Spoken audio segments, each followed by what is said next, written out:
You can't say the color black without walking on eggshells.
I say, hold up, got my glizzy, bang, bang.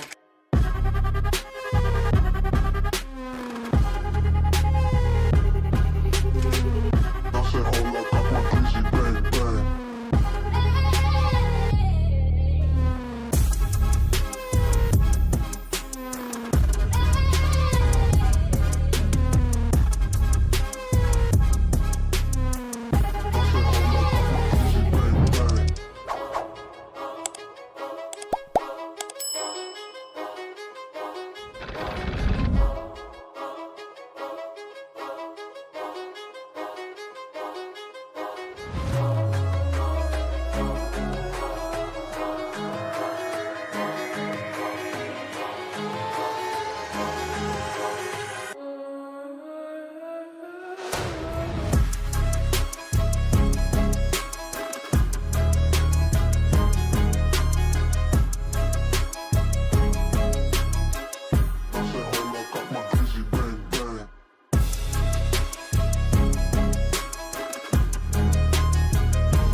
You're tuned into Foolery.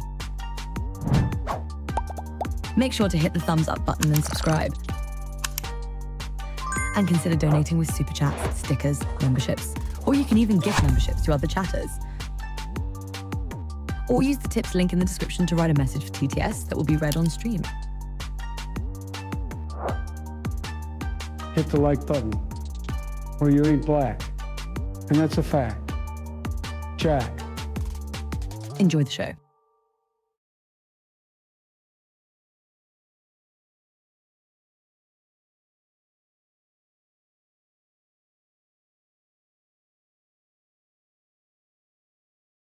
Hey, yo, what up, fools? Today is 7/10/2026. It is 9:11 p.m. Eastern Time. How y'all doing?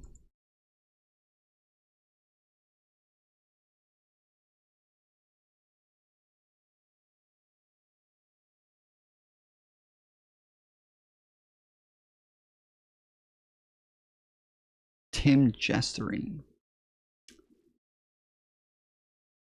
That's Tom Bottery. Tom Bottery is the jester.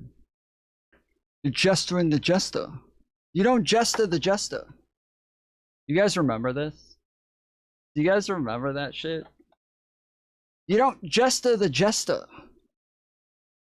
You can't jester the jester. Do you find Pisco's math answer convincing? This, I haven't watched this at all. I pulled it up a minute ago, and then realized that I was late starting stream and just hit start, and it's just still up there. I didn't watch any of it yet.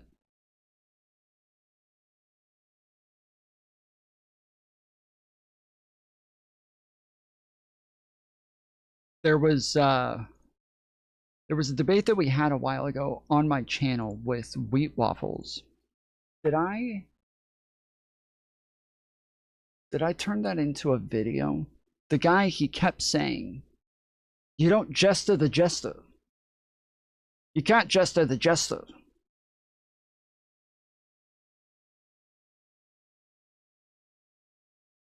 Okay, see you in 2 hours? What?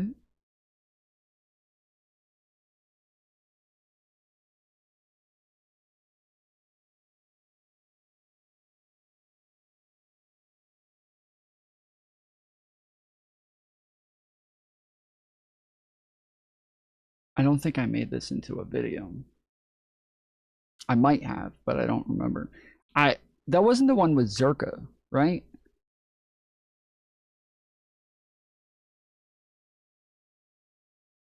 When John Zerka came on?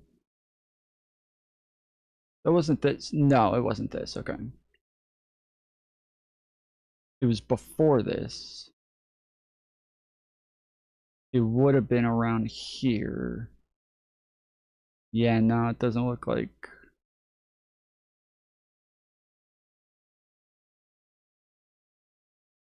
Yeah, it doesn't look like I did it. Okay, that sucks. There was a fucking hilarious video. Oh wait, this is it. This is it.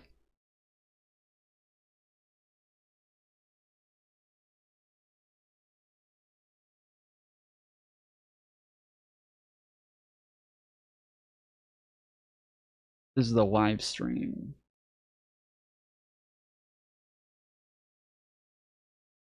This was so funny.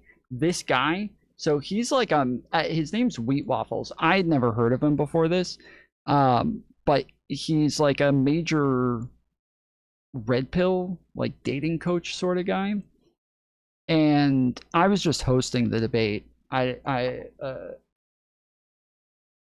Alex was the one who wanted to debate him.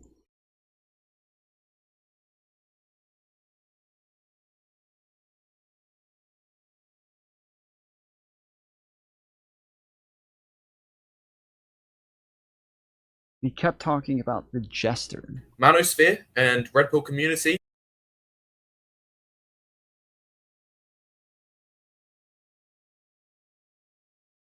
Yeah, switch my audio over.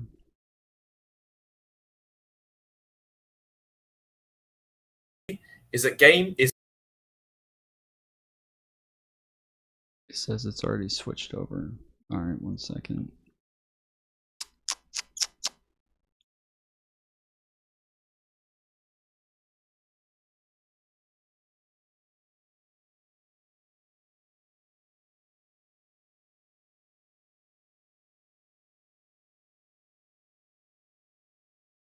Why can't I hear this?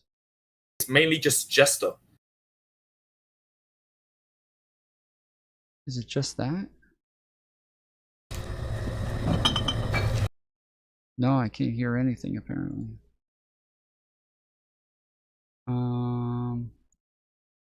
Oh, here we go. Okay. So my definition of game is, well, from what I've heard from the Manosphere and Red Pill community, is that game is mainly just Jester. The game is just tactics in order to impress and make a woman happy and have a conversation with her and make her smile. Bro, this logo is so much better. This spinning logo. I like this one that's on this video so much better than the one that I have now. I totally lost that one. Like the file got corrupted and I couldn't get it back. Make her laugh, and it is ways of making her feel positive emotions. But in my opinion and in my experience, that if you do those things, from my understanding of game, it will lead to Jester, and that Jester only leads to more Jester. Jester, so more Jester, which is. He just kept saying this.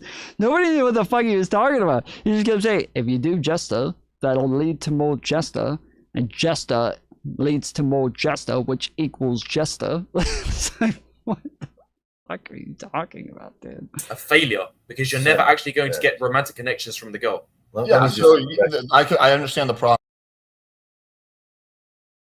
She does not like me, and I'm better off cutting her off straight away. If I get rid of those B tier and below, the girls that only want Jester, and the ones that are just using me for my attention and my social skills and jokes and conversation be as Jester. They just end up gesturing for the women. They don't ask these important questions like, are you single? Are you more preoccupied with trying to bypass that and instead just have either Jester, which I actually, in my experience, leads to negative results, and Jester only leads to more Jester, or it can... He just keeps saying this, dude. Jester. And if you Jester, then you're more Jester. And it took forever for me to figure out, is he even saying Jester? Or is he saying something else? Jester. Jester leads to Jester. Coerce a woman into a situation later on. That's what I've seen. I understand. So yeah, two things could be true at once. First of all, the pickup community will agree with you that Jester maxing is a bad strategy. That's one thing that's pretty common in the pickup community. Oh, it is? It is called Jester maxing. That's apparently a real term, Jester maxing. Second of all, two things could be true at once. You could be the increased chance of leading to Jester. So what I would do, I would be completely unenthusiastic and I would go up to a girl. Comfort and sexual tension? That's just Jester, and it leads to more Jester.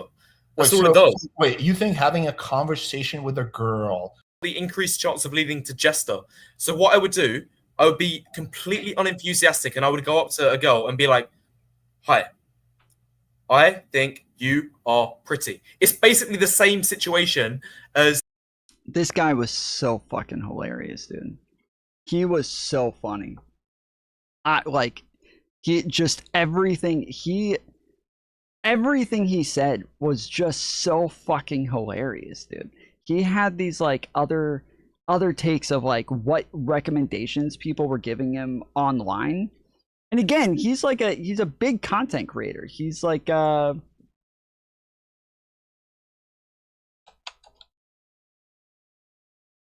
he's got 171,000 subscribers and was just such a fucking clown, bro. And the only reason I even thought of him and thought of the Jester thing is that he recently apparently one of the shorts with him in it has been popping off lately. So here's the fun. This is so good, dude. And I feel personally, if you don't use these direct statements, then I gotta slow this down. Is manipulation. I saw this from TikTok. Hello, I want you to come to my apartment because you would really love my plants and they are dry and I would like you to water my plants at this moment. And to me, that personally feels as manipulation. And instead, what I've had in my own experience. That's I want you to come and water my plants. They are dry and I want you to water them. Why don't you water your own plants? What do you mean? What do you mean? You saw somebody on TikTok, somebody giving advice on TikTok. They said plants. Yes, plants. That I almost said plants.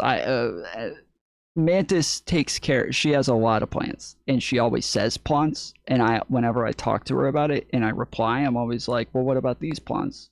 I always end up saying plants back. But who the fuck is giving this advice? Who's giving this advice where they're like, you need to ask them to come water your plants. Okay, if that doesn't work, say my plants are dry. And I need you to come water my plants. What? Who is giving this fucking advice, dude? Who's saying that? I've not used those tactics, and it has still led to success. I would say to the girl, I'm fucking losing it over there, dude. I don't know how nobody else is cracking up. I'm fucking losing it that this is the example. Hey, me and you, we are going to go back to my place, and your friend, I am going to drop her home in your hotel on the way back. We are going to have action when we get to my apartment. We're going to have action. He kept saying that too. He kept saying that, like, this is how I would say, "Hi, I think you're hot. We are going to have action back at my place." What? You tell the girls that, hey, we're gonna have action when we get back to my place. You'll say that. No, in the nightclub scenario. So I will be talking with a girl, and we've already had some romantic feelings. And so if you use the analogy such as "we are going back to my apartment to water my plants," that is very, very, very ambiguous. We both agree that telling a girl that you're coming back to water her plants is crazy. We don't have to disagree on that. So let's do a hypothetical. No, but that's what I've heard from TikTok, and I feel personally that if you don't use these direct statements.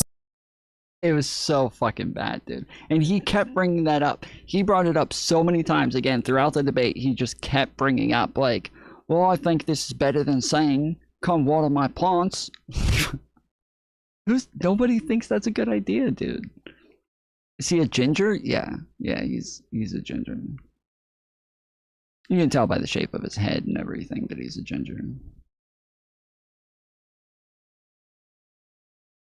You can tell by the shape of his skull. You can do that, what's it called? It's not eugenics, it's the where you actually like look at shapes of skulls.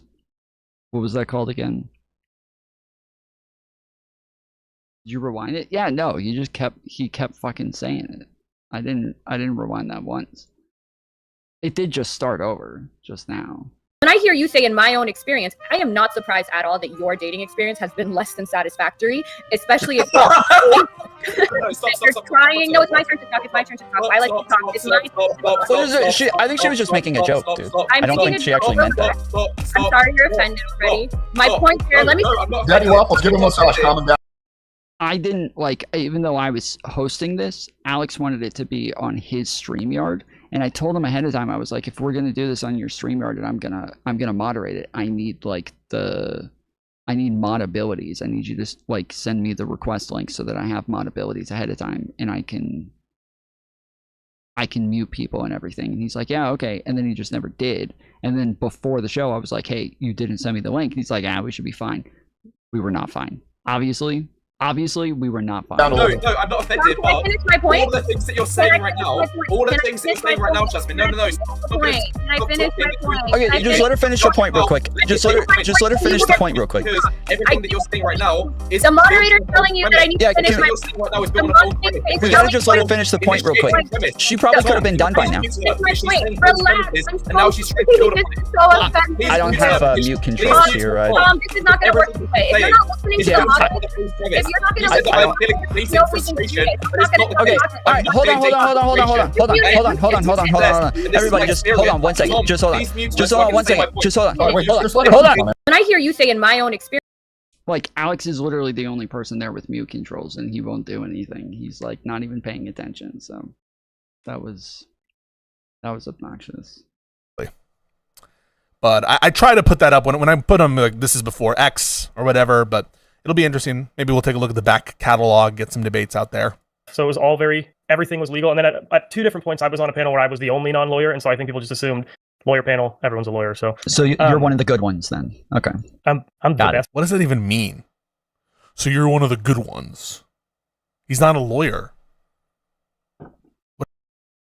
I wasn't saying that about him being a lawyer. I was saying that about him being a conservative.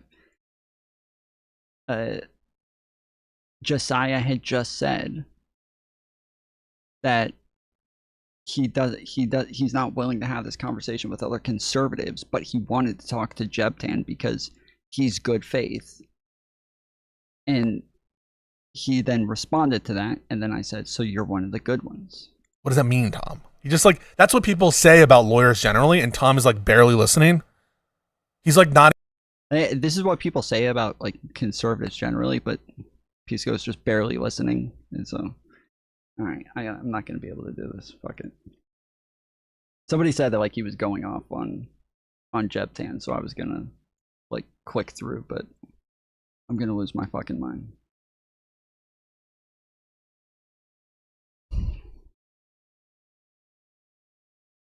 It was the context of conservative lawyers. It was the context of conservative lawyers? What? We didn't say anything about conservative lawyers. Josiah had started off saying that he thought that he was a lawyer, and then went on to say that, you know, he was, and he ended up saying that, like, you know, I'm not like the other conservatives, sort of thing. And so I was like making a joke, like, with black people, they say, like, you're one of the good ones, right? You're not like the other ones, sort of thing. So I was saying, you're one of the good conservatives. You're not like the other girls, like whatever cliche you want to throw in there.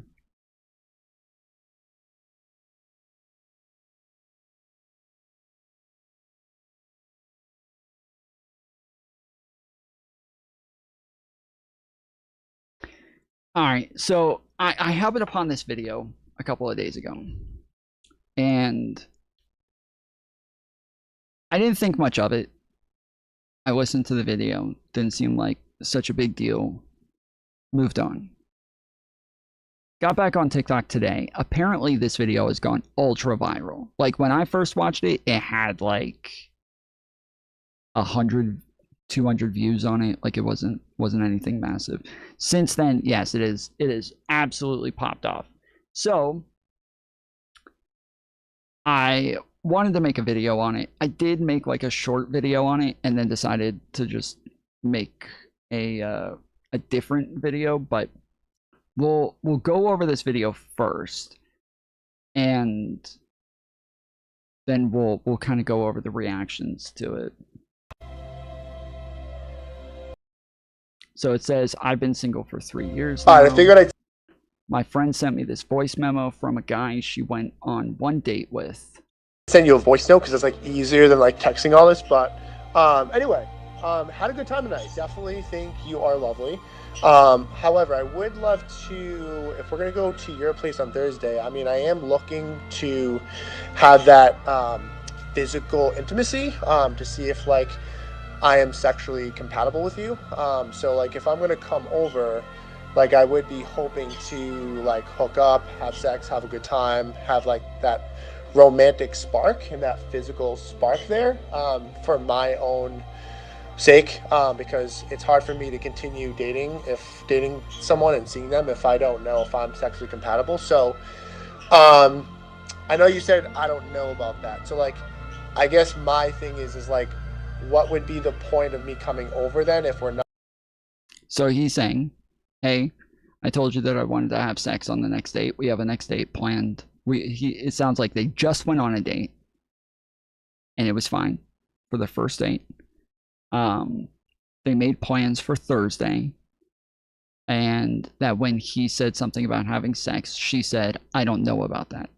And so now he's sending her another message saying, oh, come on.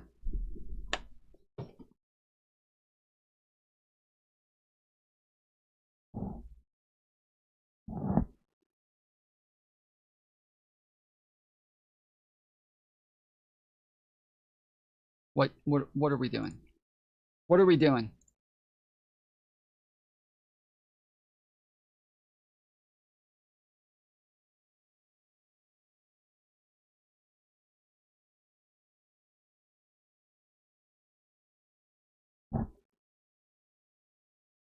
Okay. So it sounds like they just went on a date, and apparently while they were on the date, he says, you know, they make plans for the next date on Thursday, and he says something about having sex, and she says, I don't know about that. And so now he's sending her a voice memo saying, hey, I want to have sex. This is part of what I'm looking for right now. If I don't have like a physical intimacy with somebody, it's not really worth it to me. Like, that's what I'm looking for. And so if that's not what we're doing, he says, then I don't know what the point is of me coming over. That's what he says, right? Not gonna like hook up and like cuddle and like be intimate with each other.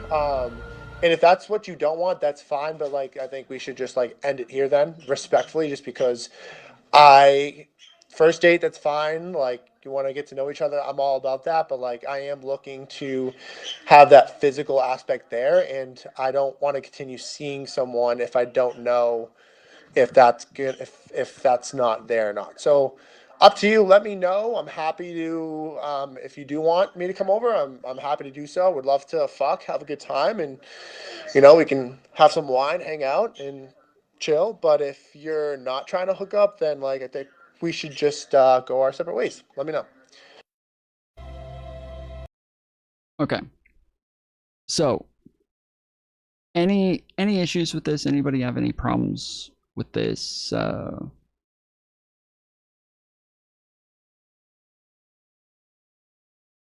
Like, you can see, like, the top comment on this video is he's talking longer than he would last.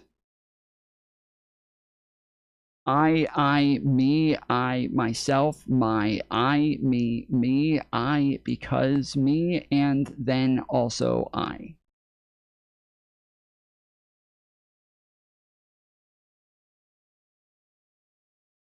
Sounds reasonable. It's forced. Sounds pathetic as fuck. Is it his first girlfriend? My take is complete opposite of whatever you are going to say. All right. It's kind of weird, but it's not like something to be upset about. Yeah, I mean, I think anytime you listen to other people's conversations like this, it's always going to be a little bit cringe, like you're listening to like other people's intimate convos. So it's always going to feel weird. And I feel like it's fucked up that they posted this at all. Like, I feel like it's super fucked up that they posted this. But feminist TikTok does not feel the same way. They do not feel the same way. So this guy has been deemed voice memo guy. That's what he is. Voice memo guy.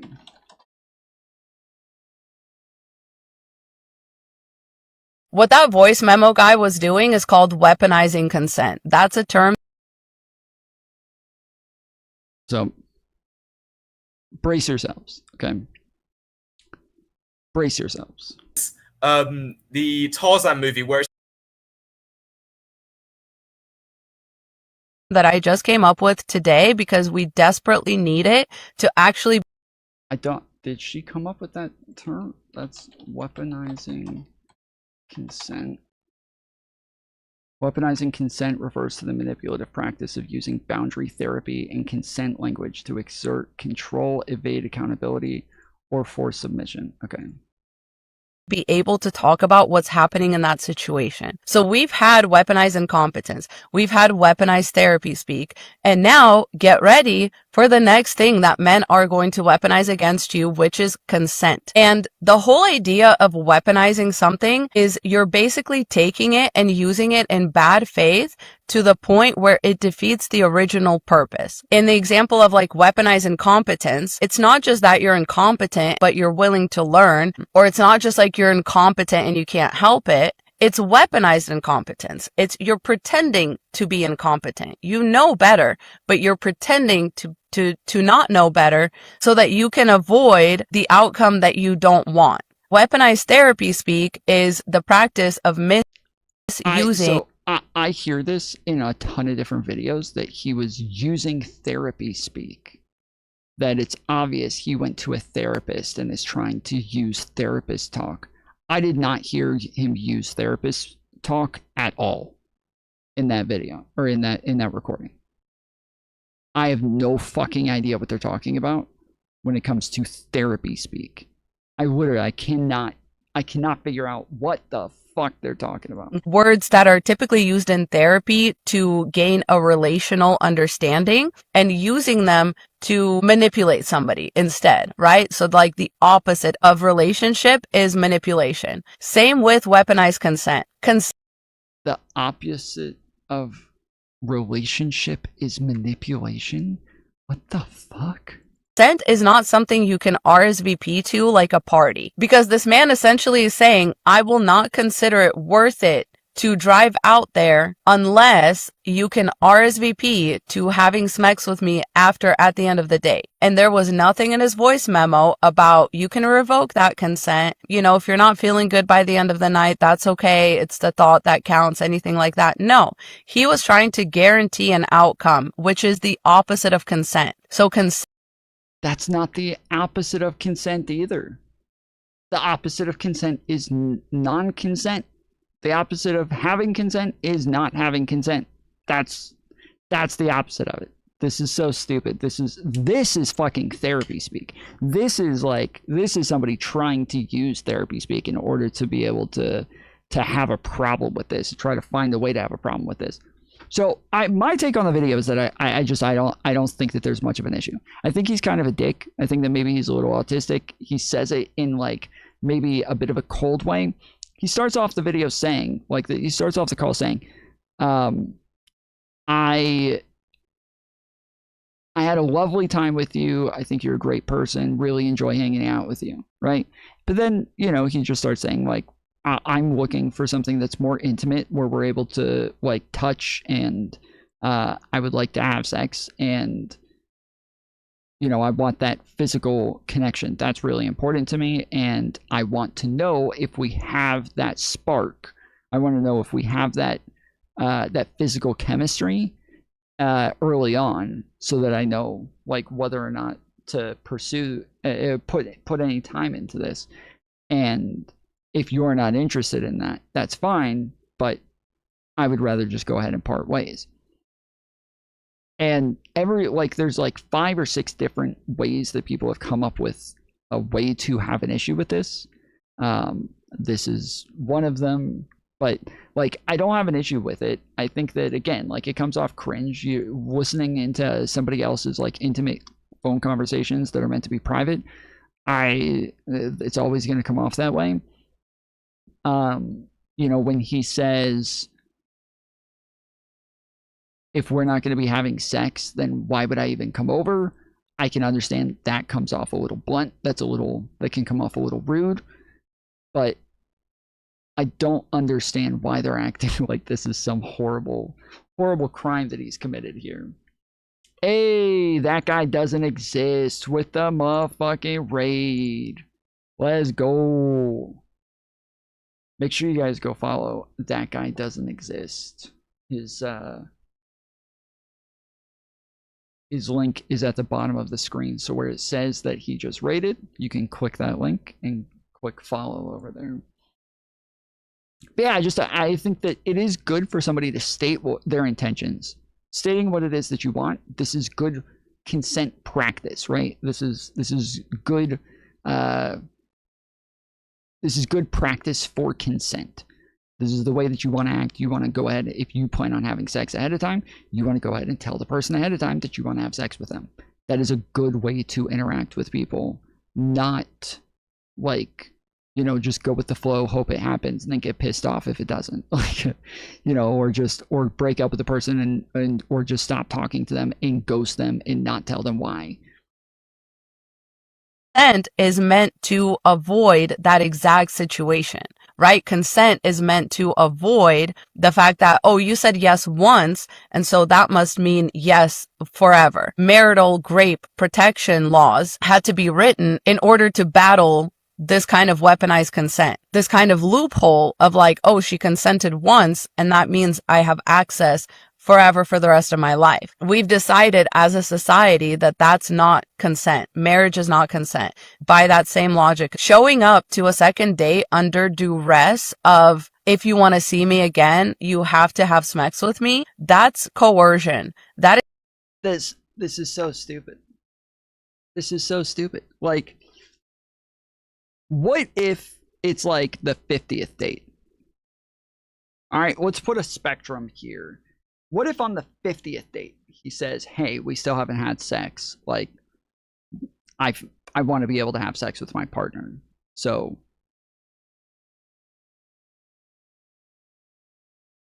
I don't want to do this if we're not able to have sex. At that point, is that coercion? It's still the same thing. The exact same thing, but they make it sound like because it's the second date, that makes it coercive.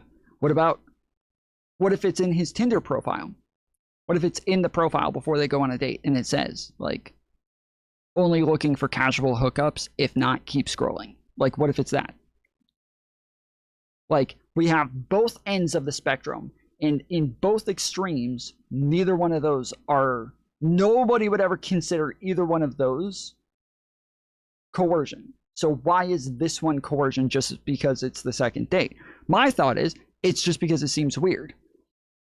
I think it's just because it seems weird to people. I think they think like, yeah, I would never expect somebody to have sex with me on the second date. Like normally like 3, 4, 5, like that's normally about the range that most people probably are willing to have sex on if it's like a, you know, a long-term relationship that you're trying to build, that you're looking for. Whereas 3rd, 4th, 5th, that's the range that this starts to happen. But you're on the second date. You've only been on one date.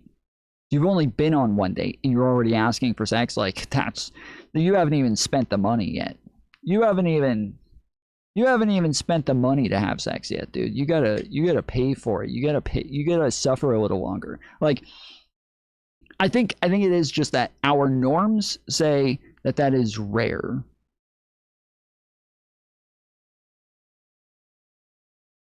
And so because it's rare, this is extortion. That's not how that works. It's not extortion, it's not coercion, it is an ultimatum. It is an ultimatum. Like he is saying, like, yes, I want to have sex or I don't want to see you anymore. He is doing that, but you're allowed to give ultimatums. You're allowed to have ultimatums. Like, this is a thing where we constantly tell men to be more communicative, to communicate their feelings more, to be able to like tell women what it is that they want and be more straightforward. And then they do, and then they still get their fucking private recordings recorded and posted on the internet, and then everybody calls them a fucking rapist.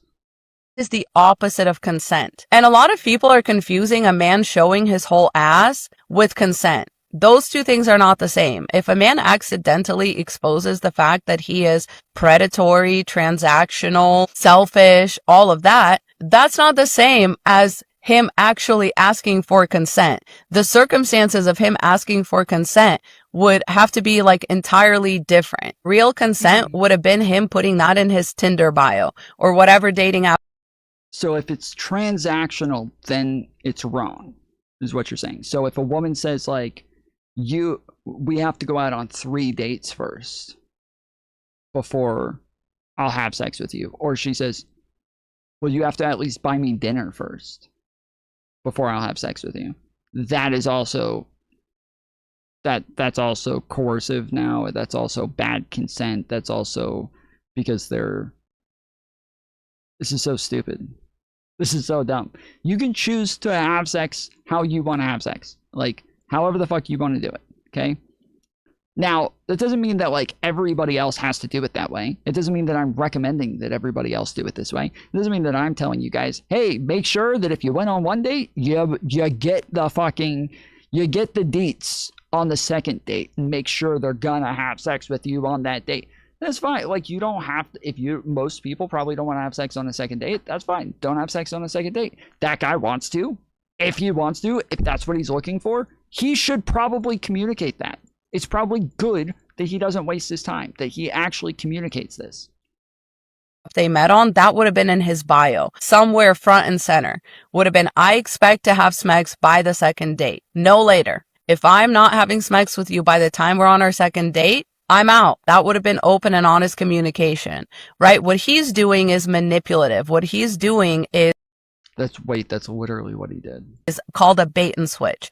What he's doing is trying to guarantee an outcome as if he is entitled to it. So how? I would love to hear her explain how what she just said a second ago is different than what he actually said. Asking for consent like this does not include so many factors that could like interfere with the idea of consent. There's so many things to think about. If you agree to this, you guys could go on your second date and you could be out at a restaurant and he is so mean to the wait staff that he makes one of them cry. And now you're like, I don't want to have smex with you. And he's like, well, you better do it or I'm going to take it from you.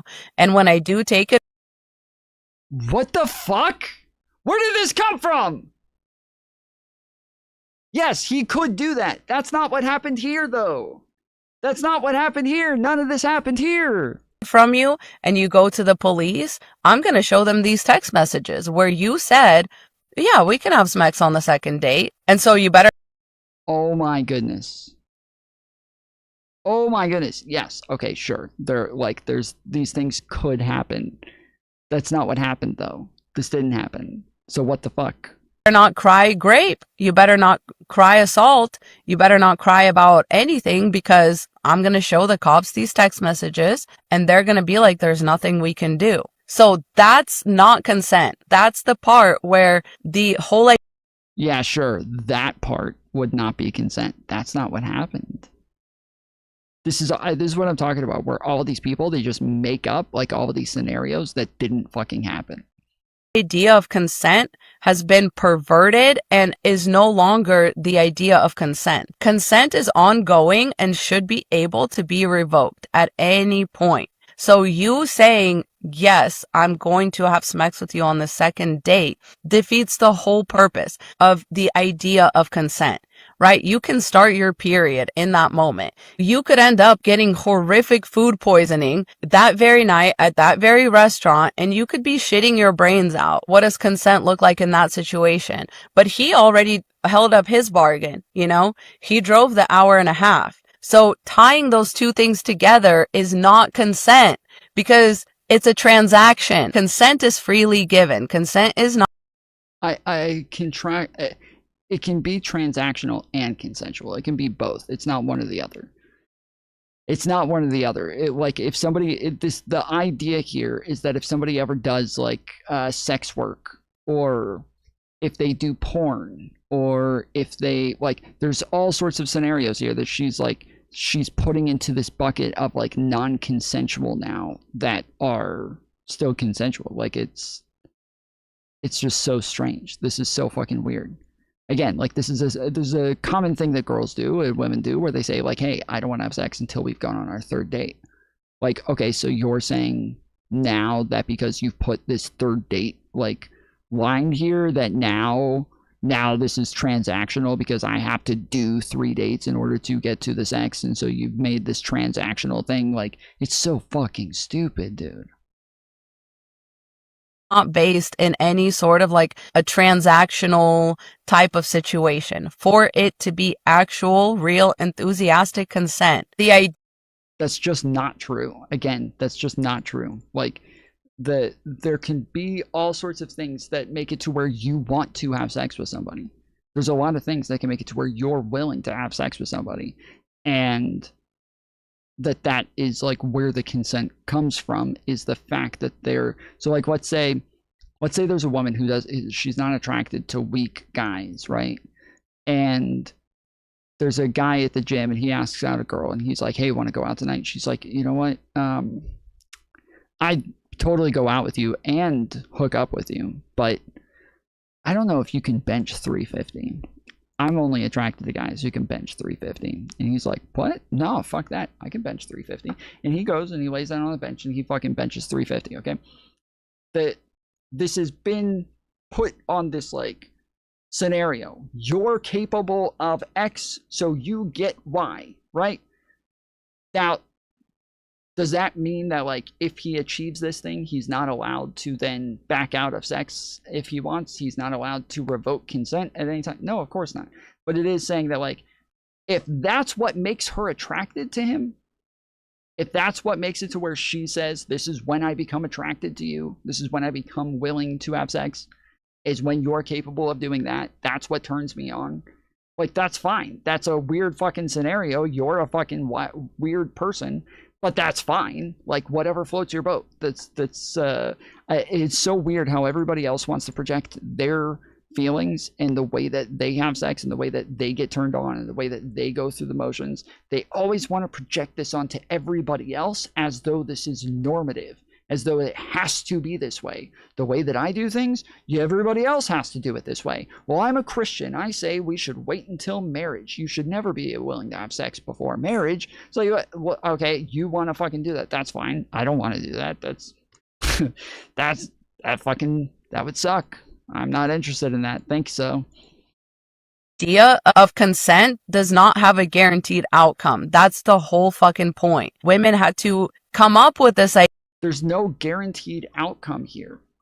So when this guy says, hey, when we go on the second date, I want to have sex, and she says, okay, that sounds good. That's not her consenting to the sex. That's her consenting to the plan to have sex on the date. It doesn't mean that like this, because we're making this idea up that like, if this guy is open with the fact that he wants to have sex on the second date, this is the idea that she's running with, just to be clear. This is what she thinks, is that if he says, hey, I would like to have sex on the second date, and she says, okay, me too.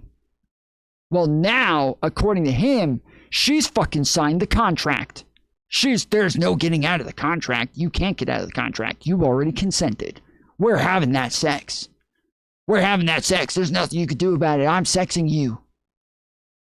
I'm getting it one way or the other. Like, that's the way that she's fucking making it sound. Like just because he is communicating his wants and what it is that he would like to do, that this makes it set in stone. There is nothing you can do about it now.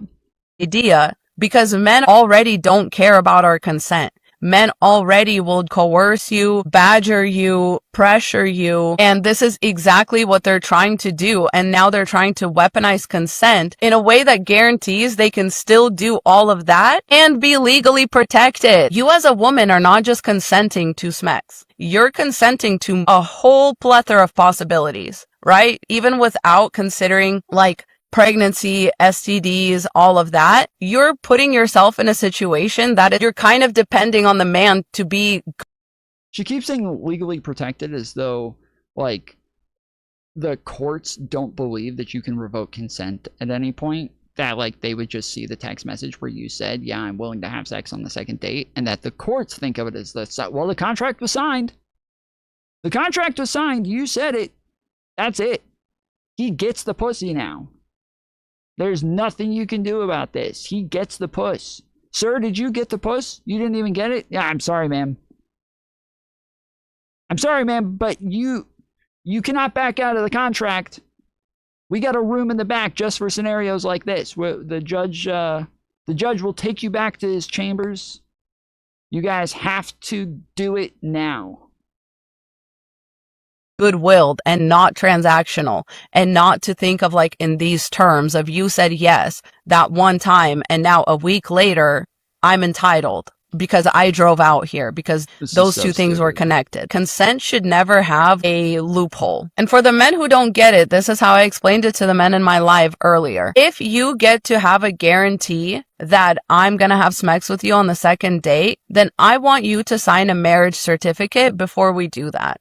Would you be comfortable with that? Does that seem like consent to you if I make it an ultimatum like that? Yeah, now it's an ultimatum. Now it's not consent, right? Because as a man, you want to say, well, I don't know if I want to marry you yet. I don't know if I want to be tied to you financially, legally, all of that without a prenup, without any kind of discussion, like just on our second a week certificate before we do that.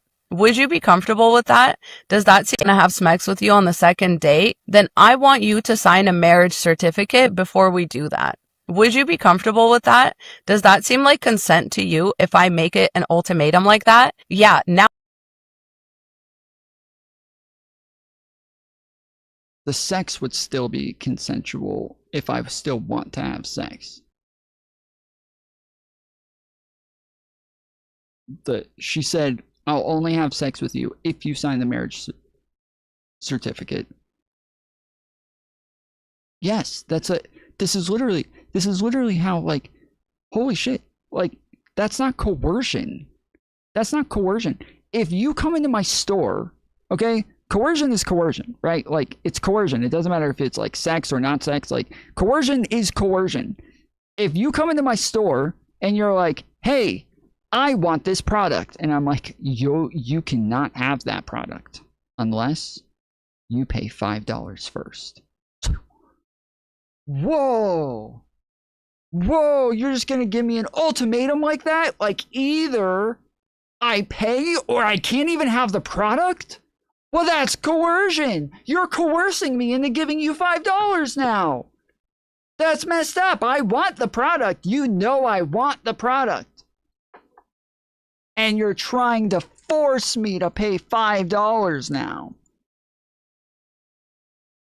Oh, it's an ultimatum. Now it's not consent, right? Because as a man, you want to say, well, I don't know if I want to marry you yet. I don't know if I want to be tied to.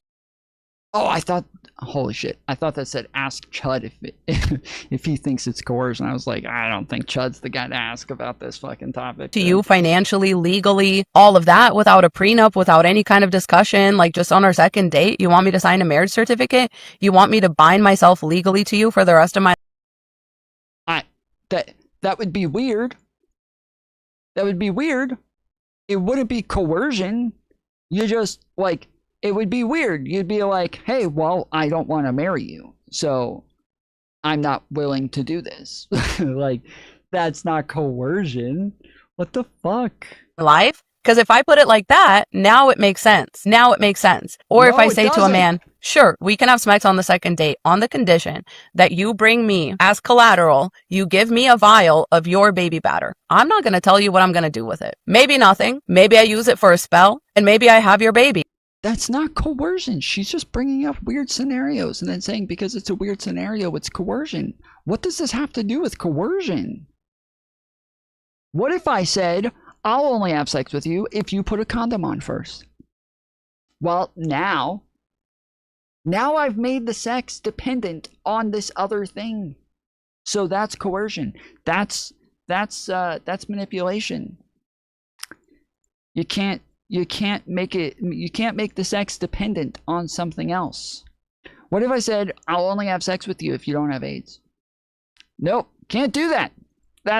You're making it dependent on another thing. That's coercion, guys. And come after you for child support. But you consented to giving me the vial, right? So you can't be mad at me for doing other things with it. Now your check is getting garnished. Sorry, you consented. You gave me a vial of your baby batter to do whatever you want with. So I baby trapped you. That's the kind of like guaranteed outcome. Dude, this has to be a troll. This has to be a fucking troll. There's no way. There's no way this is serious, dude.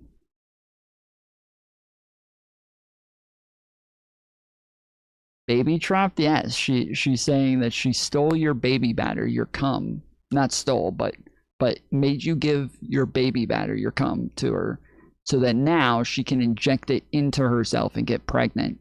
But it's a little weird because she's saying she's also putting this dependent on the having sex. So why not just get pregnant while you're having sex? I don't get it. But like now she's baby trapped you. She has your cum in a vial, and now she can just inject it whenever she wants. And now she can have your baby, and you're trapped. Now you have to pay child support. That y'all are expecting women to give you on the second date. Like, that's exactly how it should sound to you as a man to ask.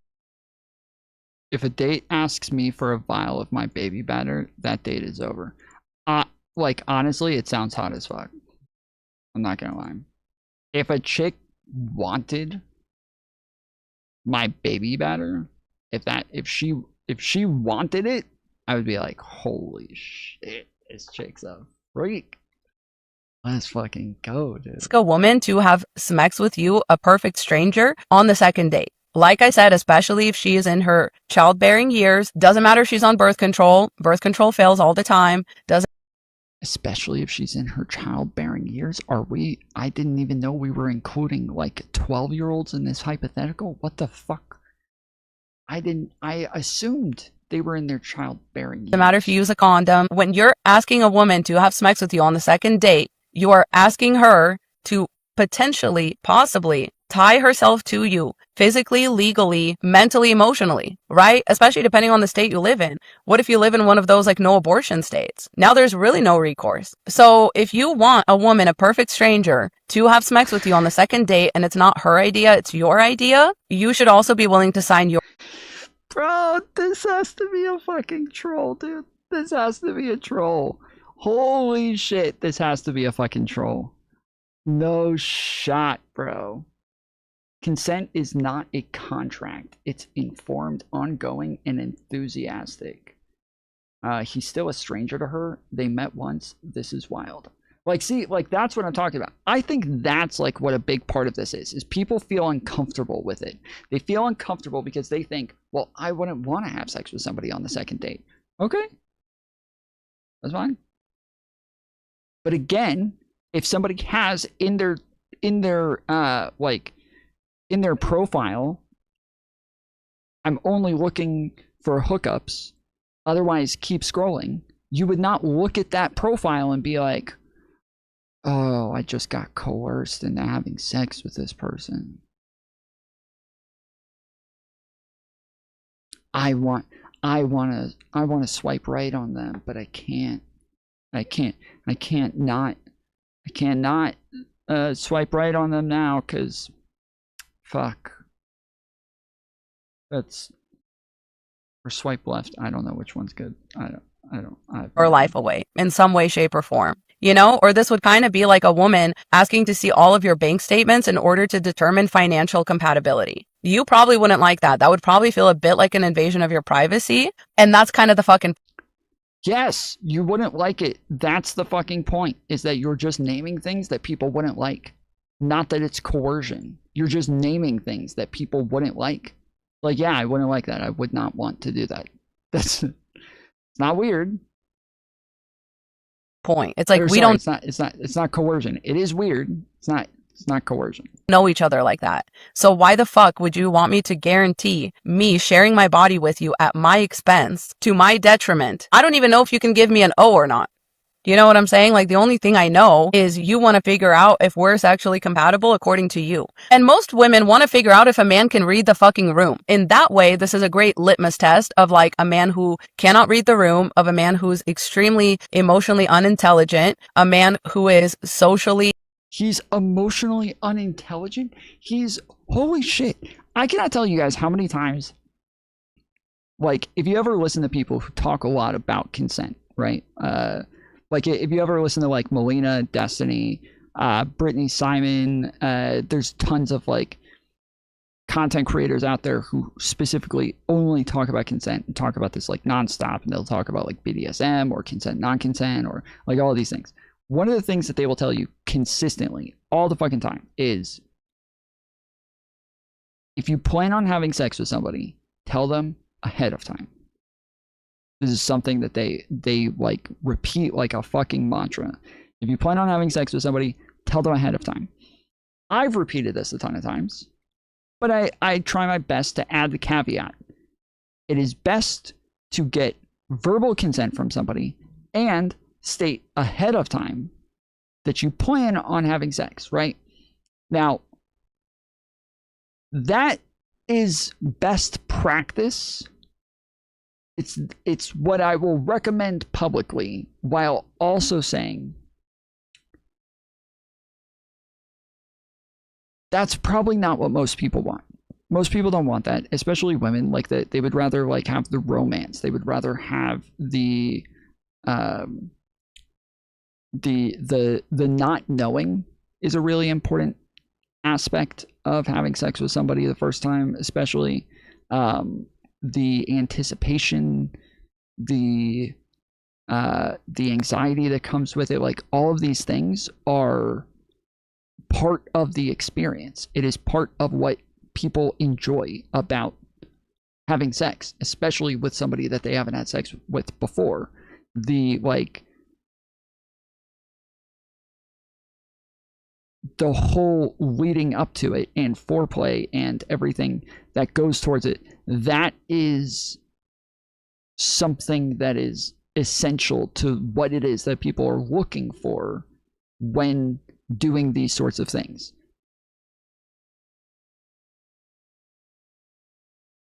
And so in those scenarios, if you do just outright say, hey, you want to have sex? Like, that can kind of ruin the mood.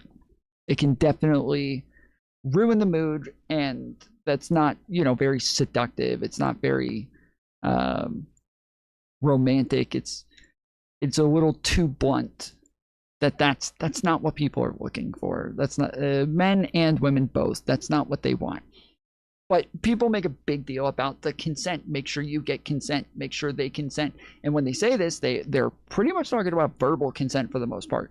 But that's why we started saying using terms like enthusiastic consent, meaning you can use body language, you can use eye contact, you can use like all of these other signifiers, so that you see that it's like enthusiastic and they're engaging with you and they're moving with you. This is why when we talk about Mizkif the other day, when we're talking about the fact that he's with somebody that he's had sex with a bunch of times, that he's been in a relationship for a long time, and while he's making out with her, he I think he said he stuck his finger inside of her and she said stop, and he immediately stopped and jumped back, right? There has to be like an ability for progression. So if people don't want everything to be super robotic and be, okay, do you consent to me holding your hand? Do you consent to me putting my hand on your leg? Do you consent to me moving my hand up your leg? Do you consent to me entering your, like, that is not, nobody wants that. Nobody wants that fucking shit. And so you have to be able to like accept that there will be some mistakes. There will be some times where you're going to progress, but eventually you might progress to a point where that they weren't planning on going that far. Like to you, it might feel like you're progressing. To them, they're happy to stop here at second base or third base. Like they're happy to stop there. And so if you do progress past that point and they say stop, you just go back. That's it. You just go back. Stay there. And that is the way that by far the majority of relationships work out, is that nobody's asking anything. Nobody's stating anything. Nobody's being overt about anything. They're just going through the motions and trying to make sure that they get it right. But the people who do a lot of the consent talk and the BDSM talk and the sleeping around talk and crap, those people are very like, no, you got to get consent ahead of time, verbal consent. Make sure that before you even go there, like you've let them know about your intent to have sex. Like you've made that clear ahead of time. Like they are always saying this. And it's so fucking wild that this guy actually states his intents ahead of time. He states his intention ahead of time and tells them, I want to have sex. And these people are like, how dare he? That's disgusting. Now he thinks that just because he stated his intention ahead of time, if she agrees to that, then she's never allowed to back out. She's not allowed to revoke consent. What that voice memo guy was doing is called weaponizing consent. Yes, I think it's actually far more insidious than anyone has touched on, because I have seen this film before, and I don't want to accuse anyone of anything, but everyone's asking me my opinion on the voice memo guy. I don't want to accuse anyone of anything. Who wants to bet she starts accusing people of things? Who wants to put money on whether or not she actually starts making accusations? It's going super duper viral right now, and lock in here, Women's Sphere, because all of this is signs to me. Lock in, Women's Sphere. Of a man who has something has happened in the past where he struggled with consent and boundaries of some sort. He probably went to therapy, a bad therapist maybe, and came out. This is what I'm talking about. Where is this coming from? He went to therapy before, a bad therapist. It's signs of a guy who struggles with consent. Thinking that this was what consent needs to look like, especially if this happens again, he will have this sort of agreement to fall back on, even though that's not how consent works. Which is then where we would fall into the category, right, of weaponizing pre-agreed upon consent as if that's how it works, as this previous creator wonderfully mentioned. So lock in here, Women's Sphere. I do think we need to have a deeper conversation about this because I've seen this film before. If you're not already familiar, this is the voice memo that's going super duper viral right now. Everyone's talking about. You can find it over here. Essentially, in summary, after the first date, this man sent this voice memo to this woman, making it very clear that on their second date, he needs to know if they're compatible in the bedroom, so he would only show up if they would be hooking up. But of course, he presented it under the guise of like, oh, this is just me having clear communication and consent in these important conversations. And I received a very similar conversation request with a man I was seeing extremely quickly one time. And that's the first red flag, right? This is, you know, an important conversation to have in sorts, but later down the line when everyone's ready for it, and not if you're continually pushing it on the woman before she's clearly ready to have it. Continually pushing it on the woman. So he says, do you want to have sex? She says, I don't know about that. And then he sends a voice memo just stating, like, that's cool. If you don't want to do it, that's fine. I do. I'm going to tell you why I do.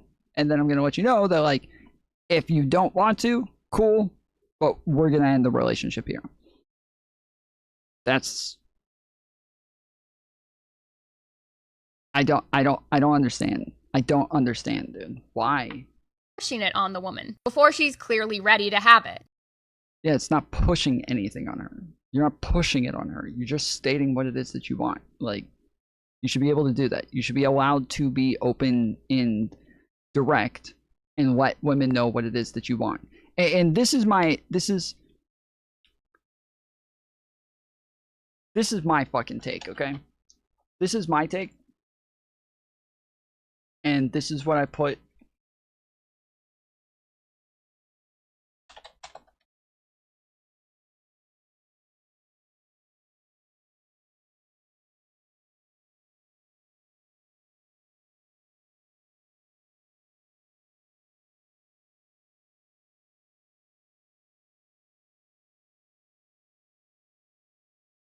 If it's gonna play, TikTok sucks.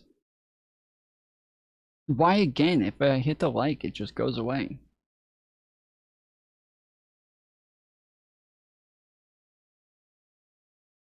I keep seeing all these videos about the voice memo guy, and I just want to be clear.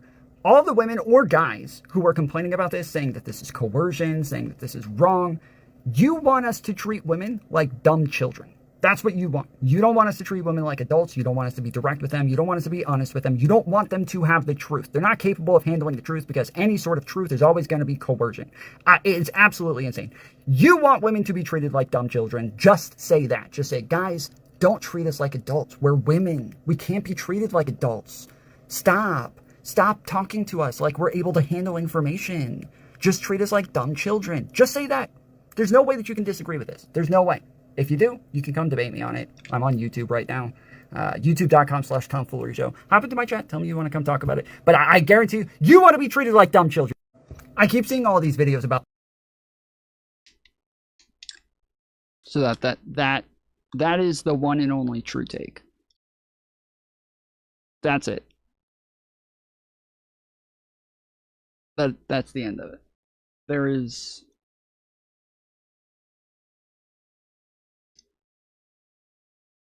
every time some tiny fucking simple fucking just little tiny fucking scenario comes up, all the women on TikTok throw a fit as though it is too much for them to handle.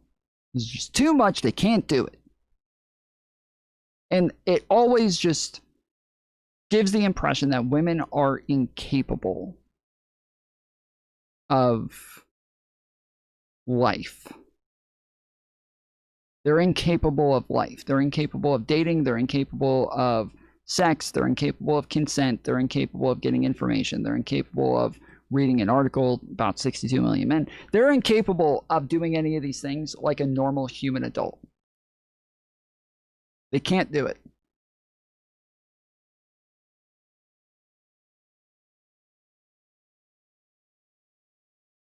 And so it just tells you, like, okay, just do not treat women like adults. Don't treat them like they're capable at all. Just treat them like little retarded children who are just handicapped. Their brains don't work right. They're not able to think. They can't consent to things. They can't talk about things. They can't gather information. They can't do it. They're not capable. It's not allowed. And if that's the case, you just can't, like, you should not be going on dates. You should not be having sex. You should not be doing any of this shit. Every single one of these women that we watch who are making such a big deal about a guy just letting a woman know that he wants to have sex, and if she doesn't want to have sex, then he doesn't want to be with her. If that is too much for you, then you just should never fucking have sex. My kids are watching this program. Oh my goodness, dude. That is absolutely fucking stupid if your kids are watching this. That is completely on you, Gracie. Personally, I think giving that ultimatum is cringe, and I'd say later do that. I'd say later to that guy, but it's not coercion. Yeah, again, like I can understand like people thinking it's cringe, but when I think about it, I think like, okay, what is cringe about this? Like, again, let's say he is just looking for a casual relationship, and he says in the voice memo, he says, like, if we're not doing that, then what's the point of coming over? That could be him just being like kind of rude about it. That could also be like, she already knows that that's what he's looking for. She already knows he's just looking for a physical relationship. She already knows that he's just looking for a casual relationship. He just wants hookups. And that if, like, he says, like, you know, one date, like, that's fine. But on the second date, like, I want to have sex. It sounds like it's possible that she already knows that. Again, I'm just throwing this up as like a scenario that is possible, but that she already knows that this is what he's looking for, and he's cutting the line here, saying, "Yeah, I said I wanted to just have sex. If this is it, like if we already went on one date, like I was willing to do that much, but shit, like after that." I don't want to do this again. Like, casual physical relationship, like just hookups, like that means I don't want to keep going out on dates unless we're having sex. That's what it means. That is very pushy. It reads like love bombing, which also goes hand in hand with men who struggle with consent and basic boundaries and things like that. He didn't love bomb. He didn't do any of these things. Right? They want everything all at once on their timeline very quickly, and they will blow through any barriers or boundaries you attempt to put up. The only time I'd ever received something this very direct and clear communication was from a man who, ironically enough, blew through every other boundary I put up in the relationship in every other aspect outside of the bedroom. And men will oftentimes come out of bad relationships that they were probably the bad guy in, understand that this behavior is a general issue for them, but then only apply it in like areas of the bedroom and consent where they can actually get in trouble for it. The other huge red flags is that it was presented as an ultimatum, which I guess like, thank God you were clear about that. Yeah, don't come near us. But also like it was, if we don't do this, I'm not coming over. There's a lot of pressure behind that, and I would be very anxious then if I had changed my mind and he was already over, especially because you guys have been on one date. She doesn't know you. That's scary. But yes, this is the dangers of men who like something big and wrong happened and they'll go to therapy. You guys know that like a lot of Tinder is literally just going out and having sex with people, right? Like, are these people totally unaware of hookup culture? Are they just like, are all of them literally dumb children? Are all of these people they're literally retarded children? That's what they are, literally that. Like, this is it. This is starting to sound like they're just totally unaware that this is a thing that happens. But then all they'll kind of take away from therapy is like ways to try and weaponize and figure out how to get out of it next time. But thank you guys for making this trend so I could unpack why this felt so weird when it happened to me as well. I walked away from that man. It didn't happen to you. Nothing happened to her. This is not happening to people. The comments were littered with people saying men aren't lonely enough, etc., etc. And I was sitting there thinking, this is what consent looks like, y'all. Like, we discuss the concept of consent so much, but I don't think people actually understand what it looks like. And that voice note is what consent looks like. This might be one of the first time, guys, that I actually have an unpopular opinion on here. Because I have a counterpoint to this. I'm a woman who is open to casual flings. I'm open to hooking up with somebody on the second date if the vibe is right. But I am telling you that if I got a voicemail like this, even if I was really attracted to the guy, even if I would have, in theory, had sex with him on the second date, I would absolutely decline. And the reason that I would decline wouldn't be because I didn't want to talk about consent. It wouldn't be because I didn't appreciate active communication. It would be because a voicemail like that would make me feel pressured. When we're talking about consent, I feel like it can get really murky because let's say that I see that voicemail and I agree to have sex with him on the second date. Then I go on that second date and I realize, I'm not really feeling it, don't really want to have sex with him. Of course, I have every right to revoke consent at any time. Any woman does, but I could definitely see a scenario where I would feel bad or guilty because I already technically told him that I would definitely have sex with him on the second date. Again, if that's too much for you, don't have sex. If that little bit of pressure, like I agree, you would have some pressure. Yes, I agree. You would probably feel bad. If that is too much for you, do not have sex. You are not capable. You're not grown enough. If that little bit of pressure is too much. Now, if what you're saying is, hey, he's put her in a position to where now, if she says yes, she's going to feel a little bit of pressure on her, and that, like, you know, you want to try to avoid pressure as much as possible. But I agree with that. But the problem again is if that's what he wants and if that's what he's looking for, and he's actually, like, he's honestly telling you, I don't want to go on another date. I don't want to continue what it is we're doing here. I want to have sex. Like, if that's what he wants, what is the other option here? I would love to hear, like, what is the other option? If he does not want to go on to the other date unless they're having sex, what is the other option? What is the suggestion? What's the prescription here on what it is he ought to do in a scenario like this? Women say be honest, can't handle the honesty. I mean, that's how I feel. I feel like that is gay. Again, we say women, okay? I don't think this is like broadly true. There's tons of women who are reacting to this in a much more positive way. Obviously, the video right at the beginning of this video that she stitched, that woman was saying, hey, this is what consent looks like. This is what open and honest communication looks like. I would decline because an ultimatum is immature and retarded. I mean, I don't agree with that. Like, I don't agree that an ultimatum is retarded. Like, ultimatums are normal. Like, that's common. The ultimatums are especially like when it comes to a relationship, and especially early on, like when you're talking to somebody and you know you're learning about each other and you say like, hey, I'm an alcoholic, like if you drink, I don't want to move forward with this. Like, you're giving an ultimatum there that is likely going to be on like a first date, second date. Like, that's an early sort of thing that that you're letting somebody know. On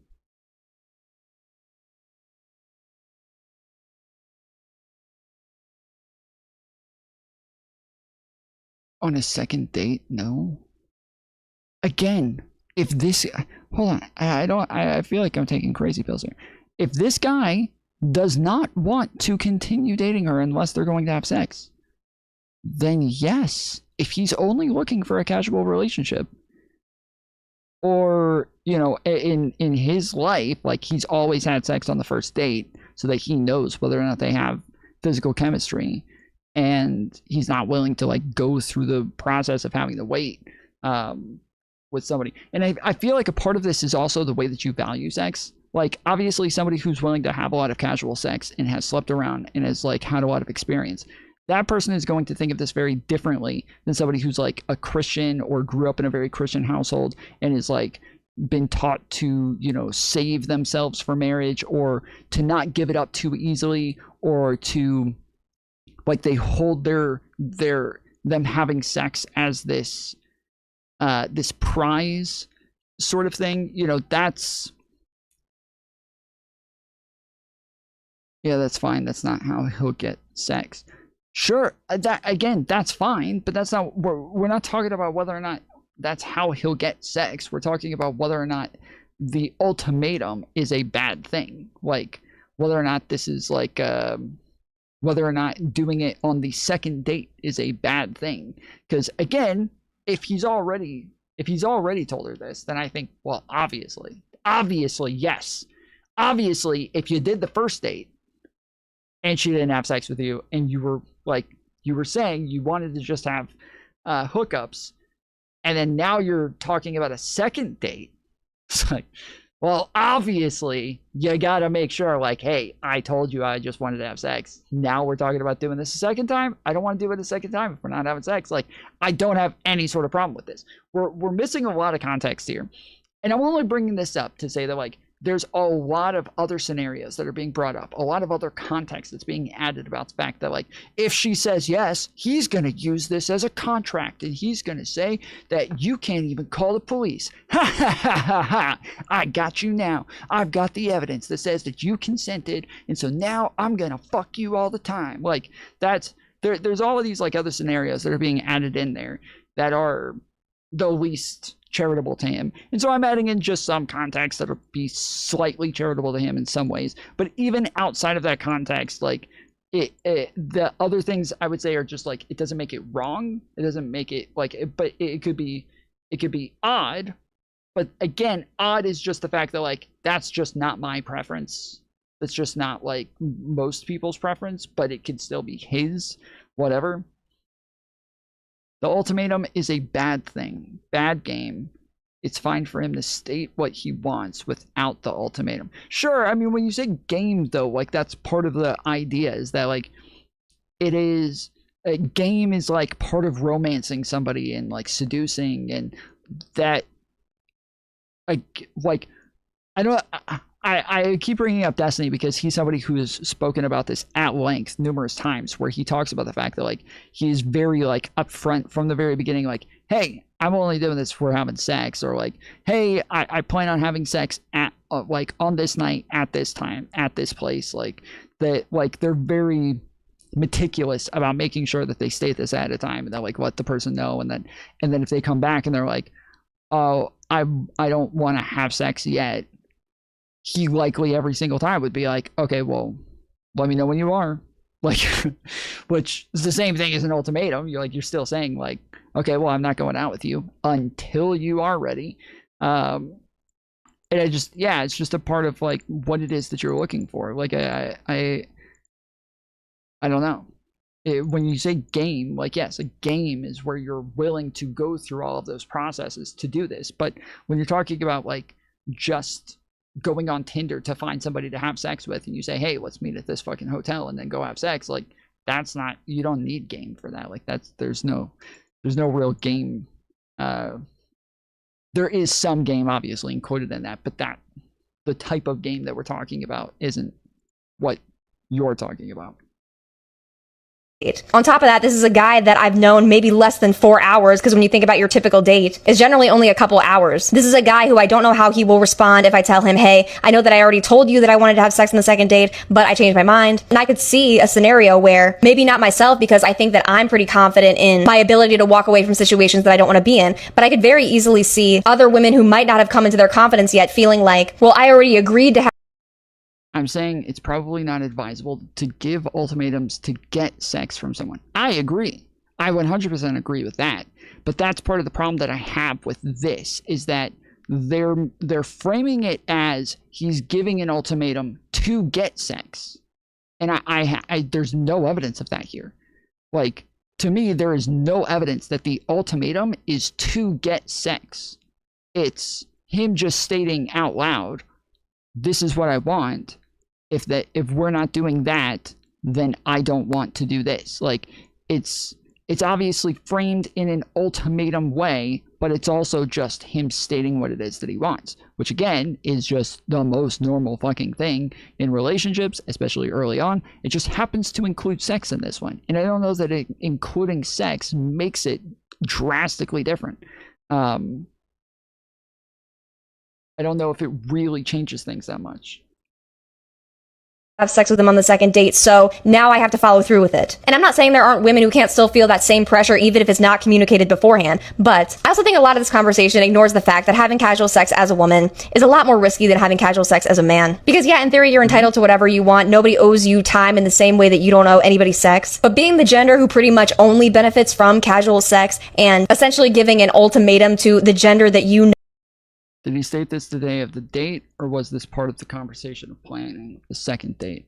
I played a recording a little bit earlier. In order to have like context for the conversation, it probably is best if you haven't heard that, if you do rewind and listen to the recording that I played a little bit ago. But they went on a first date. After the first date, they were planning a second date, and he, I guess, mentioned having sex. She said, I don't know about that. And then he straight up just came out and was just like, okay, if we're not having sex, I don't know that I want to do this. And, or not that I don't know if I want to do this. He says, I don't want to do this. And it doesn't make sense to me why I would come over to your place and do all these things if we're not going to have sex. He goes on to say that, like, you know, physical intimacy is really important to me. I want to know that we have that spark. I want to know that we have that chemistry. And if we don't have that chemistry, then like then I'm gonna end up moving on. So I want to know now whether or not that physical chemistry is there, and if not, that's fine, but I'm going to move on, right? Like, when we say it's an ultimatum, right, it's stated as though he's saying either have sex with me or I'm done. Like, that sort of statement is obviously a much more, it's put in an ultimatum sort of package that is a lot more pressure on somebody and a little bit more odd, I would say, but not coercive necessarily, but is a little bit more odd. But in this case, he is like going through all of the statements to say why he feels this way, why he wants it, why he would cut it off, why he feels like this is the time, and it says, you know, so if not, then that's fine. This just isn't going to work out for us. This is him just stating his wants. Like, that's it. He's just stating his wants. He's just telling her what he wants. That's it. Can it be framed as an ultimatum? Sure. But I don't think the intent here is to give an ultimatum. I don't think it does not come off that way to me at all, is that the intent is to give an ultimatum. It sounds like the intent is to make sure she understands where he's coming from. Risks a lot more by having casual sex. As a man having casual sex, you're almost guaranteed an O. Your anatomy makes it a lot harder to contract an STI. You have a lot less danger and safety risk when it comes to having casual sex. You get validated by society for being able to be attractive enough to get casual sex with a woman. There are very little downsides and basically all upsides to having casual sex as a man. Whereas for women, all of that is reversed. You have more danger and safety risk. You have to mentally think in your head, okay, do I want to sleep with this guy who I barely know, so I don't know if he's viewing this sex as something that we're experiencing together or something that he is taking from me and I'm giving to him. I also think a lot of people are just ignoring the fact that his message was tacky and extremely off-putting. I mean, he said this. I know you said I don't know about that. So, like, I guess my thing is like, what would be the point of me coming over then if we're not gonna, like, hook up? I did change his voice, by the way, because I know that he didn't actually consent to it being posted. Yeah, I really don't like that they posted this without his consent. That's, I had planned on, in my video, also changing his voice. But yes, that's the part that I've said. Like, that's the part that sounds bad, but there's also context that could drastically change that, because him saying that also makes me feel like, okay, maybe they have talked about this before. Like, maybe she already knows that that's what he's looking for, and now he's just trying to explain why that's what he's looking for so that she understands a little bit better, and then making it clear that, like, I was willing to do this for a first date, not willing to do it for a second date. Because he does say at the beginning of the call, beginning of the recording, like, for a first date, you know, fine, but, which is why we know it's a second date, is because he says that, you know, for a first date, fine, but, like, for a second date, blah, blah, blah. Because he says, I don't know why I would come over if we're not having sex. It sounds very it sounds very rude. It sounds very almost dehumanizing. Like, I don't care to hang out with you. I don't care to get to know you. I don't care to spend time with you. I don't care about any of that other shit. I just want to have sex. I just want the puss. But he doesn't say that. He adds in a lot of other things where he says, you know, if we're going to have sex, if we're going to be physical, if we're going to cuddle, if we're going to be able to touch each other, like, he adds in like a lot of other things to say, like physical chemistry, looking for physical chemistry, and that like he wants to be able to get that early on.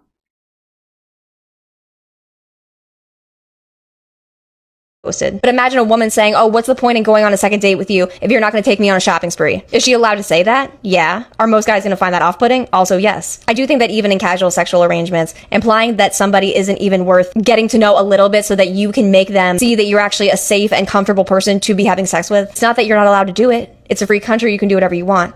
But I can still have an opinion on it, and I think a lot of people can still have an opinion on it. And yeah, this is one of those double standards that I do think it is different for men and women, because there's just so much more that women are risking by doing that immediately that you would think.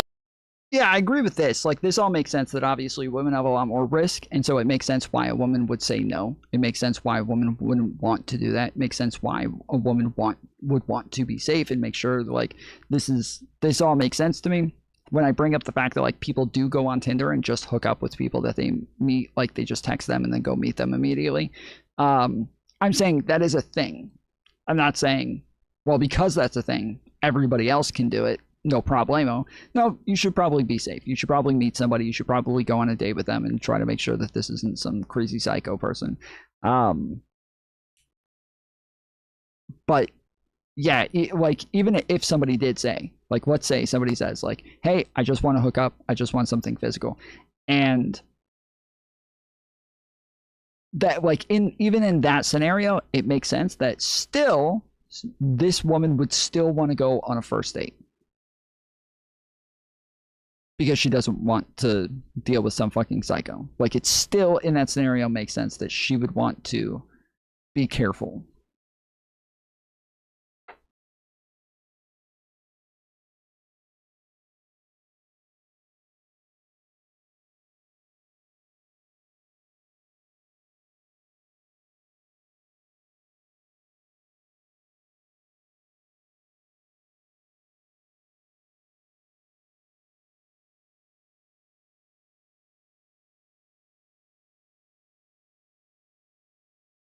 The comments were littered with people saying men aren't lonely enough, etc.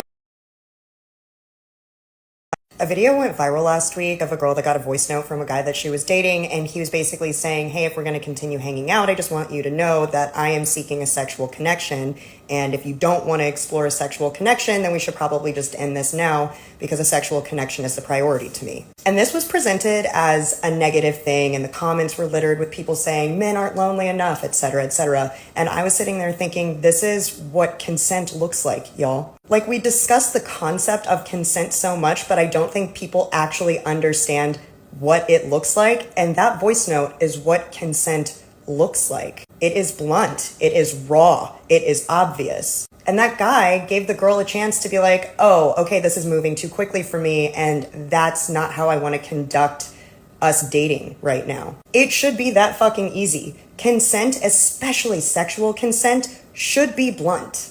This is a great opportunity for y'all to increase your sexual education a little bit. I am 37 years old. I have done a lot of dating and a lot of sleeping around, and I have faced a lot of sexual abuse and trauma because these conversations were not held beforehand. I think it's admirable. I think it's admirable. And I think that if you are unwilling to have... when she says she's 37 years old, something that sticks out to me is I think that a lot of the people who are okay with this and a lot of the people who say that they agree with him, it feels like a lot of them are about my age or older. And then it feels like all the people who are really upset about this, those are all very young people, especially young women, but even some young men are also hopping in on this. And so I feel like it is probably an age thing. It might be an experience thing. It might be like you've seen enough to know that, like, this is the way to do it. But it does feel, it's starting to come off like maybe it's an an age thing after watching her video. Upfront and blunt conversations about your sexual health and your sexual expectations with someone that you are likely eventually going to have sex with, then you probably shouldn't be dating anyone at all. Y'all need to learn how to communicate, and you need to understand that the more directly and bluntly you communicate with other people, the better your fucking relationships will be. We are so unfortunately deeply conditioned by like Disney romance rape culture that we have come to believe that like romance is supposed to be like all of this silence and feelings that people are supposed to like be able to perceive. No, that's why rape culture exists, because people don't talk about shit. A video. Yeah, I do think there's been a couple of videos that are calling it coercive, and then they also talk about the fact that like the sex is made to be this fairy tale sort of thing that's super romantic, and it's stars and rainbows and crap like that, and that this guy just doesn't seem willing to take the steps. And I think, wow, I can't believe that you started off with that first part where it's like, yes, there is this like movie like version of sex and of relationships that's put out there that is very unrealistic, and that I totally expected that to lead to like, this is what it could look like if we're being responsible and we're actually like making sure that everything's okay. Because while the romance of it and the not knowing and the excitement, all of that is fun and it's good and it's great, the other side of issues with consent and rape and men having problems with either stating their intentions or getting consent clearly, or being too autistic to do these things the right way, or being malicious even. This is a way to kind of avoid a lot of that. This is a safer way to go through the steps and make sure that you're avoiding those things. And the comments on this, I mean, it's interesting because you're seeing very different worlds from one content creator to another. This one says he didn't waste her time and spoke with clarity. I don't see anything wrong with that. Next person said, I'd argue her posting it without his consent is more of an issue than him communicating directly with her. I totally agree. Like, people should be more upset with the fact that she posted the video than they are with him and what it is that he said. This is, I think it's absolutely disgusting that they took that.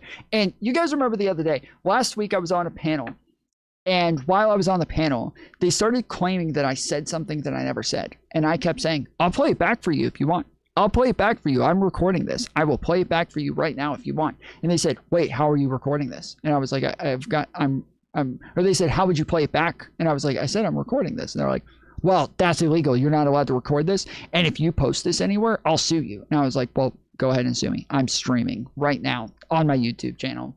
My audience is watching, so go ahead and sue me. And he pulls up this, like federal law claiming that I'm not allowed to stream people in private, blah, blah, blah, which he's in public. He's on a stream, not streaming anybody in private. But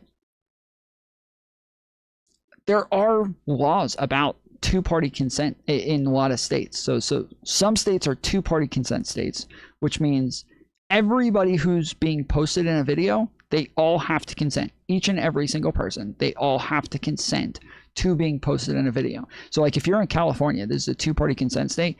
I believe generally you're not allowed to stream walking around in California. Now I say that, the reason I say I believe, it is a two-party consent state, but Hassan does walk around at protests recording or live streaming, and so I don't know how stringent that is in reality, or if there's exceptions for things like streaming. I'm not sure. But if it's about where the poster lives, not about where the other person lives, but where the poster lives. So whoever publishes it, the publisher, if they are in a two-party consent state at the time that they publish, they can easily be sued and get in a lot of trouble for it. Like that is a huge violation.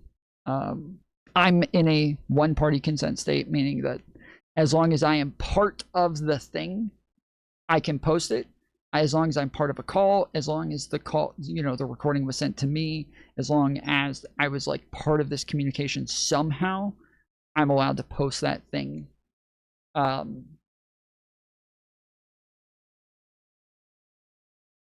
yeah. All right, I think that's about it. Let me. So for the past couple days on TikTok, I've been hearing about this voicemail that a guy left a girl after going on one singular date with her. The things I heard people saying about the voicemail were things like he was trying to coerce her into consent, he was trying to force her into some sort of sexual situation she did not want to be in, and just that he was all around a bad guy. So I decided to go give it a listen myself because I was curious about how bad it is. What I found and then subsequently listened to when searching for this voicemail was some of the most reasonable words that you could hear from a human being when it comes to dating and not being compatible. Here's a quick summary of the message for those who don't want to go search it up. Hey, I just want you to know I had a really wonderful time with you the other night. I just want you to know that what I'm looking for is a physical connection. I'm very much in search of that physical spark with someone else. I recognize that you stated you're not sure if you want that in a relationship right now, and I completely respect that. But that is what I'm looking for, so if you are not, I believe we should respectfully part ways. If that is something you're looking for, I would be very happy to continue this relationship, but if it's not something you're looking for, that's also totally okay. Like I said, just let me know. Have a great night. That's it. That's the whole message. Pretty much, you can go listen to it for yourself. And you guys are calling that misogynistic and coercing her into consent? I have no idea why any of you have an issue with that message. Would you rather he lie? Bro, I don't think she's blinked this entire time. Do you just want him to ghost her? Would you rather him not explain the situation politely and maturely? You'd rather him just disappear or lie. Holy crap. Because those are the only alternatives. If a certain someone would have had the... Her eyes are so wide the entire time. She's tweaked. She really is, dude. Common She's decency geeking. to speak to me with such honesty and integrity like there is in that message, it would have saved me 8 years of my life. You see, I date for marriage, and what that means to me is that when I am interested in someone, as soon as any sort of connection forms, I tell them immediately, if you are not interested in marriage, this isn't going to work out. We should not be together. I don't really want to see you anymore. Period. Easy as that. My friends used to tell me this was insane, and I would scare away every single guy. But guess what doing that got me? A person who also wants that from a relationship that I now have a very, very successful relationship with. Yeah, remix. Yeah, I see Chico. CT. Better love in the game. West side, what it do, nigga? East side, huh? You already know. Oh, boy, let's get it, nigga. Hey, Fabo, you know how to do this. Just on the love, nigga. I don't need nothing, nigga. I said I'm higher than a motherfucker right now. I shoot a nigga dead in this shit right now. They thought I fell off, but I don't see how. Pull up in my car and the bitch is like. Dank head, nothing but a dank head. Slide through on the late night, she give good head. Always being slick, you know we ran the train. On the high OU, you know we ran the game. Out the Mac 11 clock, then the AR steady. Run up on me, motherfucker, I'm ready.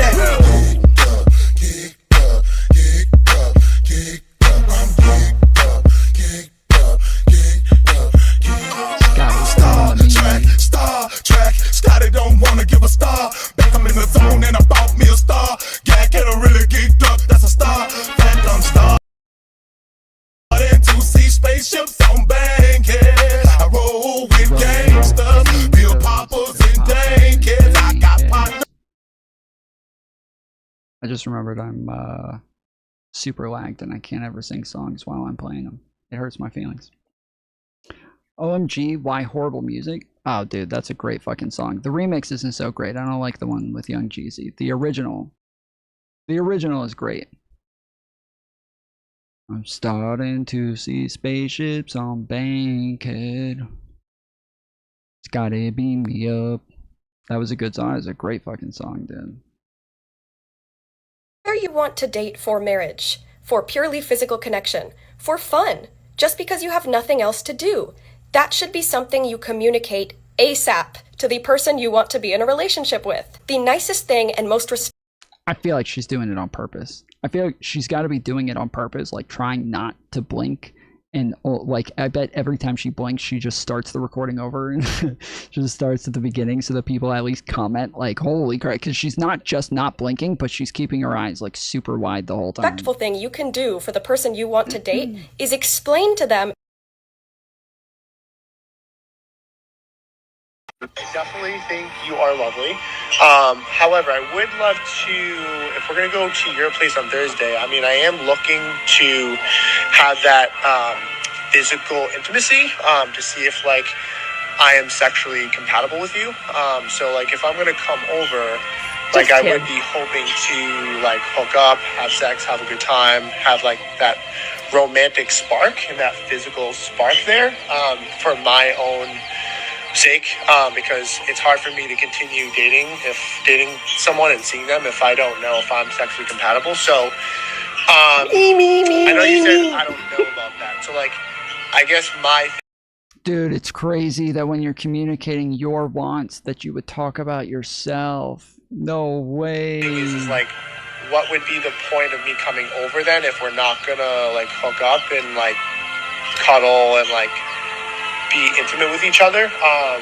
And if that's what you don't want, that's fine, but like I think we should just like end it here then, respectfully, just because first date, that's fine, like you want to get to know each other, I'm all about that, but like I am looking to have that physical aspect there, and I don't want to continue seeing someone if I don't know if that's good, if that's not there or not. So up to you, let me know. I'm happy to, if you do want me to come over, I'm happy to do so. Would love to have a good time, and, you know, we can have some wine, hang out, and chill. But if you're not trying to hook up, then, like, I think we should just go our...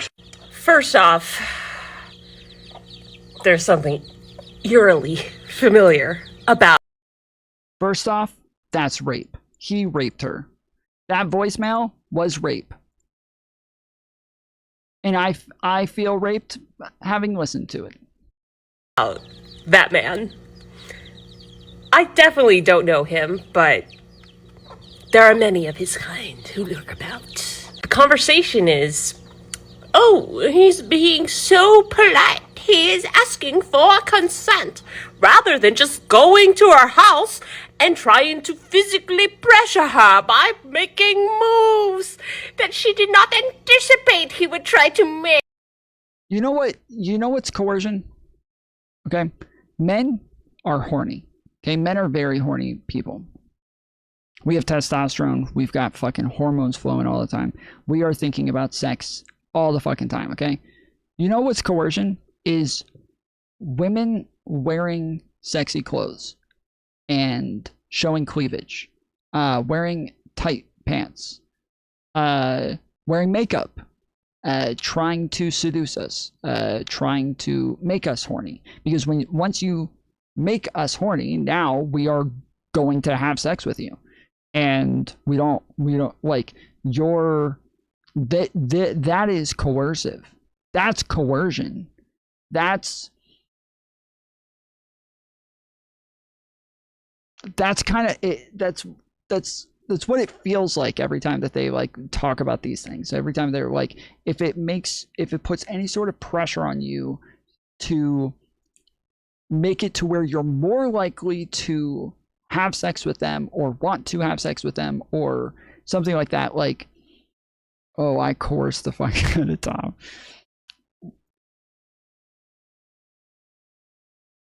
I don't know what you're talking about. Well, I've lost everything that I was saying, so you see what I'm talking about? And then he's like already in her house. How can she say no? That's the conversation about this freaking voice memo. Why is there any conversation? It's just block, delete, next, move on. He's begging the whole voicemail. He's begging. This is a common sentiment. He's begging her to have sex with her. He's demanding that she have sex with him. He is forcing her to have sex with him. Like, that's what all of these people are saying. I don't get it. These people have never had sex before.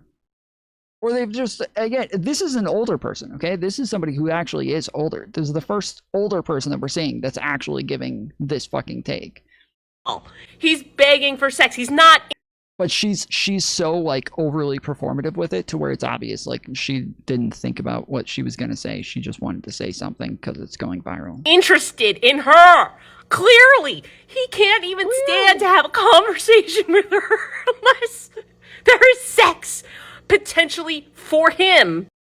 He's literally having that conversation right now in that voice memo on the table. He doesn't even see sex as a two-participant activity, that you need two people to enjoy it, to have a good time. It's clear in how many times he's like, just for me. Just for me, let's have sex. Oh, I will give you charity, good sir, because you need it so badly. I can tell you, if I'm threatened like that, with a good time by a man, I will take it. Goodbye. See ya. There is a reaction on here. I'm not going to point her out because I think it is something her adult self would be embarrassed about. But her response was, I really appreciate how he's so clear and forthright with what he's looking for. And back in my promiscuous days, I will take it.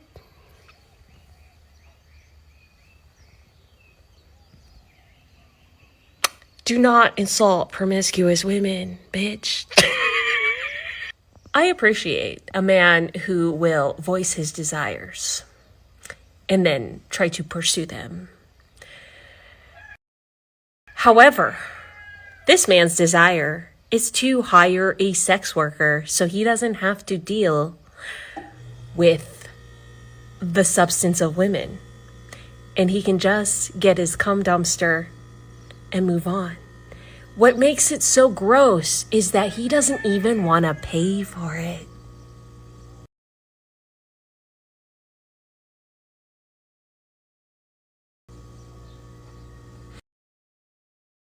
We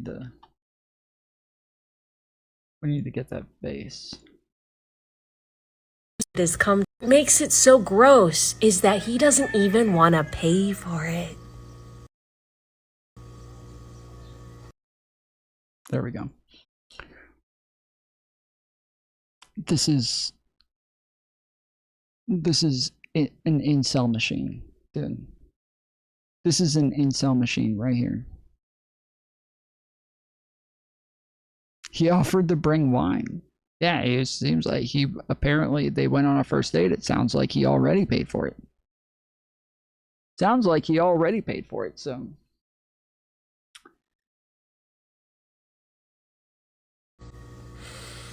Dude, go back to incel jail and stay there for another decade.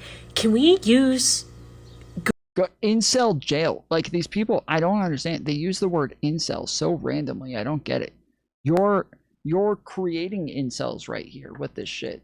Google AI to figure out who he is in real life, and that every little person that they have the smallest issue with, they want to dox that person and ruin their fucking life.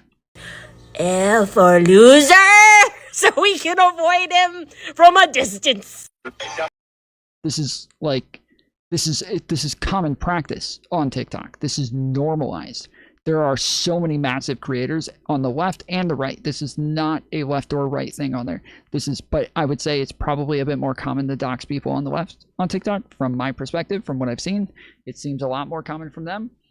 But this is a very, very common practice. So yeah, I'm annoyed with this.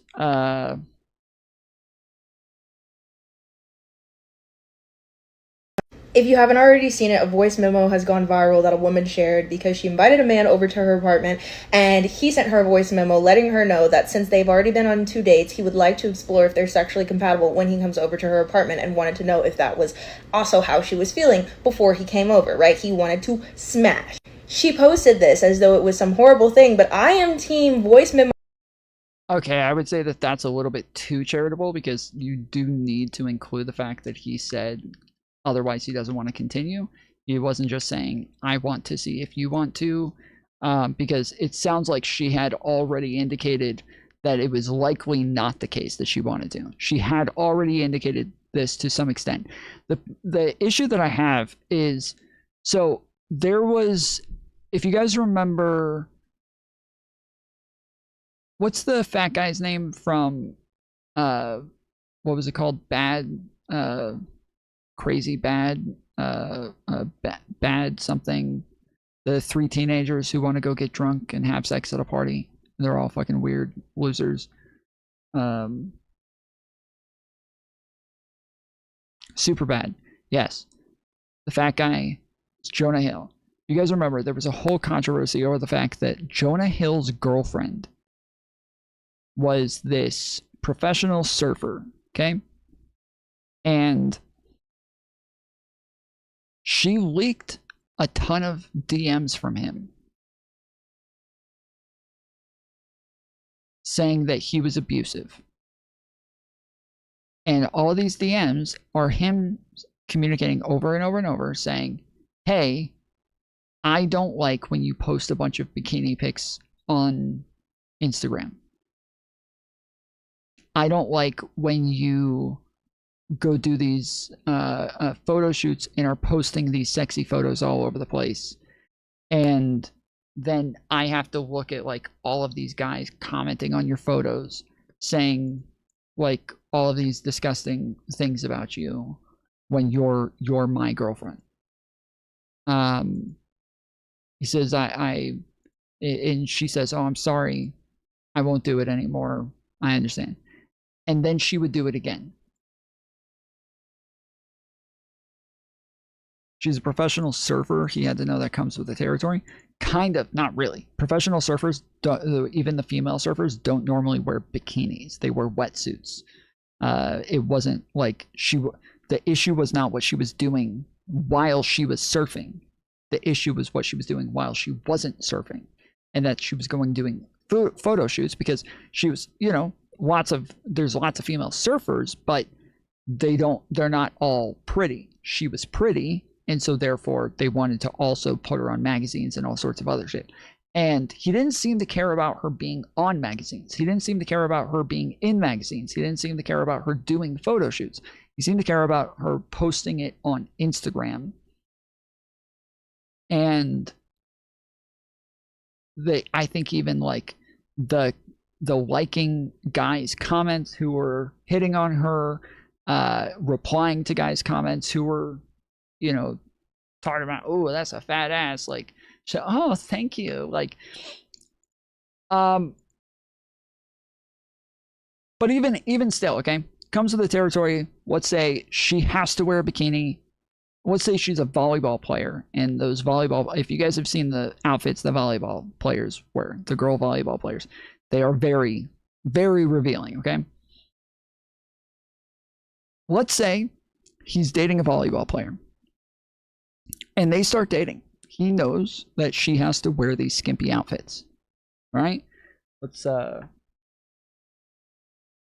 just for reference here.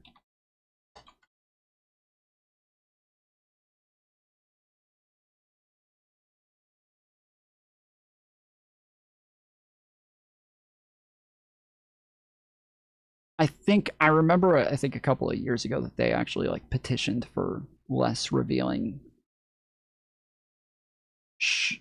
outfits. Let's see. It's not female.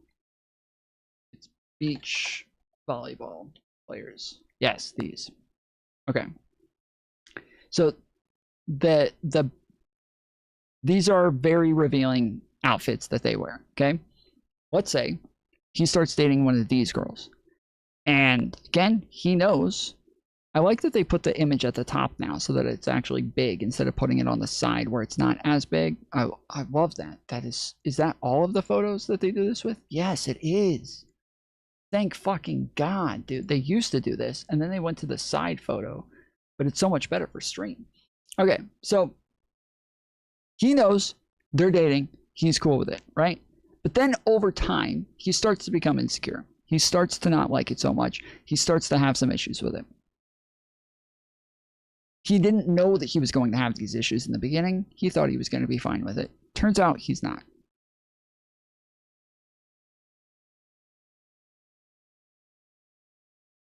What is his option here?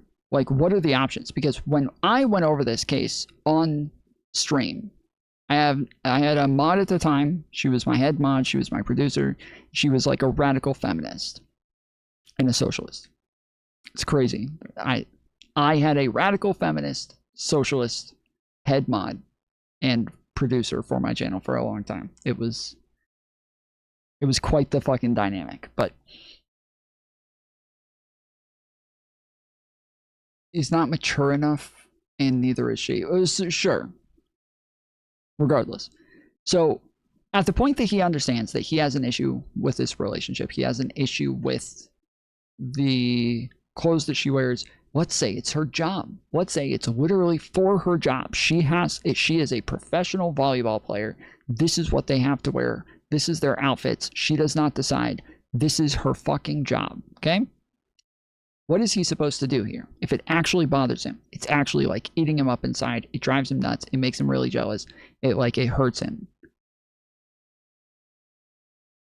When I talked about this on stream, my head mod kept saying, like, that's not for him to decide. And I kept saying, sure, he's not deciding anything. Oh no, it's not a new thing. It's just the way that I had the screen done. If I scroll all the way down, it goes back to the side.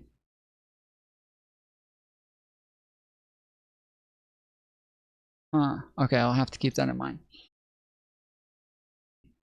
But yeah, she kept saying that's not for him to decide. And I was like, so what is he supposed to do? And she's like, he's supposed to just get over it. But no, he's in a relationship with this person. He can't just get over it.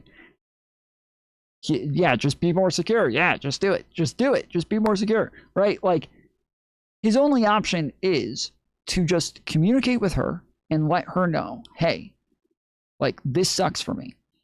When he does it the first time, she agreed to stop doing the photo shoots, right?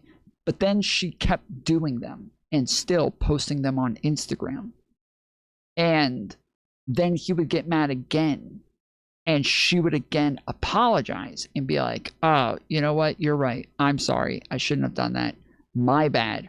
And then she would do it again. And eventually he blows up and he's like, hey, what the fuck, dude? Why?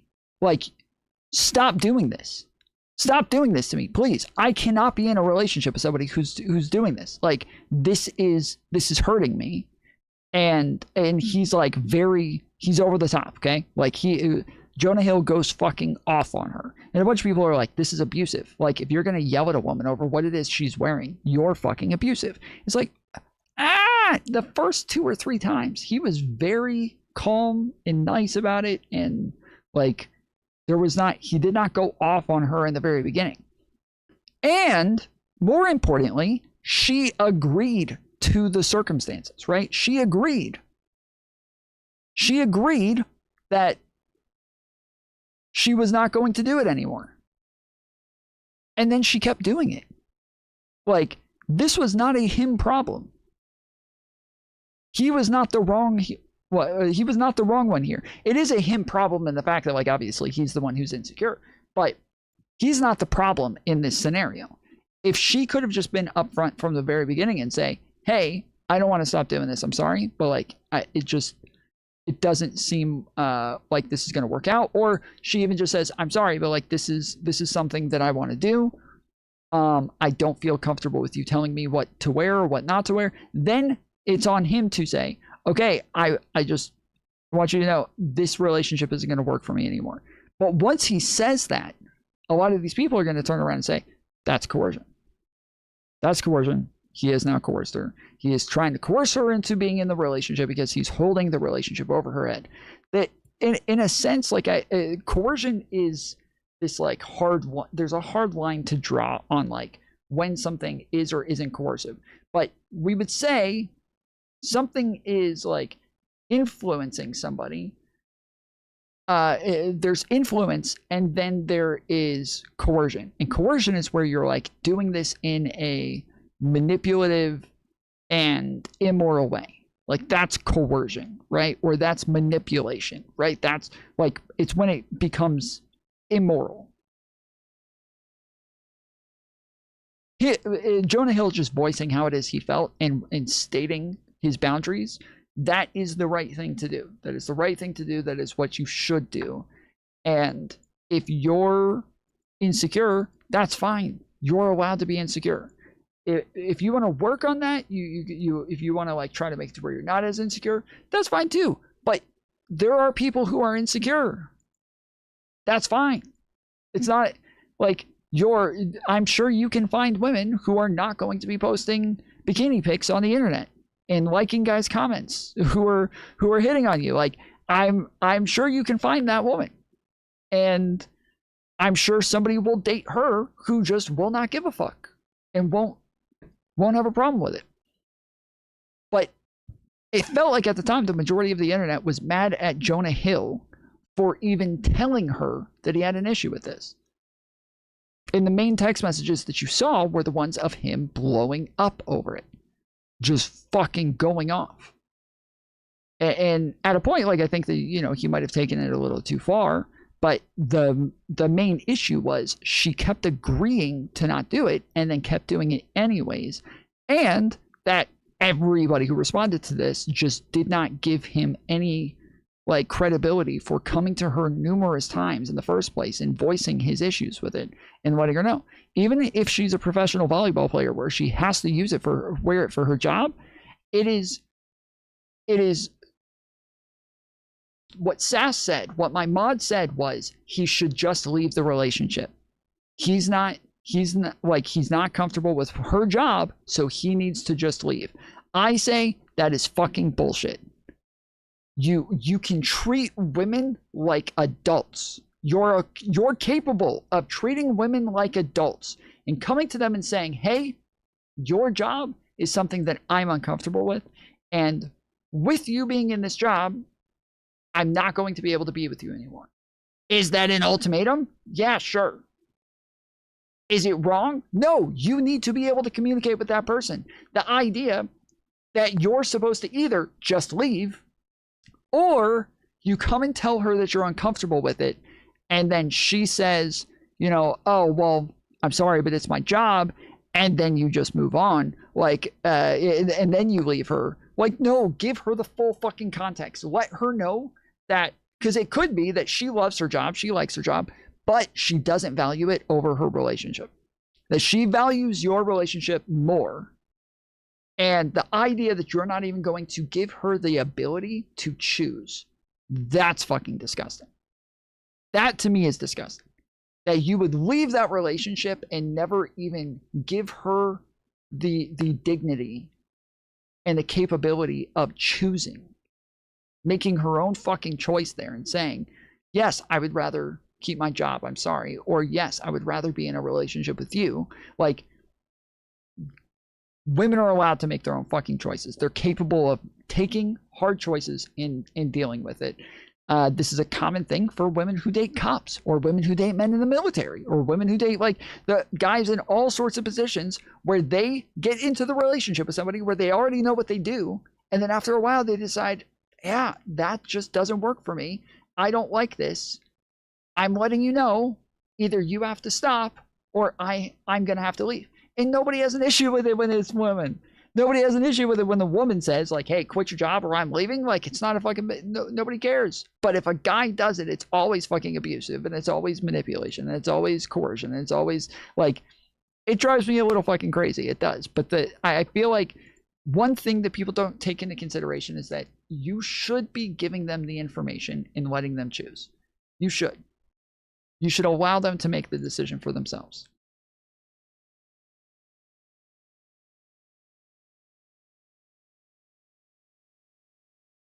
Actually, we're too generous to you. Oh, all you people in America, they look at our healthcare system, and they're like, you know what the problem is? It's too easy on poor people. This Medicaid program, this AC, we're giving them too much, let's cut it. I think that's inhumane. Brother, not we could have started argued. because of We Sebastian. could have talked about. We could have talked about engaged in criminal conspiracy with Russia. Didn't quite finish their last thought that I could hear. That's how I'm going to run it, okay? Makes sense? Rules are simple. Andrew, start us off. Yeah, I think my claim is pretty simple here. I think the exact phrasing I used. You know, if we continued Medicaid, Medicare the way it's going, it's not going to exist for everybody. You have to make cuts somewhere. Because of and- the national debt, because of the Yeah. deficit? Yeah. Okay, so we can afford the $3.8 trillion. Okay.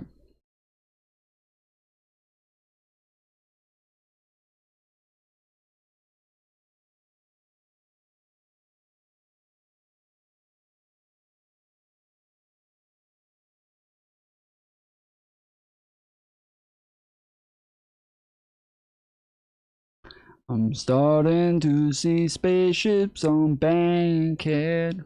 I roll with gangsters, pill poppers, and bankheads. I got partners like worms. She divulged the details of the text messages from that evening, and to the she divulged it to the Washington Post. The Washington Post. Do you guys see what he's doing? He's literally trying to discredit her by saying, well, he must have mistook something, and now I'm going to ignore the part where she said explicitly, do not come over. I am not interested. Like, fuck you. Fuck you. You are scum. You are a... Oh my God. She divulged. Well, she got something right.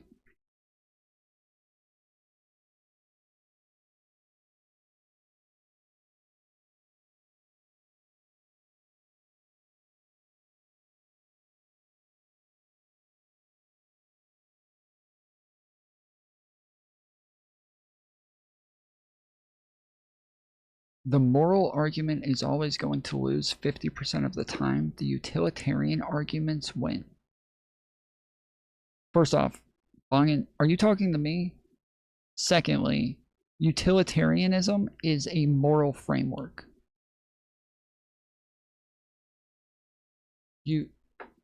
Utilitarianism is morality. What are you talking about, dude?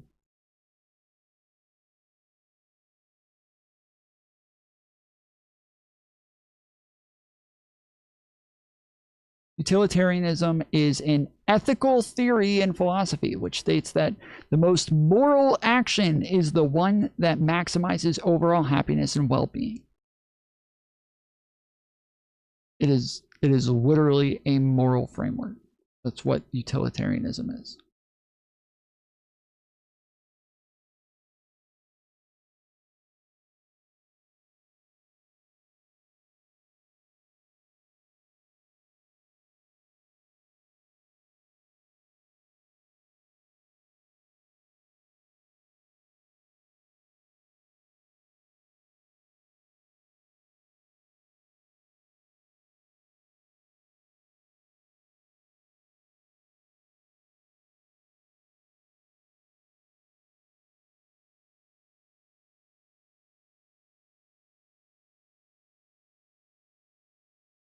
We're going to listen to this entire voicemail together, and we're going to talk about...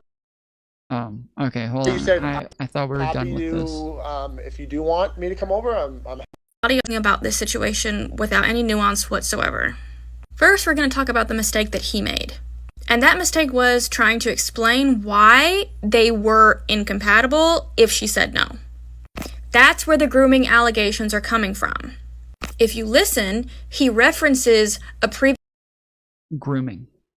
Grooming allegations.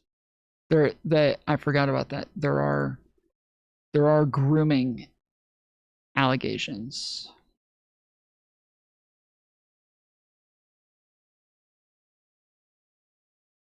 People saying men aren't lonely enough, etc., etc. And I was sitting there thinking, this is what consent looks like, y'all. Like, we discuss the concept of consent so much, but I don't think people actually understand what it looks like. And that voice note is what consent looks like. That was not consent. That was grooming. That was grooming 101. And this woman... It's fucking grooming now, dude. She's an adult with it. No, she's not. She's a woman. Women are never adults. They're never adults. They're women. They are children. They are always dumb children. Always. Because even like 16-year-olds should be able to communicate with each other like this. It's not likely, but it still would not be like, you know, a 16-year-old should be able to talk to another 16-year-old this way. And that the fact that grown adults can't do this. Yes, they are dumb children. That's what they want. They want you to treat them like stupid children. That's what they are. That's who they are. Participated in a larger function of it, like many male-centered women do, where they educate the rest of the women. How do you accept your degradation without knowing you're being degraded? By changing the semantics of what the fuck is going on. So this woman is responding to a viral video on TikTok right now, where a girl posts a voice memo from a guy who she's only gone on 2 dates with, and him basically stating, hey, I just feel like the only way that I'm going to meet up with you again is if you agree to have sex with me. And I guess the girl invited him over to her house. That's like, this is manipulative. When you word it like this, like, you're being manipulative by wording it that way. Fucking shite, mate.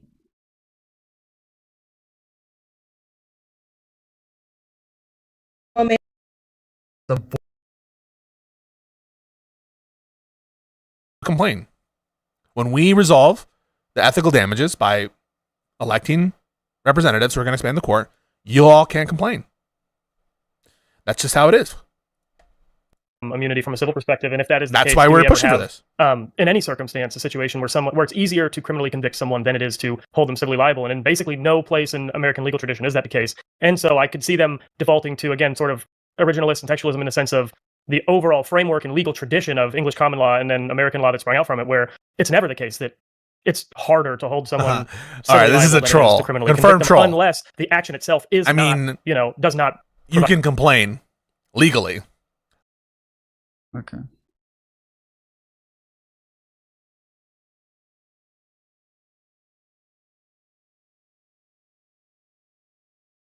My little violin out for him. You got to feel so bad. He's playing the victim. It was really probably AIPAC that made him get a Nazi tattoo, lie about it for years. It was probably AIPAC that made him allegedly physically abuse a Republican woman he used to date. And it was probably AIPAC or the establishment or something that made this latest accusation. I think he's disgraceful. I genuinely think that's one of the worst, I don't even know, announcement videos I've ever seen.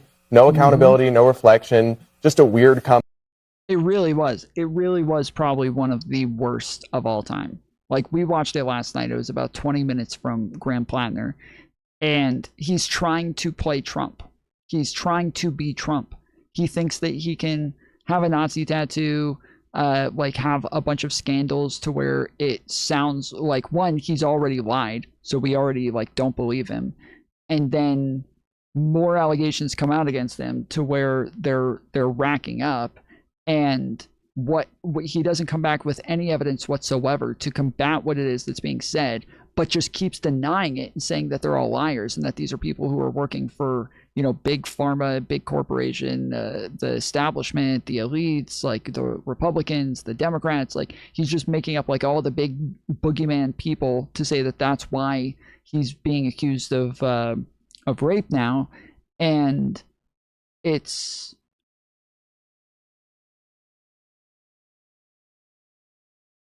just slopulism what he's doing, where he's just trying to like blame the big guys, but he's trying to.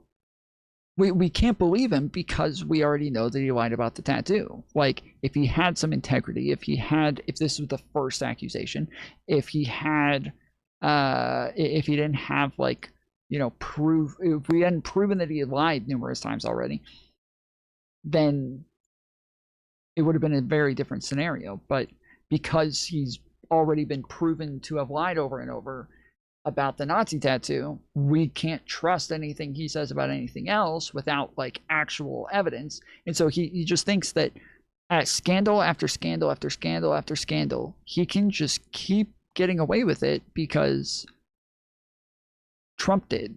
So like, if he just does what Trump does and just keeps denying everything and moving along, then he'll be fine. And That's not how that works. Combination of not for Democrats. Backing away, but also denying the allegation, not even standing on business. This whole thing is such a black eye for the Democratic Party writ large, though. It's not just him. They're doing the right thing eventually. But where was this energy when Lindsay Fifield came forward? Yes, she's a Republican operative. Doesn't mean she couldn't be a victim. She had contemporaneous corroboration that Graham Plattner, that she said at the time, physically abused her and locked her in a room. That should have been enough for the Believe Women Democrats. Zoran didn't withdraw the endorsement, didn't withdraw support. Bernie didn't. What are we doing here? Yeah. Zoran didn't drop the endorsement? That's not good. I didn't know that.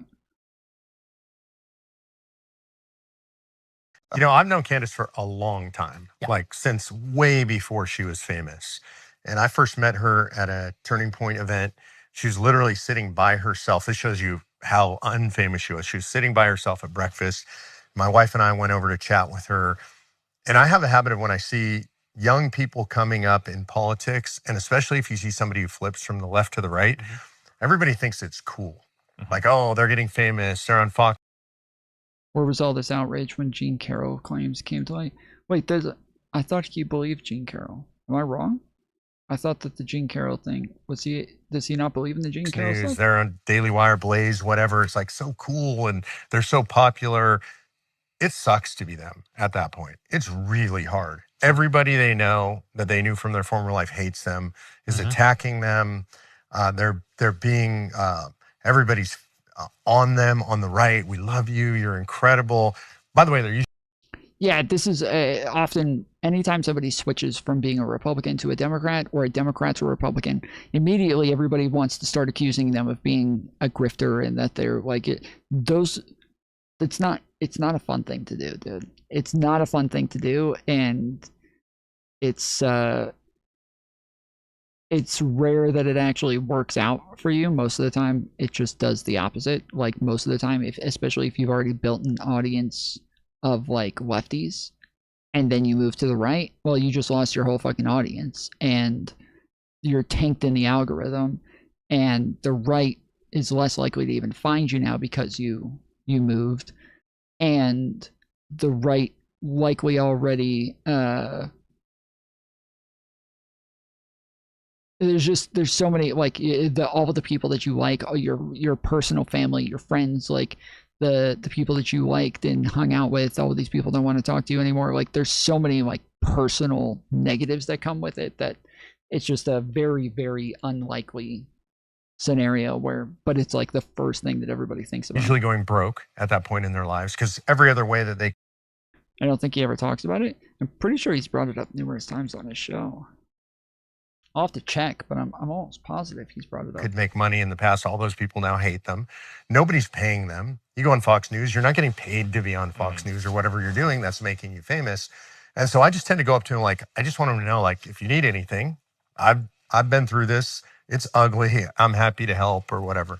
And so I did that with Candace, and it was fine. We had a nice conversation. And then about 6 weeks later, I just felt compelled to call and check on her. You said something which I think is so true. If you've spent any time with Candace, you know she's extraordinary. Oh, yeah. I mean, she oozes charisma. She's articulate. She's intelligent. She's pretty. I mean, she's the full package as a broadcaster. And so I knew she was going to be really famous. So I called her up and just said, hey, how's it going? And she was frank, and she said, not great. And I said, what's going on? And she was telling me, it's just rough. I'm having a hard time making it. And I said, well, I have a kind of a litmus test question with up and comers, like, what would happen if your car broke down tomorrow? And Candace told me, oh, I'd be screwed. Like, I couldn't afford a car repair. And she said, in fact, I have a tire that's flat right now. I can't repair it. So here she is. She's becoming famous. She's traveling around talking for TPUSA. She's making virtually no money. She can't fix her tire on her car. And so I offered to help her with that. And I started paying her. Like, this is a story I've never told publicly. Wow. And I just said, well, what do you need to survive? And she said, well, I'm getting paid $1,600 a month. My rent is more than that. I'm watching my YouTube for monetization. How much do you need? She said, I need about $1,000 a month to survive. And I said, okay, well, I'll pay you $2,000. And she said, well, for what? And I said, just do what you're doing. Because she was extraordinary. And I just, we could afford it out of our nonprofit. I put her on the budget. I started paying her. And she at some point said, "Oh, do you want me to endorse convention of states?" I said, "I mean, if you want to, but that's not why I'm not doing this for that reason. I'm doing it because you're a talent. You're important. I think you're going to be famous and do really great things. I just want to help." So I paid her. I don't remember exactly whether it was a month or two. It was relatively short. And one day I got a text from her that was like the most vicious text I've ever received from anybody in my entire life. I mean, just cut me to the bone. Said something like, "I don't think who you are, who you say you are. I don't think you're genuine. Don't ever talk to me again." And I literally, the look on your face is the look on Out of my nowhere, face. like out of nowhere, just like what? At zero, like Yeah, out of nowhere. 0 to 100. Yeah. Hadn't had a conversation. And I basically said, "What the F are you talking about?" And she said, "Was I not clear? I don't ever want to talk to you again, lose my number." And I said, "You're batshit crazy. Like, I don't even know what this is." And that's the last time I ever Base? talked to Candace, right? But it was my first evidence that she's psycho. And the follow on to the story is many years later, Yeah. I knew Charlie socially more than politically. We used to hunt together. She's never really like capable of keeping long-term relationships with just about anybody. Like Charlie Kirk is kind of the only person that people can come up with that, like, it seems like was it seems like this is somebody who she had a long-term relationship with and never like burnt the bridge with, but even that's not clear whether or not that was the case or not. It's nobody really knows. Together. And so we'd go pheasant hunting and fishing together. And so I was on a pheasant hunt with him. This is when Candace was having her explosion with Kanye. Remember, she said Kanye designed the logo for Blexit and he said no. So this is all blowing up. Charlie has now made her his communications director. We're on this hunt. Charlie's there. He's on the phone constantly. He walks up to me and says this really weird thing. He goes, "I think I owe you an apology." I don't like, I'm not offended by anything you've done that I'm aware of. He goes, "You don't know?" "Nope." "Okay. Like, you don't owe me an apology. It's fine." And I asked him a little bit later, I'm like, I don't know what that was all about, but I do have one question. I got this super weird text from Candace. Like, it was just the meanest text I've ever gotten in my life. I was just trying to help her. And he pointed at his phone and he goes, "Some people never change." And that to me was the beginning of a through line, right? Like I saw, okay, I don't know what's going on with her and Charlie, but it's bad. So okay, so that actually sounds like they weren't friends anymore. There's been numerous people who were close to Candace who did say that they weren't friends anymore, and that he was just like putting up with her. Charlie was tapping that. Shut up. But I just had this conversation with Pisco the other day where, yeah, it's like there's enough people who were close to him who have said that he didn't really like her. And she released text messages showing that they were still close and that they still messaged each other. And I said, I was like, it could totally be that he was just dealing with her the best that he could, but that he wanted to distance himself from her, but he also didn't want to have to deal with the drama, didn't want to have to deal with didn't want to have to tell her. He would rather just slowly fade away. But we do know that she hadn't been invited to a lot of the TPUSA events in years. We do know that much. We do know that she hadn't been associated with TPUSA in a long time. We do know that we hadn't seen the two of them in the same room in years. And so when you hear this and what it is that other people from TPUSA are saying, it sounds like they were not really close. It sounds like he was having issues with her. Candace, like, it was just the meanest text I've ever gotten in my life. I was just trying to help her. And he pointed at his phone and he goes, "Some people never change." And that to me was the beginning of a through line, right? Like I saw, okay, I don't know what's going on with her and Charlie, but it's bad and she's being vicious. She was bad and vicious to me. She then goes to PragerU, and I kind of tried to warn the PragerU folks, like, can't tell you exactly what's going to happen, but it's probably not going to be good. Do you think this has anything to do with the Daily Wire filing? So what he said is that this was before she ever worked at the Daily Wire. This is when she first started with TPUSA, that he ended up giving her a stipend, and then they had their falling out later. I think she had her podcast at this point. She had started with, I believe her first podcast was with PragerU. Did he say that? I don't know if he said that, but her first podcast was with PragerU. And it sounded like that's about the time that they fell out. And I don't know how long after he went and talked to Charlie Kirk about it. So who knows? Who knows how long ago it could have been. Let's see.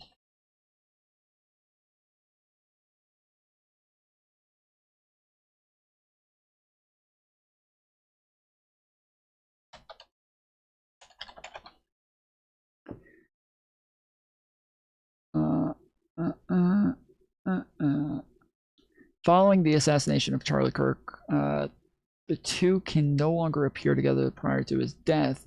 Their final public appearance occurred during their collaborative years with Turning Point USA, before their relationship significantly fractured over Owen's increasingly controversial viewpoints. TPUSA era, Brexit merger. After Owen stepped down from her official TPUSA role in 2019, they occasionally crossed paths as independent media figures. Their last major unified organizational event took place in 2023 when Owens briefly merged her Brexit Foundation back into Turning Point USA. By the final year of Kirk's life, the duo operated largely independent tracks. Kirk publicly maintained that he kept a cordial private friendship with Owens, even defending her from critics as late as August 2025. However, insiders noted that they had not shared a joint public platform or maintained a consistent communication pipeline for quite some time prior to his death due to their widening ideological differences. Yeah, a lot of people keep pulling up a clip of him semi-defending her, saying that, like, she gets a lot of grief, I think is what he said. He said something like that. It was something very innocuous in general. Like, yeah, man, Candace Owens gets a lot of grief. But he was talking about her leaving TPUSA. It was at the time that she was leaving at the time that she was leaving the Daily Wire. So yeah, I don't know. Okay, I did pull up some videos where Brad talks about E. Jean Carroll.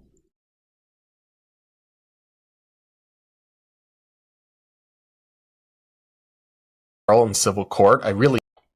Was I too political? I don't want a rapist to have access to nuclear weapons. So I do find it very concerning that Trump was held liable for sexual abuse of E. Jean Carroll in civil. Yeah, he does find it very concerning. Court, I really do. But you still voted for him. Did you know that I actually didn't vote for Donald Trump? I actually voted for Chase Oliver, the Libertarian Party candidate. And you have over 1 million TikTok followers. You didn't think to Google or chatbot search even who did Brad Palumbo vote for before making that out and blasting it out to 500,000 people?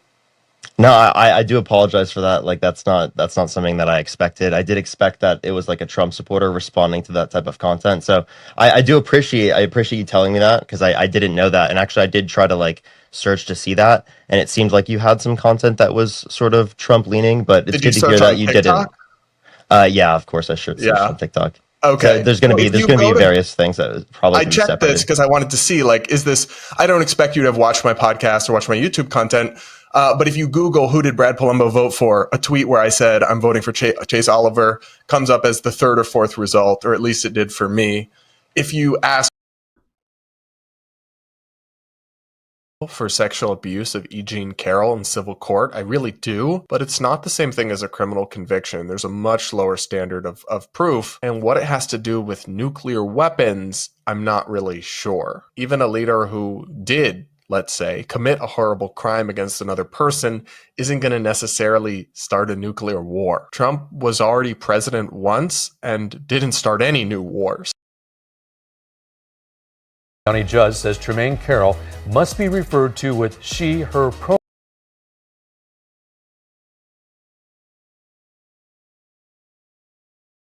Carroll in a Bergdorf Goodman dressing room? How would we know the 2020 election was totally legitimate with zero fraud? How would we know that January 6th was an armed insurrection where many police officers lost their lives? How? They just kept going to Reagan. I'm Professor Sungandeesmans, and Okay, so yeah, the main two are just these two. Yeah, I guess on this one channel, it doesn't seem like he ever.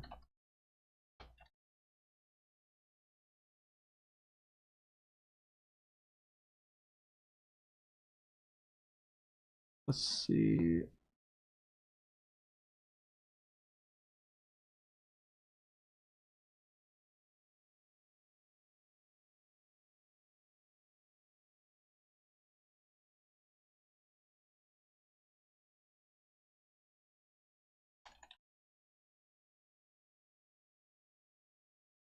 There's another channel called like Brad versus the World or something like that, right? Where the fuck is that?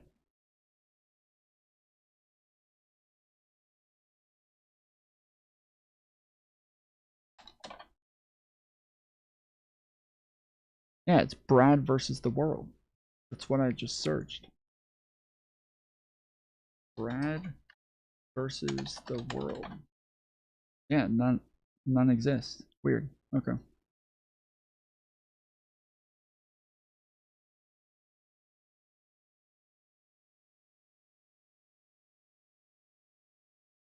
Stephen A., all these Democrats that stood by Graham Plattner continue to tell us that we should vote for guys like Abdul El-Sayed in Michigan. I'm beginning to wonder if we shouldn't trust any of their endorsements. Well, listen, I don't blame you feeling that way. Just don't sit here and act innocent, Will Kane. I mean, I'm on vacation and all of this stuff. It's good to see my man. I haven't seen you in a while, but you know me. Yeah, you guys can't say shit when you voted for Trump. You can't say shit when you voted for Trump. I'm not going to let you sit here and do this one-sided reporting that you're doing right there. When you're talking about the Democrats, I'm not here to defend them. I can't defend that soundbite from Elizabeth Warren. She got to defend that. I can't defend Bernie Sanders defending him. He's got to do that. I can't defend any of the Democrats for sitting up there and defending this man, considering the Nazi tattoo. That should have been enough, personally. Let me be. Yeah, but Democrats act like they're high and mighty by being against rape. Republicans aren't against rape. Republicans have never been against rape. Democrats act like they're against Nazis. Democrats act like they don't like Nazis. Republicans never acted like they don't like Nazis. So it's not analogous. Very, very clear, but especially in light of the allegations that came in the aftermath. I mean, my God, what took you so long? So certainly they can't be defended. But Will Kane is not going to sit here at 4 o'clock in the afternoon Eastern Standard Time and act like the Republicans haven't tried to defend people in the past. Don't get me started with Roy Moore, the Senate candidate out of Alabama in 2015. Don't get me started with your president and a myriad of allegations that he absolutely positively. Yes, especially at 4 p.m. Eastern Standard Time. Especially at 4 p.m. Eastern Standard Time. Do not get him started on this. He swore were false, but nevertheless, there were a bevy of allegations against him, not even to mention the conviction counts, but we all know a lot of people believe that was politicized. Don't get me started with the fact that Al Franken, who was a Democrat, was defended by some of the Republicans who felt he shouldn't have resigned. So let's not sit here and act like we're going to point at just one party and say them. You are absolutely right. You hit the nail on the head in the end, Will Kane, when you say this. It's about power, capturing it and maintaining it. And anything that positions the party to gain power, in all likelihood, they will do on both sides of the aisle. Not you. I'm not talking about you. Okay. No, it's fine. It's fair play. It's fair play. But to the accusation of hypocrisy, what I would suggest is this. We've well litigated the issues one by one when it comes to President Donald Trump. The issue is the Democrats have told us now for years, Stephen A., that they are the moral high ground, that believe all women, that they are the ones holding us back to. Yeah, see? That Democrats are the ones who act like they're against rape, dude. Republicans never did that. Republicans never did that. Who are also valued norms. And yet here now, they... Yeah, Republicans never acted like they value norms, bro. They never care. They never pretend like they care about norms. What? Where is that coming from, dude? Where there's not the same sold them thing. All out in one candidate. With one candidate, they showed us that was nothing but a posture. It was fake. It was all embodied in one man with a Nazi tattoo on his chest. And yes, politics is about power, but what we learned here. It's so stupid because they'll have like 3 people who didn't immediately condemn Graham Plattner, which I don't know why they some of the people, I would love to see the longer clip of this because one of the people that they mentioned was I forget her name, Pocahontas, but she called for him to drop out. She called for Graham Plattner to drop out. So I don't understand. Like, Plattner was not somebody who was held up on a pedestal in the Democrat Party. But they do this thing where they can find like 2 or 3 Democrats who did a thing, and then now it's all the whole Democrat Party. They acted like they're moral people, but haha, we got 2 or 3. Here with the Democrats is they're perfectly willing to be absolute frauds in pursuit of that power. Well, wow, Will. I mean, my goodness, you gonna fall out your chair with chalk? I mean, you know, this is how they do. I mean, there's no question about it. You're right. I'm just saying the same things that you could say about them, you could say about the other side. I'm not getting into the veracity of the accusations and allegations that have been thrown at our president or anybody else. I'm simply pointing to what this story is about. The story is about allegations. Yeah, didn't Elizabeth Warren literally call for Graham Plattner to drop out? Like, why? He mentioned Warren at the beginning, right? Accusations. Him categorically denying it, but us saying those allegations alone are serious enough for Bernie Sanders and Elizabeth Warren and others to have reached the conclusion that he should step aside and I think the point of Stephen A. is they should have gotten there sooner. That's right. That's what I'm saying. That's right. By the way, can we agree? Let's just continue this good. See, he's doing it again. So now it's not about hypocrisy. He's saying that they should have gotten there sooner. He is making a moral line, not saying that it's about like any sort of hypocrisy here. It's not about them contradicting themselves. He is drawing a moral line saying that they ought to have kicked Plattner out sooner. But so now that it's about a moral line, now we can go right back to fucking Trump. So why didn't you guys kick him out? Why didn't you guys push him out? Why did you guys still vote for him? Why are you guys still backing him? What do you mean? Spirit agreement. Sure. When it was exposed that he had a Nazi tattoo, that should have been enough for Bernie Sanders. For me, right there. It should have been enough right there. It should have been, especially the way that they were policing us as a society under the Biden administration. You damn right it should have been enough, without question. Right. So there's some inconsistency and hypocrisy on that point. No question. I'm not here to defend that. Again, I'm just saying. You're talking to me now. I know you. Don't think that you're going to come on the air at 3 o'clock, 4 o'clock in the afternoon and get away with trying to point to one side when I can point to the other doing the exact same damn thing. You know better. That's all I'm saying. I don't know about the exact same damn thing. I don't know about the exact same damn thing. Okay, since we're going to hold each other accountable, I do want to ask you about something you said. Well, as long as we're holding each other accountable, as long as we're against rape today,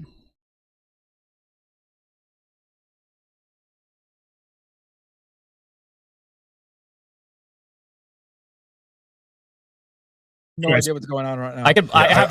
I've never heard this Ryan Grimm quote. Yeah, and to be very clear, just to preface this, I love Ryan Grimm. Everybody go subscribe to Drop Site News. Amazing journalism there. On domestic issues, I think sometimes his commentary is ass. There was that one clip of Emma too that started going around too, and like, mind you, I love Emma, but what she said was a bit diabolical. I was like, oh. But no, I will defend Emma on that point because I didn't see what Emma said. She was making a larger point that she doesn't care what you believe in your personal life. It matters how you vote as a politician. When you're a politician, she views politicians, and I view this the same way, as a tool. As long as you're a reliable tool for the correct positions, then it doesn't matter what you believe in your heart because we. Okay, I said before that like that to me would be like a much more respectable position. That if these people, instead of like outright defending Plattner, or instead of victim blaming, or instead, all of this other crap that they've been doing, instead of doing that, if they had just like said like, hey, like he's still the lesser evil, and so I still think that like the Democrats need the majority in the House and the Senate, and so I'm still willing to back him. That to me is like a fine argument to make.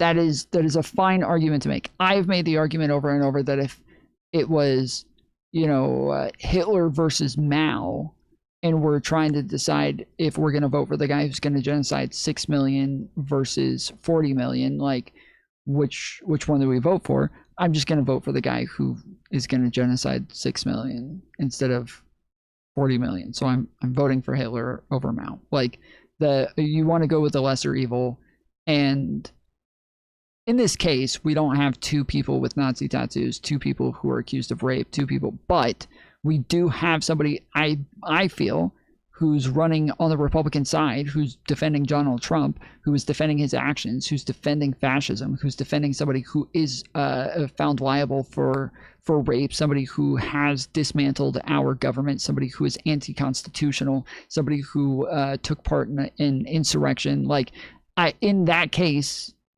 yeah, I still think Graham Planner would end up being the lesser evil here, where it would be better to have somebody like him than just about any Republican. Now, I'm saying this is a more respectable position than somebody coming out and victim blaming.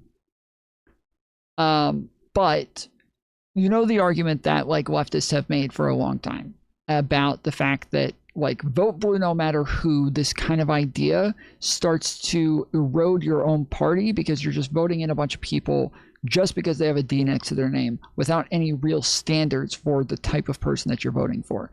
And Democrats have been pretty clear that like, even though we're vote blue no matter who, we still have standards, we still have lines, we still think that people like should drop out if they become bad enough, blah, blah, blah. And I think Graham Planner is a great example of that, where like even the vote blue no matter who people are still like, yeah, you got to drop out. Like, you got to drop out. This is where our party starts to erode. We start to not have standards. We start to not have ethical like guidelines that we're using to decide who is and isn't part of our party. We have to be capable of gatekeeping at some point. And so yeah, I would like to see the clip from her, but I don't know why. I can never remember her fucking name. I always want to call her Emma Vigeland. I would still like to see the clip from Emma Vigeland. She's a fucking idiot, so I doubt she actually worded it correctly. Even the fact that some of them are mad about this, and he's like, well, what she's actually saying makes me feel like that's probably not what she said. It's probably not what she said, and he's getting like more defensive of her than she probably was of herself. But yeah, maybe we'll look for it. We can never really know that anyways. That's the point she was trying to make. Obviously, maybe it came off a little weird using the Nazi example. Came out a little weird using a Nazi example. Oh shit, was she based? Was Emma based? Did she do the whole like, I don't care if he's a fucking Nazi, like if he's better than the other Nazis, then I'm voting for the Nazi. Like, who cares? Like, if I don't care, you know, if he's voting for free healthcare, but he happens to have a swastika tattoo on his chest, like, well, I don't think the swastika tattoo is going to hurt me. I do think that the free healthcare is going to help me, so I'm voting for that. Like, I do get that. I do get that to an extent. I think that again, that is a better argument than what a lot of people are making. But still, I feel like there's got to be standards. There's got to be a line there, because otherwise we're just going to keep drifting down that slippery slope where we're allowing anything and everything into our party, and then we become the Republicans. We become MAGA at that point. Like, well, who cares if he raped women? He's gonna lower taxes. Like, he's bringing in Doge to get rid of fraud and waste and abuse. Like, yeah, that's MAGA. We just kicked out Swallow. Yes, exactly.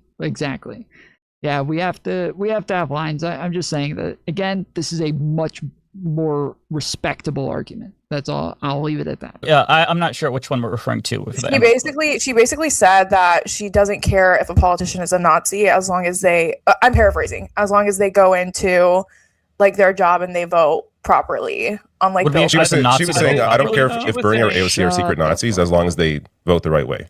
And that's Basically, Yeah. but it was a larger point about how politicians like, are tools and not like. Listen, I get all of that. I really do. And I really like Emma. I really do. I look up to her. This is not a slight against her at all whatsoever. I've met her in person. I think she's great. I just that's one of those takes that like I'm sorry. I can't. It's a tone deaf take. I love Emma too. Yeah. But it's a pure utilitarian argument. You're saying we just care about the utility here, and if he's a Nazi, well, he's not going to be able to get anything done as a Democrat because the majority of Democrats aren't Nazis. So we don't really care about the Nazi stuff. It's like, well, the Nazi stuff might get him to vote in line with the Republicans in a bunch of ways that we don't want him to, and help them get over the line of 50%. But then on top of that, again, the slippery slope argument, of course. Fuck, I saw something and lost my train of thought. I'm sorry. I can't. It's a tone deaf take. I love Emma too. Yeah. But I mean, I've how said would tone you know? deaf shit too. That's the whole point. It doesn't matter what a politician actually believes when it comes down to it. Like the common refrain is, "Oh, It's a that morality person's issue, really." But you don't know what's actually in their mind or their heart. Someone you like right now could be the most racist person in their private life, and you don't know. I mean, that's the point. Do you genuinely believe in But they vote that way. They vote as Nazis. They act as Nazis. Like that. There's a difference between the whole point. The whole point is politicians are tools for the vote. It's not that it's a realistic scenario. The point is that it doesn't matter how someone feels in their heart if they're a politician. What matters is what they actually. Oh yeah, I was gonna say the difference is if they're like a secret Nazi. I've said this a bunch of times when we're talking about Lauren Southern. There was a period where a bunch of people were upset about Lauren Southern being like semi-accepted within liberal circles, and I kept saying like, but she doesn't say anything bad anymore. She doesn't say anything like horrible. She's not like saying for people to be racist, and they keep saying, yeah, but she's just hiding her power level. And I was like, okay, why? And they're like, because she wants to be socially acceptable again. So she has to say things in a way that'll make it to where she'll be allowed on the internet, and she's not going to get banned on YouTube and on Twitter again, and she's just trying to be accepted once again. So she's never going to let people know that she's a Nazi. She's never telling anybody. They're like, yeah, no, she'll probably never tell anybody ever again. And I'm like, okay, then yeah, I don't care. Like I don't care. Like when we're talking about somebody and their platform and the way that they influence people and the way that they talk, if she's influencing people away from being a Nazi while being a Nazi, I don't care. Like if none of us ever find out that she's actually a Nazi and she's never actually influencing people towards being a Nazi, then who gives a fuck? Like that, I don't care. So yeah, if Grant Plattner had turned out to be a secret Nazi and it wasn't like open and we didn't know about it and everything, I wouldn't care. And if I was close to him and found out that he had a Nazi tattoo and everything, I wouldn't have said anything because who cares? Do with their role as a politician to help people. I think the context is understood. I think the context of the thing is understood, but the way it was expressed, but the way it was expressed was tone deaf. And I think I think that's the kind of point. Like I'm not stupid. I understand what she's trying to say. Yeah. Like I understand. It's just like also a bit of an insane thing to say when a lot of your viewers are people of color and marginalized people. Also, but right, it wasn't the best example, but the point remains. I think the point remains, but the general trap, I think, especially in this era of politics, is there like we're in a point where like we're just in the audacity economy, right? Where we have to say like crazy things to get attention. And even if it's a salient point, the way she was making it, like that's specifically structured because she's like, okay, this is something extreme that will catch people's attention, but if they look into it, they'll understand what the context is. We're not in an environment right now where it's easy to discern context with this much noise going on. So like I can completely understand what her intention was and what her point is, but like making that statement was a little tone deaf, and I think that she would understand that, hopefully, right? But like at the same time, I just think it could have been phrased. Like, don't you think it could have been phrased a little bit better, Matt? I feel like yeah, she would sure, even I say guess, that's a but I fair guess the whole point. criticism. But I guess the whole point was people going on about Plattner's tattoo. So I guess that was the example she Yeah. went with. Of course, not the best one, but I think the point remains. And also, I think it is what it is. We know what we know about the guy now. We didn't know this before, and I think people have changed their mind on him right away. But this is one thing that I have to ask because it's really bothering me. Do you not think that there's a problem, at least optically, like at the bare minimum, that leftists were like, yeah, Plattner's awesome, fuck yeah, knowing that he had killed brown people, but they're only drawing the line now that he has a white I mean, victim. I don't know if people Yes. were thinking No, he the was answer to awesome. that I mean, I question never is really, for me personally, I didn't really I defended the idea of someone having that tattoo because I know people, not in my real life, but from doing work on covering white supremacy and white supremacists and neo-Nazi groups. I know that there are people who got that that's a common tattoo among especially military people who might not know what it is when they got it. So on But that even specific putting point, aside the tattoo, Mike is just talking like about Blackwater killing people, though. Like, Yeah. he's talking about the tattoo. I think that was the main legitimate issue to have with him. Everyone was continuing on about the tattoo or about the previous allegations from that Republican apparatchik lady. And those to me didn't rise to the level of, obviously not good, but didn't rise to the level of this is someone that couldn't have changed over the years or whatever. I will mention as well, like, but for me, the Blackwater stuff was always a legitimate criticism. Absolutely. Yeah. But I think also we have an environment where we don't recognize moral inconsistency. So when somebody is morally inconsistent, and the thing was, Plattner had so many moral inconsistencies, right? And so when one arose, people felt they either have to go all in that, like, oh, that's excusable, or all in that it needs to be like. Well, the gone, thing right? is, like, he And we wasn't pretending he wasn't those things. Like his whole thing was that he was that person, and now he's reformed. That was the thing. Like it wasn't as if he was trying to hide that he wasn't. Like he was. I mean, listen, I don't know. Actually, I want to ask by the way as well. I'm just curious. Are combat veterans like off limits now for like running? Because this is like a new thing for me. That's not what anyone's saying here. Okay, so it's kind of what people are saying.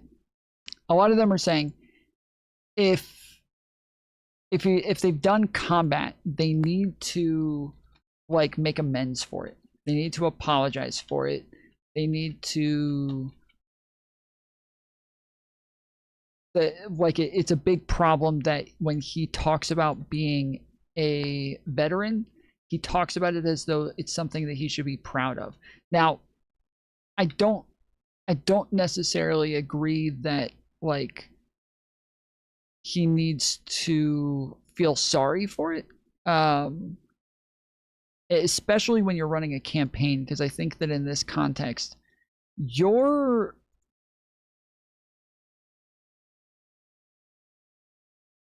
you need that as part of your campaign. It's like helpful for people to know that you're a veteran. Like, it's helpful for people to know that you were in the military. It helps get you votes. It helps get people on your side.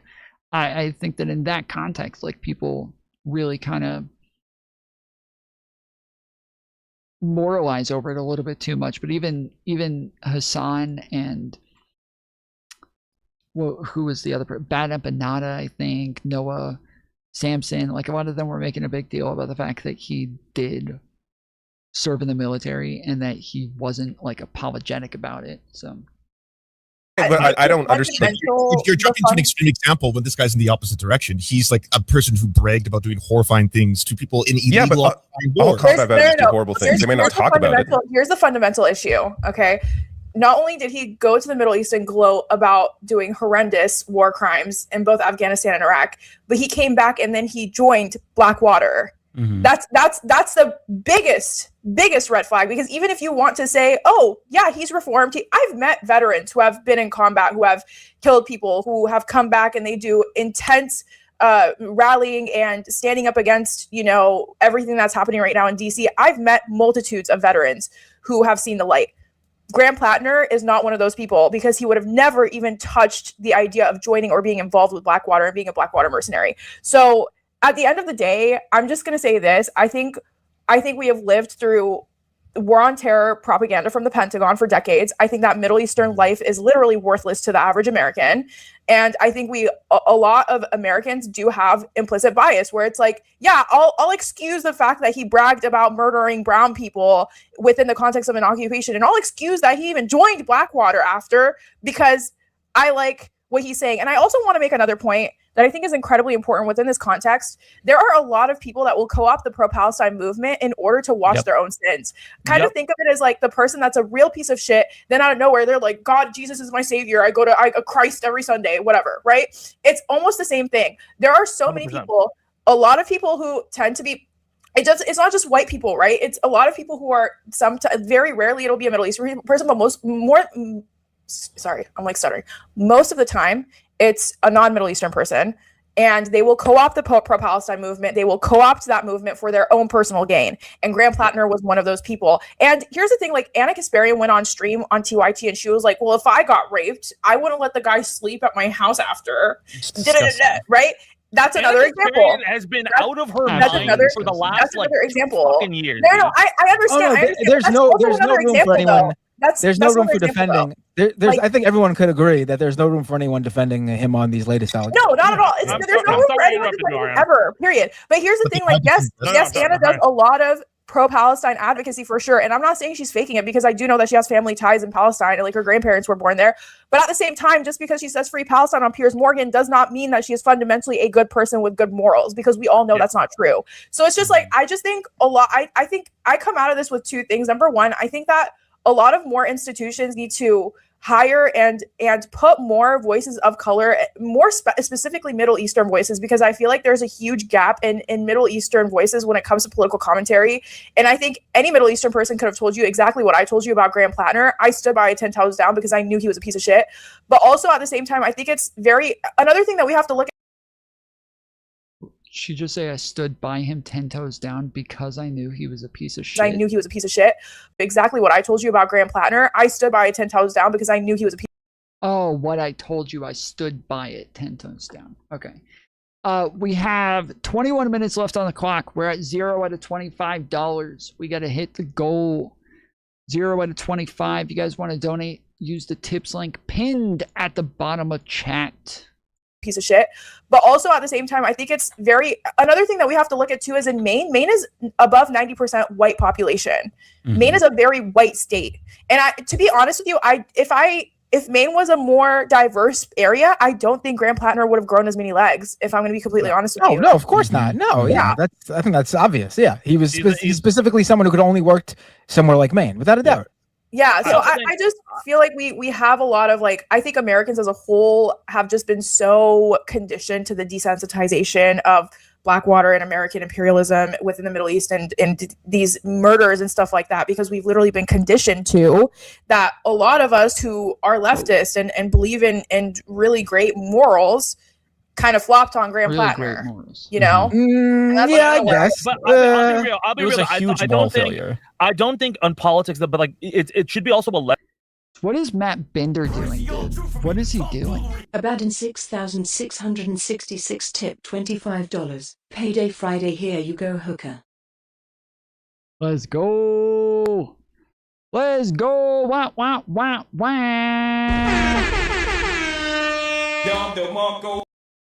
Yeah, I got a new sound just for you, Abaddon.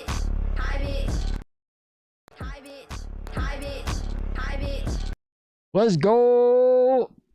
W Abaddons in the chat. W Abbies.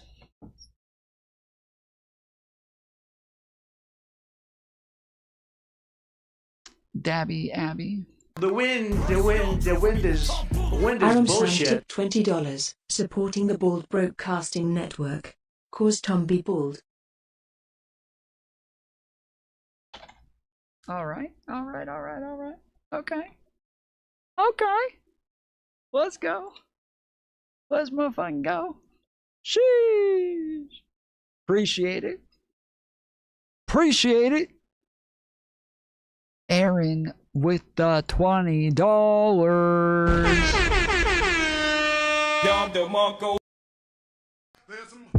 Appreciate it, guys.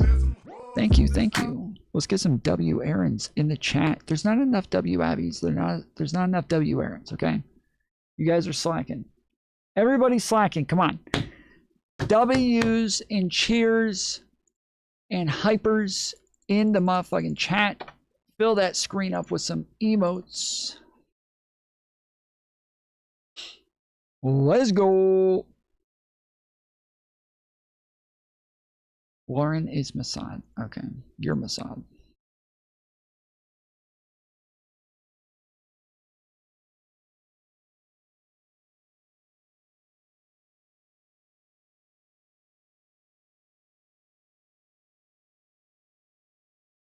My music is punk or house. All right. Okay. Okay. All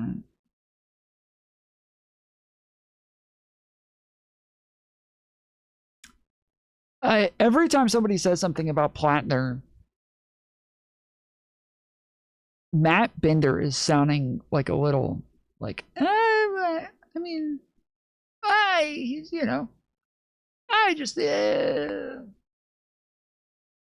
like with the, I understand if maybe he's thinking, well, the Nazi tattoo, it wasn't that bad. We didn't really have any Nazi beliefs that came along with it. Sure, again, the problem with the Nazi tattoo thing was that he lied about it. Again, that was the issue with the Nazi tattoo, is that he was lying about it, is that he wasn't telling the truth about the Nazi tattoo. That was the issue there. Not as much the tattoo in and of itself. It was more so the lies. He lied. Lesson in general, because you know, yeah, I guess. But, see, listen to this. All right. Okay. I'll be real. It was a huge moral failure. I don't think on politics, but like it should be also a lesson in general, because this isn't something that is just unique to the left. This specific type of story. This story has been a common fucking story for like the last 10 years in politics. Hey, this is the guy. This is the guy. He's saying the right things, and then look at this laundry list of skeletons, which anybody could have fucking seen a mile away that people were telling. No, I gotta say I disagree with. I gotta say I disagree with this part.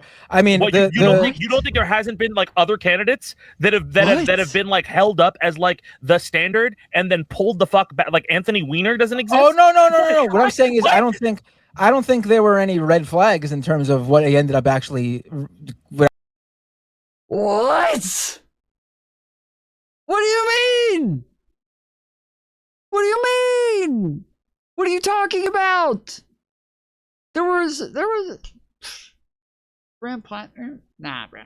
There's no red flags there, dude. That guy? Nah. He was completely innocent the whole time, dude. Everybody kept acting like there were red flags. There was nothing there. There was nothing. I did everything right and they indicted me. He's just a nice guy, dude. Everybody, there's no red flags. What are you talking about? Pulled the fuck back. Like Anthony Weiner doesn't exist. Oh no. What I'm saying is I don't think there were any red flags in terms of what he ended up actually ended up coming out about him. I don't. Yeah, it was all of the New York Times article when they were talking about like how he had a bunch of women who were saying that he was, consensually, what was the term again? Consensually irresponsible or something like that. Like, that's, that doesn't count. That didn't count. Sorry. Adner? Yeah, I don't think that was like the 8th scandal in a row at that point. No, but these are disconnected scandals. The idea that anyone though is saying like, oh, I knew because of the tattoo. Well, I mean, most people who are rapists and sexually assault people don't have Nazi tattoos. Yeah, I mean, the idea that it's not. But why is that the line? Why is that the line, Matt? You're saying that's the line? Like it's not the tattoo. It's not the multitude of comments that he made on Reddit, which got people freaking out. It's not the allegations of misogyny that came out first. It's not right afterwards one of the people from those allegations coming out and saying that that's the line. It was 4. It took 4 different specific things that came out. I understand that we're saying like, oh, well, I understand how you can somehow make your way through that, but those are still red flags that people miss, and they have to come to grips with that and not act like they were nothing. Like they were. No, they weren't. It's not that. No, it's not that they. It's not that they were nothing. It was just that. What I'm saying is the idea that you could have seen exactly this coming. You could have, like, I think the idea that not supporting him because of the Blackwater stuff and that being your red flag for him is completely legitimate. That's an obvious thing that had me never supporting him publicly. I never just came out and you can't find me having anything about me telling people to vote for Plattner or defending him or anything, because when I saw that shit, I was like, you know what? I'm staying the fuck out of this. And the only time I ever talk about Plattner has been on the show when he's come up in topics that we bring up on the show, because, you know, we're having a conversation about it. But in my opinion, the people who are like, and it's not leftists doing this, the moderates and centrists who are like spiking the football saying, oh, all those red flags, should have told you this was coming or whatever. You could say those were red flags about other issues, but I don't think that the initial red flag of the Nazi tattoo that people bringing up, or honestly, even the Reddit comments, I don't think that brings you to, oh, he's going to come out and it's going to be a rape. Can I so there's a disconnect that. No, well, here's what I want to ask. That's the campaign's line. That's when the volunteers dropped out. Like it's not on us to say when the candidates just drop drop out. Came out now. His volunteers ended the campaign. Let's put it this way. You have people like you have centrist and moderate Democrats. You have third way type people. You got Chuck Schumer and Christian Gillibrand and all these people. You got Andrew Cuomo's staff assistant, whatever, DeRosa, who's been on his side for who knows how long. You got Neera Tanden saying how, oh, we could have said you guys didn't vet him, or you could have seen this coming. And I'm sorry, like the idea that this was in terms of us getting to this point, I don't think you could draw the direct line. You could have your reservations about specific things, sure, but it doesn't mean that that's where it was going to end up. And second of all, I think the idea that this is the line being drawn, that's not my line. In my opinion, these people who are coming out and saying these things, like the Chuck Schumers and Neera Tanden and people like that, they supported Israel. They support Israel now. This is the line for. Yeah, I'm sorry. Again, obviously the New York Times article was a red flag for these things. It just was. That's exactly what it was. It was literally talking about him having issues with consent, and then the fact that he had already had issues with the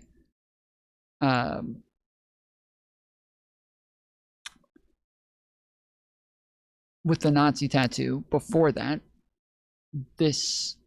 That made it to where this should have been. There were red flags. Like that's literally what we like. But the dishonesty with the Nazi tattoo was the red flag, not just the Nazi tattoo, but the dishonesty that came with the Nazi tattoo. I think that this is kind of ridiculous to act like you didn't see. Nobody could have seen this coming. There's no fucking shot. So many leftists, though. Matt, this is the line for so many leftists specifically. They're abandoning him right now. This is the line. And the disconnect, the specific disconnect about any of this. Yeah, so let me get to the disconnect here and why you can draw a direct line from the red flags directly to this allegation. If you go on Reddit and you specifically brag about how much you enjoy killing people, literally, if you wear your Blackwater hat just to get a rise out of people offended by the war crimes, if you say there is basically nothing like killing, there's no experience like it, if you enjoy taking a life, you enjoy violence, how can you not say that that also might lead to violence in home life? I mean, why are we whataboutisming this though? Like it's also not. Why is that? Like why are the Reddit comments excusable for Plattner, but from some similar like talking heads on podcasts, Daria Liza's comments are inexcusable. Oh, like, but that's not me. That's you're using but a completely separate example. For you, but what I'm saying is that there are other. This has been a consistent narrative from multiple people. Like, hey, we do not trust this guy, right? Mm-hmm. And I understand. Like, but I'm saying, this is not a mea culpa moment where you understand. Like, listen, there are things that we should have understood and we should have looked out for when vetting candidates before we just constantly try to excuse things. Like the first drop of information should have been like, we need to look into this guy a little bit more and figure out if he's somebody we should be consistent with or if we need to make a change now. If the New York Times article dropped a couple months ago and people looked into it and those allegations, which were reported to the New York Times, were accurately reported then, right? And all of a sudden, Plattner had to do a mea culpa there, and we would have had more time to vet a candidate, put him up, and replace Plattner than now. After all of this stuff has happened, after we're through a primary and all that kind of stuff, like this could have been solved months ago. And the one thing that I do want to say, I'm sorry, I'm like trying to hog the mic, but like this is an issue where I think like we constantly go about politics or this moral thing. Politics are transactional. We have morals, and we hope that people as well have morals, but politics are strictly transactional. People morally pushing this guy, right, is why he got so far as he did. We should have known that this is transactional. Okay, he's not a good representative. Well, yes, exactly. The line was like, you have to support Palestine. You have to support like free healthcare. You have to push back against the establishment. It was a moral thing, and even liberals who are not really on board with this sort of way of thinking of things, they were being kind of pushed and purity tested and called out consistently, saying that they needed to be doing this and like be on board with him. He can get the fuck out, right? And I'm not saying he got as far as he did because of Maine. Maine liked him. I think there was almost no impact at all for anybody online on what happened in Maine. I mean, the first time I talked about it like 10 months ago, he was already way in the lead in the primary race. Like, take accountability. To be honest with you, like I agree with you, David, but a lot of political commentators need to take more accountability for their blind spots. That's where I'm at. It requires a mea culpa specifically from the left. All of your arguments about the establishment and mainstream media I agree with you 100%. But specifically the issue with the leftists who promoted him, who are just saying, all right, I'm out. This is too far for me, is that they decided to just move past the Blackwater and the Reddit posts about killing, and now see, this is interesting because a lot of people made a really big deal about the fact that Hutch was saying over and over, dude, like, we need to hold these people accountable for what it is that they did here. Like, every time we would just mention that Plattner was what had some red flags, Plattner was a little shaky, Plattner was not that, like, we thought there was going to be more, that so many people got so defensive. And it was the same for me. Like, there were people who jumped on my show, there were people who would freak out in the comments, there's people who freak out in the chat, there's people who get so mad at me, calling me out in other, like, on Twitter and crap. Like, I can pull up numerous places where all I would do is literally just like point out that he had some problems and then still say, like, but I still support him. And I would get I would get people just like bitching and moaning in my comments afterwards, just so upset with me. It was absolutely ridiculous. It was so many people were just so overly defensive of the guy. I think it's right here.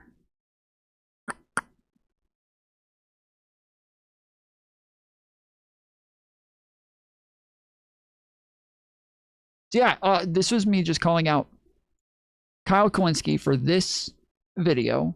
The good news is everybody sees through this. Everybody knows exactly what this is.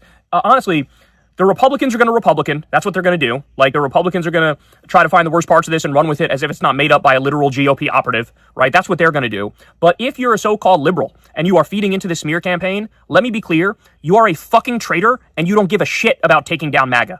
You understand that? You are a useful idiot for the fascist, war criminal, pedophile, rapist that is Donald Trump. Do you understand that? So he said, when the New York Times article came out, he said, if you're feeding into it, not like if you're calling for him to step down, not, if you're running around calling him a rapist, not like nothing serious. There's no real like problem here. He says, if you're feeding into it, just saying, hey, this New York Times thing, these are some more red flags here. There's some more issues here. This is something we got to worry about now. He said nothing else is coming out, and here's some more coming out. There's probably going to be more behind it. Like that, he said, just feeding into it, you are a traitor. and you're helping the pedophile Donald Trump and the GOP. You're a useful idiot, right? So I replied to this because I said, the guy who constantly lies about Dems, voted third party in 2016, didn't vote in 2020, ran smear campaigns on Kamala Harris in 2024, that continues to this day while endorsing Jill Stein, now thinks that it's important to beat MAGA. I'm glad Kyle Kalinske is all of a sudden blue no matter who, but he's one of the last people who can complain about what's happening to Plattner. Okay, that's all I said. And then I got this. See, I'd respect Destiny dick riders if they were just honest when he feeds you the talking points. You don't give a fuck about blue no matter who. You don't want progressives and leftists in the party at all. So you're blue no matter who, as long as it's a moderate corporate shill.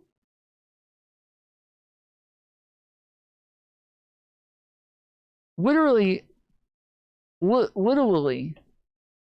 you just scroll down one fucking post, and here's me at the very bottom saying he did apparently lie about the tattoo when he said he didn't know what it was, but never seemed to have any Nazi beliefs. I'd rather have the guy who lied about a tattoo than a Republican who lies about literally everything.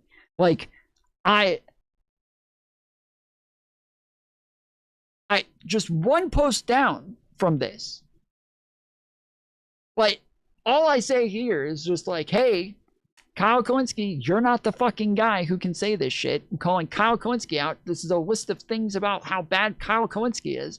And they come in and say, oh, you fucking hate Plattner. You're a motherfucker. Like, so many people are so defensive. They're pretending like, oh my God, I could have never seen this coming. Well, you could have seen it coming if all of the things that people brought to you, if all of the evidence about him being violent were actually taken seriously. But people poo-pooed that and shit on anybody who tried to bring that up. And that's the problem. And that's why we have to go back. We can't move on yet because that needs to be addressed. It was a moral failure of the left to promote this guy. And I understand you can make this argument that, hey, man, there's nobody else. There's nobody else. It's, you know, him or Janet Mills, him or Susan Collins. But what leftists did is they elevated this guy to the point where he was seen as the face of the fucking movement when there's so many other candidates that could have been promoted. I don't see that. I mean, the DSA did it. The DSA didn't endorse him. Look at the videos on all of the leftist creators. How many videos did they do about Plattner versus Abdul El Sayed? Multiple YouTube videos on him. Of course, people interviewed him. And not, I wouldn't say the face of the movement or anything, but he was definitely being held up as like the hero of like, you know, the like, this is, it's finally happening, like this is it, this is our moment sort of thing. Like he was being treated as like the guy who's leading them to the promised land sort of thing. There's a lot of leftists who did promote him, but I think it's a very specific brand of leftist who specifically made him the face of it. I don't think that that's the universal face of the left was Graham Plattner. You have no. I don't know anyone. There was dick riding because we saw him as one of our own, right? He watched our podcast, so let's ride his cock. When it's like, no, you have to have objectivity because there's red flags that you're ignoring, and you're shitting on anybody who tries to bring out call up these red flags, and that is so frustrating. And you have to reckon with that. You have to reckon with the fact that you got this wrong and you need to understand why you got this wrong and you need to grow from this. Otherwise, we're going to get rolled by some fucking Manchurian candidate who 10 years down the line is like, hey, man, I used to be in the IDF or an ICE agent, but now I support Medicare for all. Like, are we just going to let them into the movement? But so, I have a question. Do you think Graham Plattner's an actual, like, politically right winger? Like, do you think he's an actual 100%. I don't care. I don't know. It doesn't matter. No, but that's I don't care. But that's the point about if people got rolled, that means that he's actually not who he says he is. I think he's a left winger who committed sexual assault. Yeah, agree. Okay, agree. But the fear with Graham Plattner specifically. No, the fear with let me respond to that. No, real quick. but the point, the fear with Graham is, Plattner specifically is that if he is willing to kill people and he has such a lack of moral character, such a lack of judgment that he enjoys killing, then how would that translate to his time as a lawmaker? Well, he might vote for wars. He might vote to fuck people over, strip them of their healthcare. If you have no moral qualms about killing people and you love it, then how could you not be a fucked up person when you legislate? Like, there were red flags, little crumbs that he left for us in his platform that shows he didn't change. No more pointless wars. That reads as Tulsi Gabbard's no more regime change wars. He wants to address the recruitment crisis in the military. But I thought you said that you had PTSD and you hated it. Why would you want more people to join when you said it was a bad experience? The shipbuilding issue. You wanna build up our capacity to do terrorism abroad. There's so many little crumbs. There were so many like hints and clues he was giving people, but they didn't want to see it because they were riding his dick so hard that any criticism was just Zionist deep state criticism. Any leftist was a wrecker. And that's the thing that frustrates me because there was no room for a nuanced conversation. It was just fuck you. What all the black people on the left are saying, hey man, don't take this guy at his word. And they're like, I'm just gonna plug my ears. Like FD Signifier put out a fucking video saying I'm leaving the white left because of Graham Plattner, and nobody cared. Nobody was like, hey man, maybe we should address this. It's a serious concern. People were just like, bye. Like what the fuck? That needs to be addressed. He said, I believe in the white left because of Graham Plattner. No shot.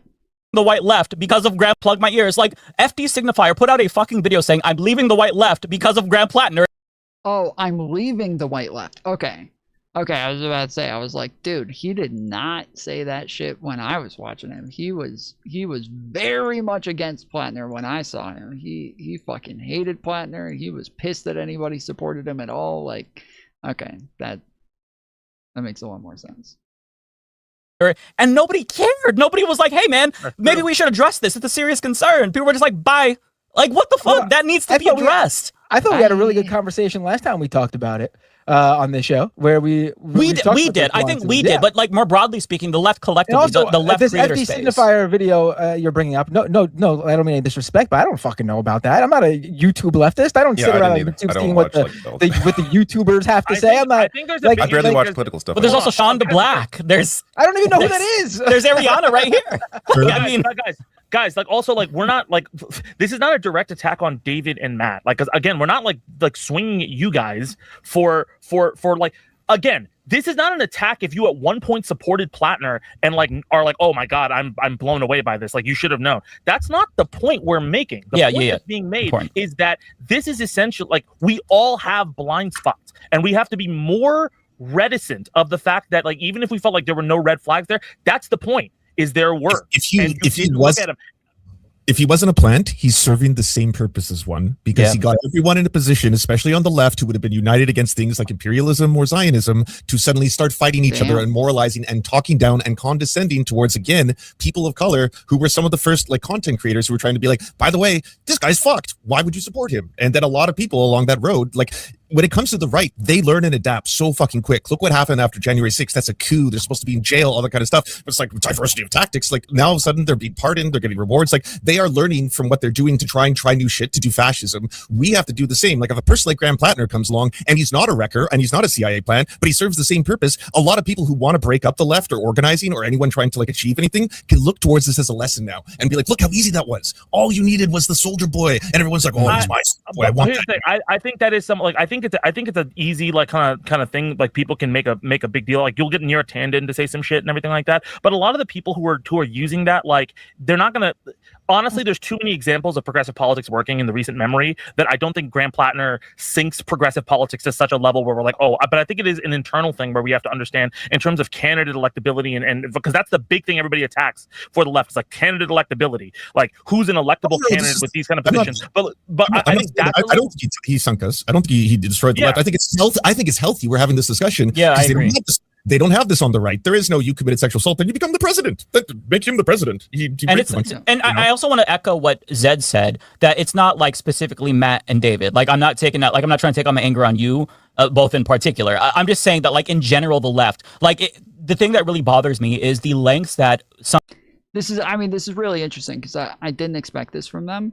I didn't expect them to go full Anna Kasparian either. I didn't expect them to sit in, talk about like do rape apologia or anything like that, or victim blame, or I didn't expect them to do all that. But I didn't expect them to do this either. I expected them to just be like, didn't see that coming, sucks to suck, moving on. That's what I expected from them. That was like the most that I expected from them. The fact that they're actually sitting here and actually having this conversation and actually talking about the fact that the left was pushing this guy a little bit too hard with all the red flags there. The fact that they actually are sitting here and talking about the fact that people need to be held accountable for how much they were willing to overlook with this guy. That is I am impressed, and they have exceeded my expectations. Have you ever debated any of these people?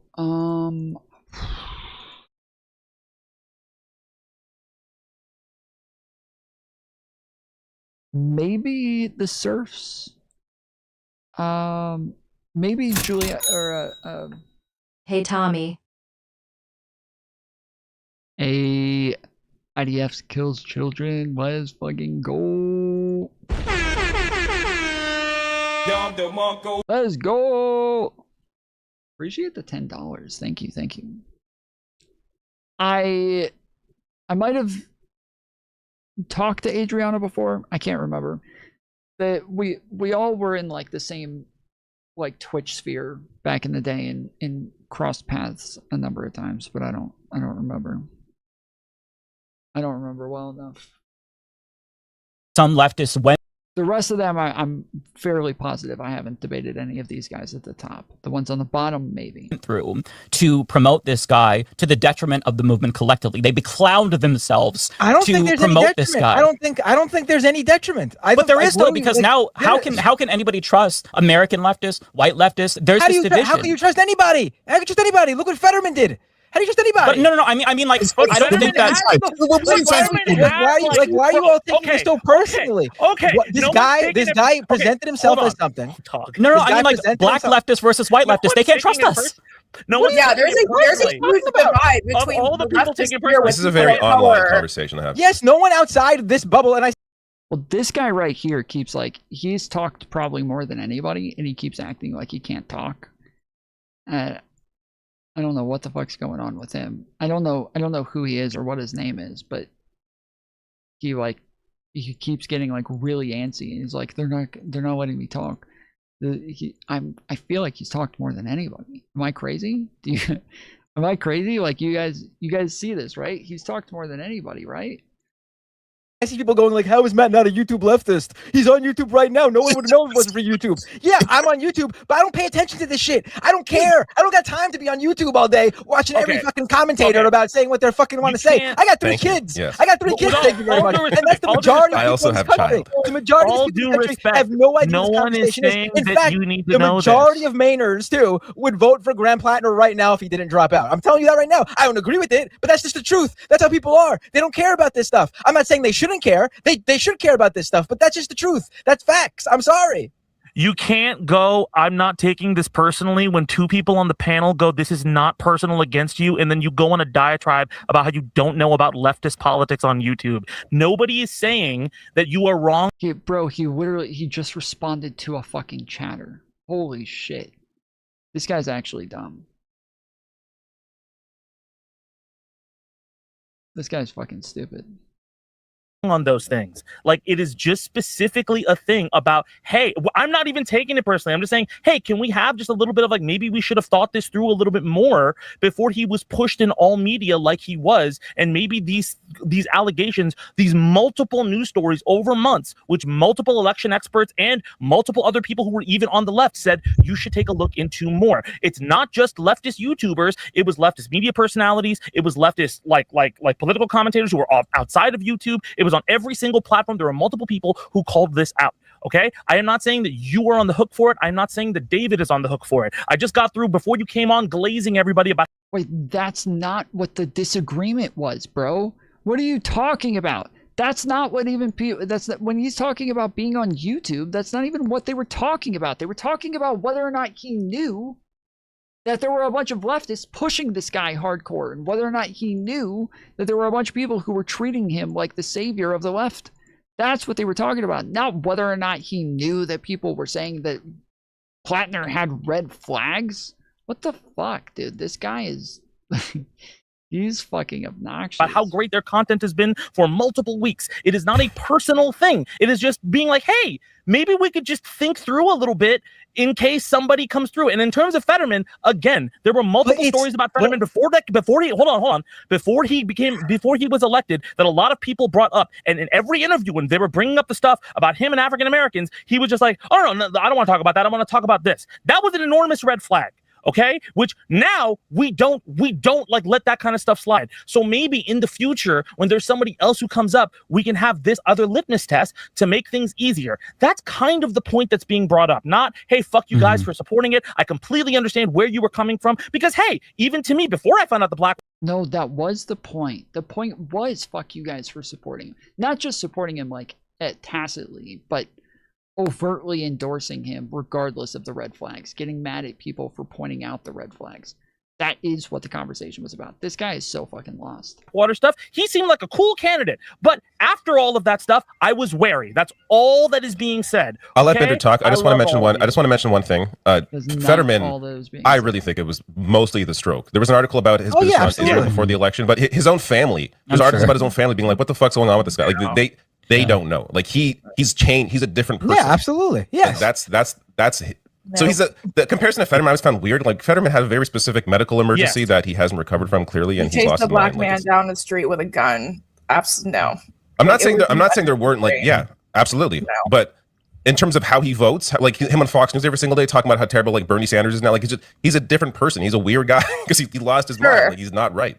Sure, if right is greater than it was, but the core, the base of the person was rotten. Yeah, there was a rotten core. It's possible that was always there, and it never came out till he had with a gun. Like, no. Yeah, and to be clear, to speak to Matt's concern in particular, I think it's a fair point that like you're not expected to watch every single commentary video about this. You're not terminally online, but when this was brought up to people, it was poo-pooed. One example, Majority Report. I love them. No disrespect to them, but just as an example, one of the callers or people sent an IM and they were trying to address their concerns, and they were like, "Well, good luck finding your perfect purity candidate." When it's like they're not just like bringing up some banal bullshit. Like they're talking about his murder. Like this is a war criminal. This isn't something that's just like frivolous. And even people in the chat, they're like, Mike, you're doing woke identity politics. And that's the problem right there. We can't have a conversation about intersectionality or about the way that lived experience is going to affect somebody's view without somebody doing this right-wing coded bullshit about, oh, well, you're just being woke. You're trying to be the white savior. It's like, listen, if we actually want to make the world a better place, we have to elect candidates who actually believe the things that they say. And if there's 18,246 red flags, that probably is not going to be conducive to getting what we want. And on the note of like, to give an example, because I don't want anyone to feel called out who shouldn't feel called out. I'm talking to a specific subset of leftist content creators who beclown themselves for this. I want to go back to the Ryan Grimm thing. I love Ryan Grimm. Again, subscribe to Dropsite News, but this is a substantive criticism. I want Ryan Grimm to understand that the things that he said to promote Plattner is delegitimizing and embarrassing, and I want him to read his friend Jeremy Scahill's book of Dropsite News also called Blackwater. And that is why if you read that book, you will see why our concerns were valid. But this in particular is one thing that I think it just makes people feel so frustrated with the left, because how can you with a straight face say this and then expect us to take you seriously ever again? Like it's delegitimizing, and I wish they would like address this meaningfully. Let me just press play and shut up. About this for a long time, and it's a flip side of back in the early 2010s and 2000s when the gay rights movement was gaining steam. What the Barney Frank argument, what people discovered is that you've got a gay uncle. You're like you actually, once people started coming out of the closet, the Andrew Sullivan argument, once people started coming out of the closet, like oh that guy's gay, I love that guy, he's great, and my life is fine around him. This is the reverse for liberals. It's like, this is a white guy and he's actually pretty nice. A big burly combat vet. Big burly combat vet. Someone you could see with family. Joe Rogan. And he's fine. Don't be afraid. Don't be scared. Like the current cultural divorce between kind of progressives and white men is so like stark that it's just culturally, morally, ethically wrong, but also just pragmatically from a political perspective, you can't build a national party. Yeah. If you assume every white guy or every white guy with a deep voice as a combat vet or whatever is like out to get you. Or if you talk about him in a way that implies he does have sort of built-in problems. Right. So just inherent toxicity or something. Yeah. Whether you're inherent. These people are so fucking. This is. They are so dumb. They are actually so stupid. It's. I say this all the time. I'm gonna say it. I'm gonna say it again. It's not jealousy. Maybe it's jealousy. I don't know. But it's just I sit here and I just watch these dumb fucks on like major shows, major outlets like this, and I just think, damn, dude, like how the fuck are these people getting like hundreds of thousands of views, sometimes millions of views, and getting put on major platforms and going to major debates and going to major events? And I'm sitting here with fucking 30 viewers at a time. And these people are absolutely brain dead. They are some of the dumbest people I have ever found in my life. And I can find them on major platforms with hundreds of thousands, sometimes millions of people watching them. It blows my mind. It really blows my mind. I don't get it. How does this happen? It really makes you lose faith in humanity when you see that there's that many people who are willing to listen to this much dumb shit. It just really makes you sit there and feel like, damn, dude. So everybody, huh? Yeah, everybody's fucking retarded. Yeah. It's just everybody. But everybody's dumb.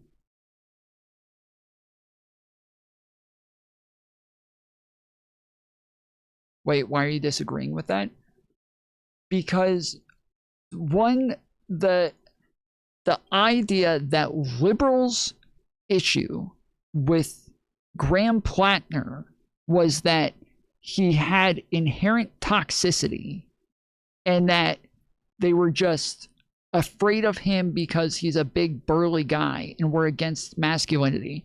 I would say that there obviously is a faction of people who are like that and who project that and all those other things. I don't remember anybody's issues with Plattner being anything close to that. I thought she said leftists. Just that it's just culturally, morally, ethically wrong, but also just pragmatically from a political perspective, you can't build a national party. Yeah. If you assume every white guy, or every white guy with a deep voice as a combat vet or whatever, is like out to get you. Or if you talk about him in a way that implies he does have sort of built-in problems. Right. So just inherent toxicity or something. Yeah. Whether you're talking about racism or sexism, yes. And my point is. Okay, I'm pretty sure he said progressives the first time and then liberals the second time. But yeah, I don't want to rewind the whole thing. Did we have to go this far? And that's not this far. Take. That's just it's idiotic. No one is feeling this way about right, but that was Plattner because he's right? that was a kind white of guy. No, I know, but that's to Mike's original point. Like, you know, especially to people who are trying to speak up about all the fucked up shit and all the red flags you should watch out for. You would get pushback from a lot of people who are like, "So you're a Zionist? You're pro Susan Collins? Blah blah." Oh, yeah, that's stupid. That's stupid. Yeah. Okay. Anyone. That's why I thought our conversation last time was when I brought it up, I thought it was great because Ariana made a great point last time that the thing people should be obsessed over about him before this latest accusation came out was that he worked for Blackwater. I agree with that completely. That was always my problem with him and why I wasn't out there. People keep bringing up how I was on the Majority Report or whatever.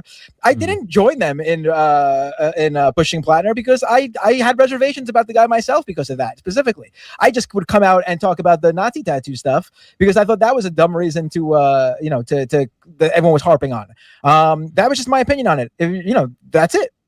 I just my whole thing. I don't want this to be like we were right, you were wrong. Let me take this win. I don't give a shit about any of that. I'm gonna be wrong in the future. You all can fucking throw that in my face. I'm gonna take Elsa in the future. All that I am asking for is for all of us collectively, just on the left, to really think deeply about the blind spots and how we got here and try to learn and grow from that. That's literally the only thing that I want, because if we don't learn from this, I fear it's gonna get worse in the future. I think that to be so shocked to see this revelation and be like, oh my God, he lied to us. No, you just weren't paying attention, and you have to address that. You have to address, if you knew, like, to be fair, maybe you know, Matt and David didn't know, but if you knew about the Reddit post, the specific ones where he talked about killing people, and you just like shooed that away, He fantasized really about participating in the genocide of indigenous people. That was one of his things. Right. If you can dismiss that, sit with why you could dismiss that. These are things like, and I'm not saying like, oh, I'm perfect. I don't have any biases. I'm just saying that we all need to learn to try to. I'm sorry. Go ahead. Sorry, Mike. I'm sorry.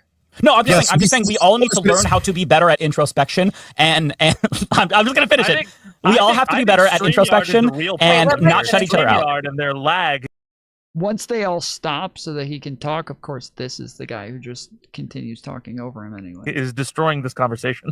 I will say, I have a massive blind spot when it comes to military. Like Blackwater, like to me, it's all the same. Like combat veteran is a combat veteran is a combat. Like so, and we don't really have this in Canada. We don't really have this. I mean, I guess we do a little bit, but the same sort of like person that was in military is now running for political office. That isn't really a thing here. This in the same way. So the way that Americans have always sort of viewed combat veterans as like. Okay, sorry. I had to make a thumbnail for like an advertisement for the debate coming up.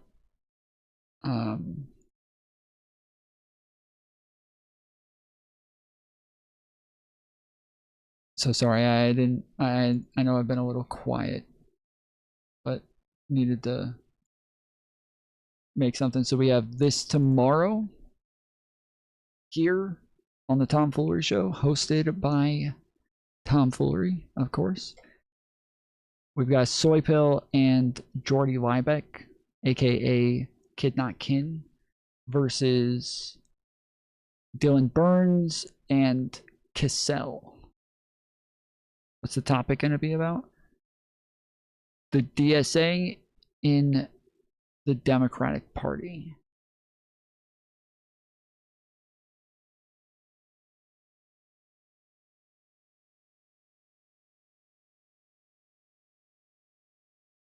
What time? 8 p.m. A thing to hold up and not something that ever really turned them away. To me, for him having that background, again, me not being fully aware of some of the details there, is like, okay, he's a veteran. Like he's a combat veteran like any other politician has been. Like to me, that was never really anything because it's never been anything in American politics. It's never been a big deal.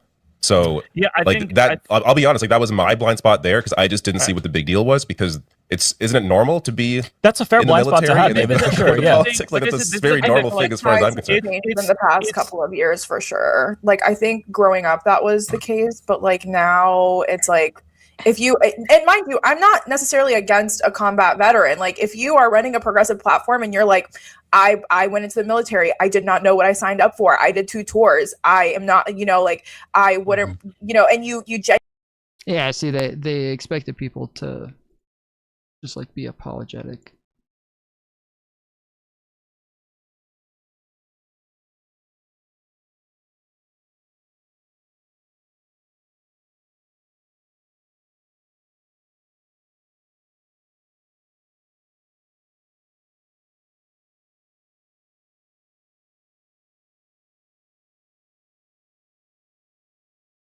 Did Destiny's debate not happen?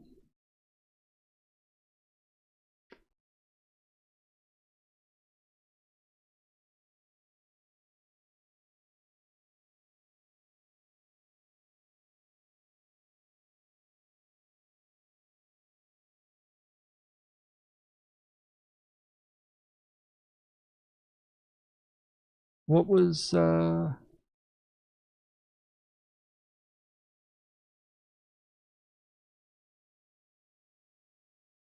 what was the name of this event? Maybe that was their main event and they're not showing that on everybody else's channel.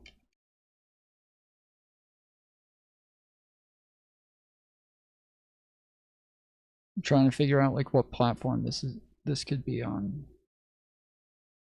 Call something America, Bring Back America, Take Back America.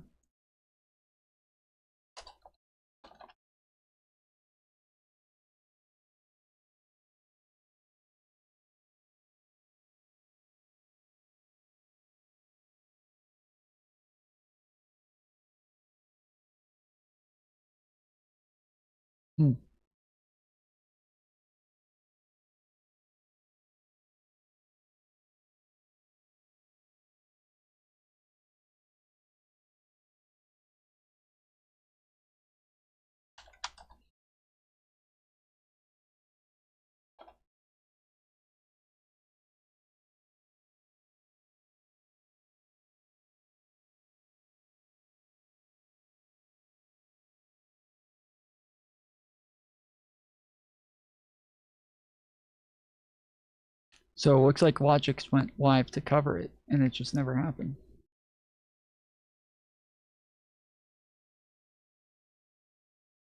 Oh, there it is. Boom. Boom. I'm a genius.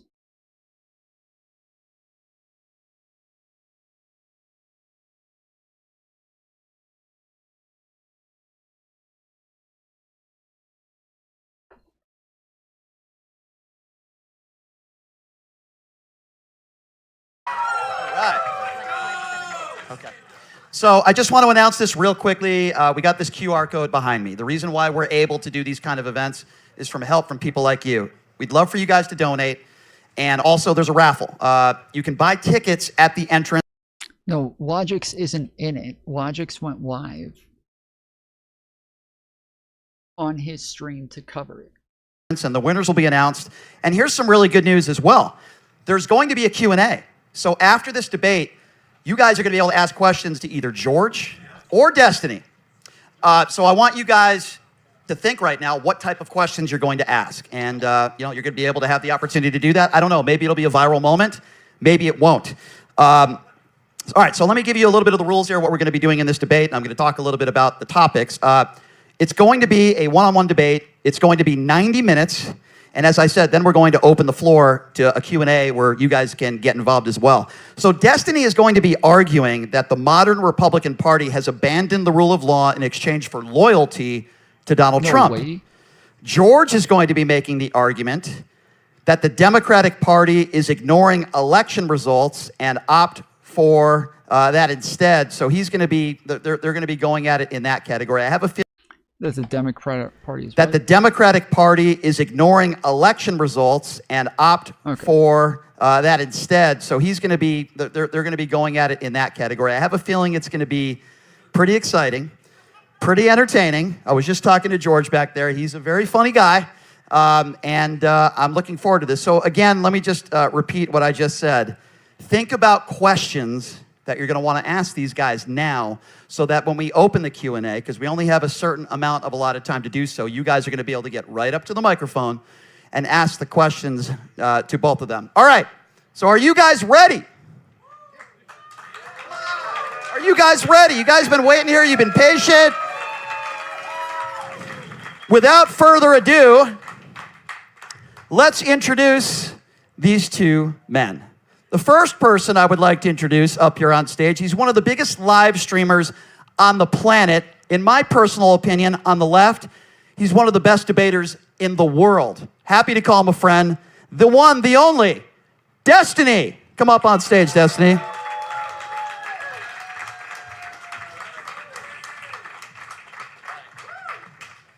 The other guy that I'm inviting on stage right now, you might have heard of him. He's been in the news the last couple of years. He is a former congressman. He's also told me that he is Jewish. That's what he just told me backstage. Apparently, he used to be a very good volleyball player at Baruch University, and he also has a wonderful sense of humor. I think this is going to be, I know it's going to be a very entertaining debate. The one, the only, former congressman, Mr. George Santos.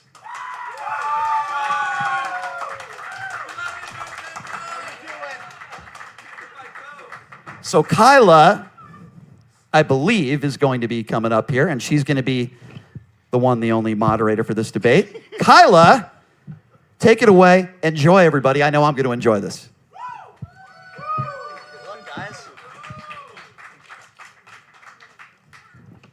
All righty, so we have about an hour and a half. We'll see how we go with this conversation. While they're debating, couple things to note. Did you guys get raffle tickets? Some of you, there's actually high value raffle prizes, like escape rooms, dinners. If you want to take somebody on a nice date, we've got $75 dinner tickets, okay? We've got escape rooms. You guys, it's like a date night. You just pay $3, you might get a complete date night. So the raffle tickets also come with free movie tickets. So highly recommend you guys get that. And we're gonna do the raffle right at the end of this debate. So we have great prizes. Please do check it out. You can buy raffle tickets just outside the door there. Obviously, we have 2 prompts for today for people who are listening online. Where's my camera? There you are. If you're listening online, hi Mom. If you're listening online right now, we are gonna hopefully have super chats that appear behind us.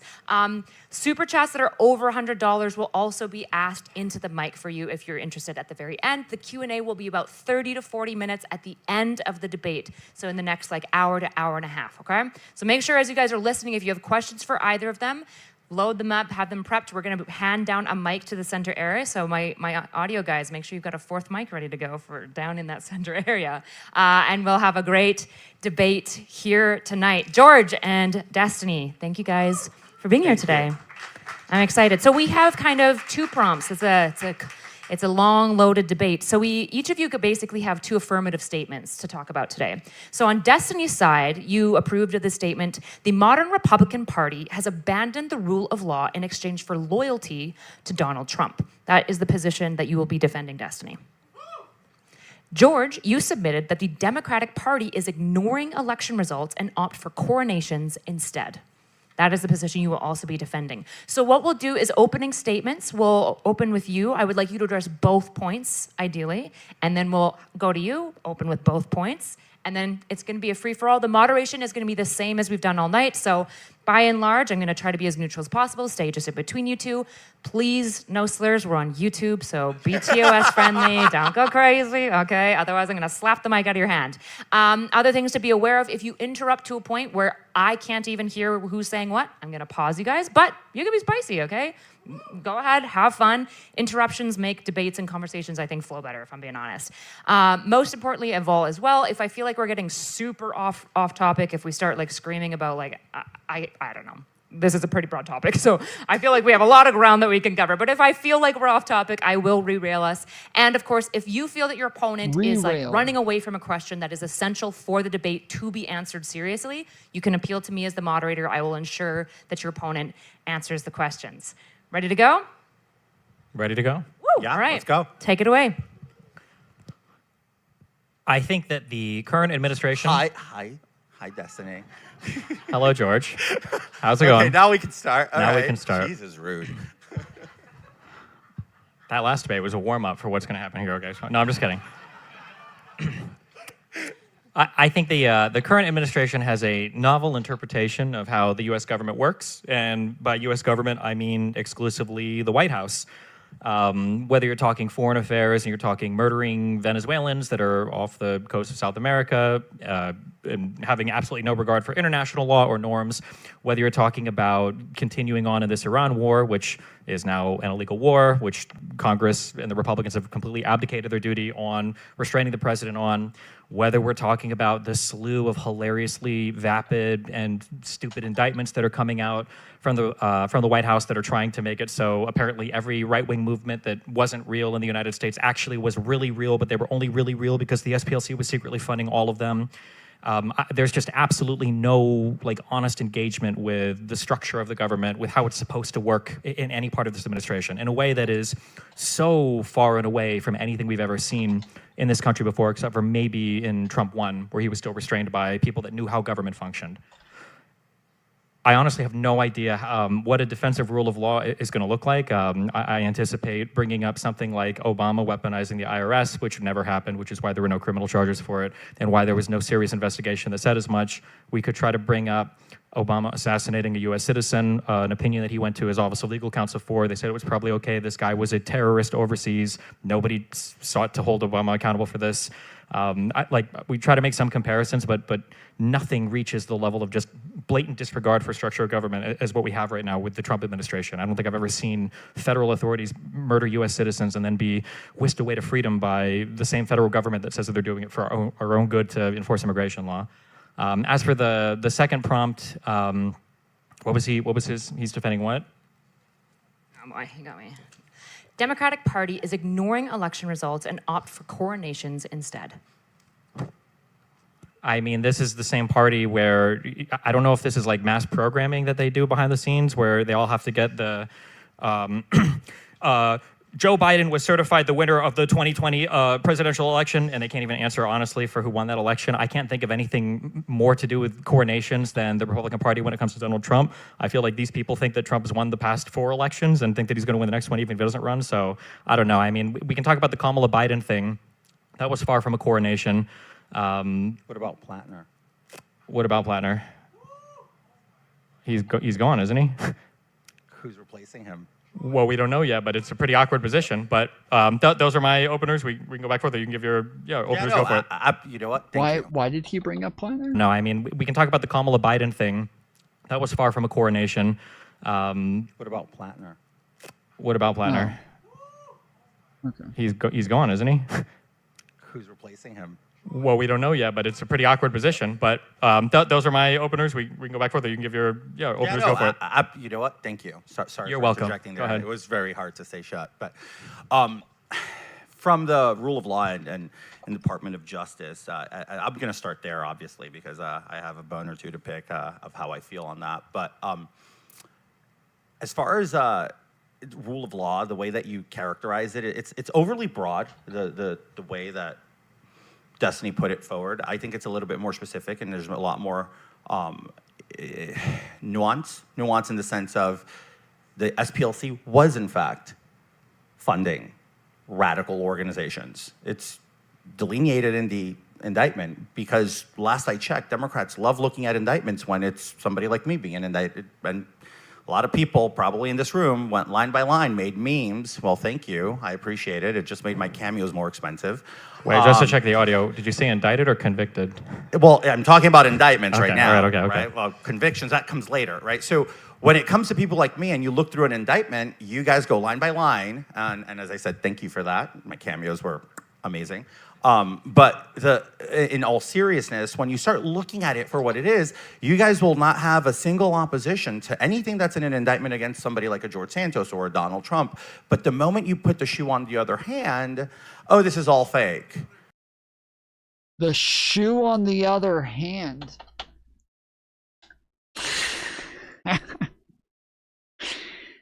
You guys.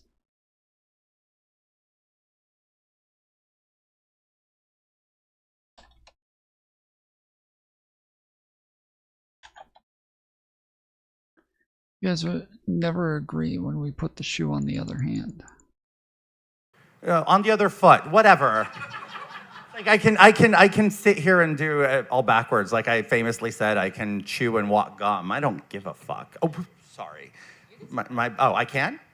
Oh, Yeah, I just can don't swear? drop Oh, okay. slurs. Oh, Yeah, okay. yeah, just like that. Oh, sorry. All right. So, so the point that I'm trying to make is, yes, it is bad what the SPLCs did. Is it hard for you to admit that funding the KKK is bad, Destiny? Are you done with your openers? No, I'm not done with it. That was a question in the middle of my opener. I think that having people that serve as informants, I don't think that's necessarily a bad thing. You think that's the limitation of what the funds were for? That's my understanding, is to gather all right. information, yeah. That's fair. That's a fair. Well, that's what's in the indictment, right? That's a fair answer. That's what's in the indictment. I agree. But funding anything like the KKK, I don't care if it's an informant. I don't think we need to fund Oh, informants. really? So any dollar that for any intelligence, for any military, anything that serves as an operative or an what informant I'm saying in any... is we don't need an informant to know that the KKK is bad at this point. It's 2026. Well, it's not to let us know the KKK that's is a bad, it's to position. keep informed on like things they might do in the future, understand. right? I understand Also, it's where the you're coming SPLC, which is not, it's not the government. So, I understand. All right. So, and then on my position, and I'm just going to go with this, and then we'll just get into it because I don't want to be too long-winded. Democrats ignore primary voters, and I'm not saying this to be cute.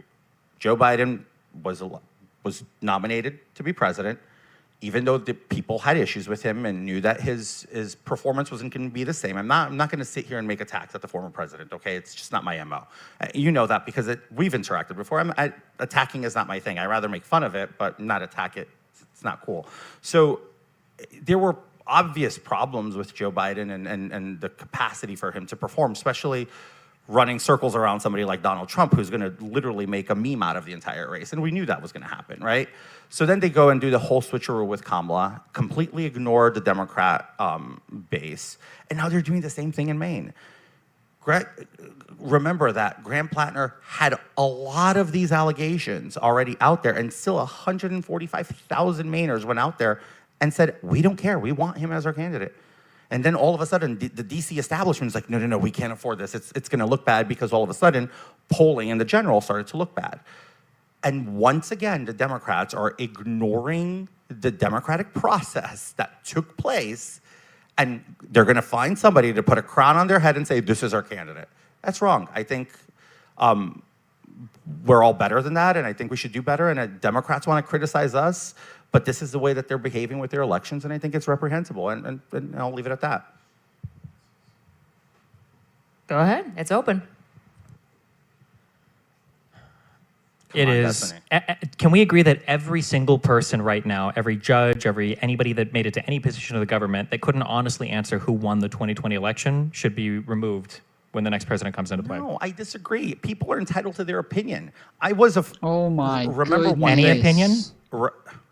Stupid opinions are something that people are entitled to have. Okay, I don't care. I was about to say, sure, they're entitled to have the opinion, but like, what if they say rape is good? What if they say pedophilia is good? What if they say murder is good? Like, what? Those are opinions. All morality is subjective. Like, they're all opinions. So, but we would, like, somebody says rape is good, and we just turn around as, well, they're entitled to their opinion. They're allowed to have their own opinion. Just curious, is your doctor entitled to believe in the four humors? Okay. Let me. Is your auto mechanic entitled to believe? Like, I'm just curious where because the only reason I'm asking this. No, wait. The only reason I'm asking it doesn't matter to that me was if it's obviously stupid. a stupid statement. Of course. Wait. You obviously just said something very stupid, right? That no. Anyone is entitled to their opinion? We're not talking about who we're sitting next to at bingo, right? These are people that are holding official. I don't want anybody to have a random opinion if they're nominated to be a federal judge. I want to feel like they know and understand the law and can answer basic questions sometimes of law and fact. Justice and if Jackson, they don't even know who won the 2020 election, why would I trust them to adjudicate any other case? Justice Jackson couldn't define what a woman was. Is that a question before? That's not. I feel like Destiny always lets people get away with this, but I feel like every single time anybody's brought this up on my platform where they go that she couldn't even define what a woman was, every time I say, well, she's being nominated for a Supreme Court justice. There is not a legal definition for what a woman is, and there might be decisions that come up where that is important. Like how like a legal definition for a woman might become important. And so her giving that in her opening statement wouldn't be a good idea. And I didn't even know this until I'd had that debate numerous times, and every single time I said, like, she shouldn't be making statements on something that she might have to rule on in the future like this. Every single time the Republicans conceded, and I hadn't even seen the actual clip.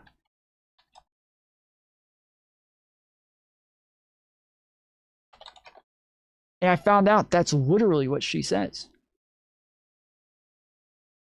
Can you provide a definition for the word woman? Can I provide a definition? No. Yeah. I can't. You can't? Not in this context. So I'm not a the biologist. meaning of the word woman is so unclear and controversial that you can't give me a definition? Senator, in my work as a judge, what I do is I address disputes. If there's a dispute about a definition, people make arguments, and I look at the law and I decide. Well, so I'm not. The fact that you can't give. And she would even. Wait, Emma debated Ryan Grimm. What the fuck is this? Somebody needs to tell Trib. He's like an hour and a half behind. Can somebody in chat tell Trib? But yes, like this is you would reference biologists, you would reference linguists, you would reference dictionaries, you would reference the law, you would reference precedents, you would reference, like, there's so many other things that you would have to take into account, and you would get arguments from different sides of the aisle. You would get different arguments from different lawyers. So she shouldn't be making a staunch statement on what a woman is here when she might have to do so. Thank you, Fad and Freddie, appreciate it. But yes, like she shouldn't be making a staunch statement here. This is I didn't even know that that's literally what she says, because that's what I kept saying. I was like, yeah, she's not even a fucking biologist, dude. Like, why would she be making a statement there on this when she might have to make a decision in the future. And that's literally what she says. Give me a straight answer about something as fundamental as what a woman is underscores the dangers of the kind of progressive education that we are hearing about. No, I'm live. I saw another channel watching Emma versus Ryan Grimm. I didn't know what happened. Oh, I think they're just talking about the fact that Emma and Grimm both kind of had tacit support of Plattner after the allegations came out. For the court right now? What do you, Justice and if they don't even Jackson- know who won the 2020 election, why would I trust them to adjudicate any other case? Justice Jackson couldn't define what a woman was. Is that a question before the court right now? What do you mean? No, it's not. But you're saying about... Well, it was. It did just come up recently when it came to like the decision on whether or not women can play, or trans women can play in women's sports. And this was like part of the question that Jackson wanted answered, is how, like, are we going to define what a woman is here? Because we all agree that a woman is a biological female. We all agree that that is the case. But are we going to have a conversation about whether or not that ought to be the case? Are we going to even address like the fundamental parts about this conversation at all? Or are we just going to move forward with just saying, well, it's just a biological female, that's that, which is what the conservatives did and made it to where that was enough of a majority to where the dissenting opinions all said, I don't disagree that a woman is a biological female. I do disagree that we did not litigate that whatsoever. We didn't even ask the question. We didn't even talk about it. And I feel like the fundamental issues in this case were not even addressed. We just gave the laziest answer possible. Stupid questions. When you're being nominated to be the Supreme Court Justice of the United States and you're asked, what's a woman? I'm not a biologist. I can't define that. You see what I'm saying? I It's submit so easy to you, to say these do you things. think that it's easier to give a concrete, simple definition of what is a woman versus who won the 2020 election? Yes. Really? It's as simple as Is the who won. 2020 election that difficult, or? No, I think it's simple. It's simple to answer who won the 2020 election. I think it's I can do simple that to in one answer what word. is a How many woman. words does it take for you to define a woman? Look, who won 2020 election? Biden. See how easy that was? It was one word, single word, super Biden easy. won the 2020 election. I think you got the wrong guy up here. No, I'm a no, Trumper, I'm not asking about but you. I You're did not say in a- Joe you're- Biden won the election. You're not a. They're not talking about you, you dumb fuck. What do you do? You think you're the person that he's referencing that was sitting in front of all of the Senate refusing to answer who won the election? Do you think that was you, or you were kicked out of the fucking Senate, bruh? A federal judge and you're not in cabinet positions where these things are coming up. I'm saying that all of the people appointed who can't honestly answer who won the 2020 election, they're doing it because they're afraid of what? That's not true. Look, that's my opinion.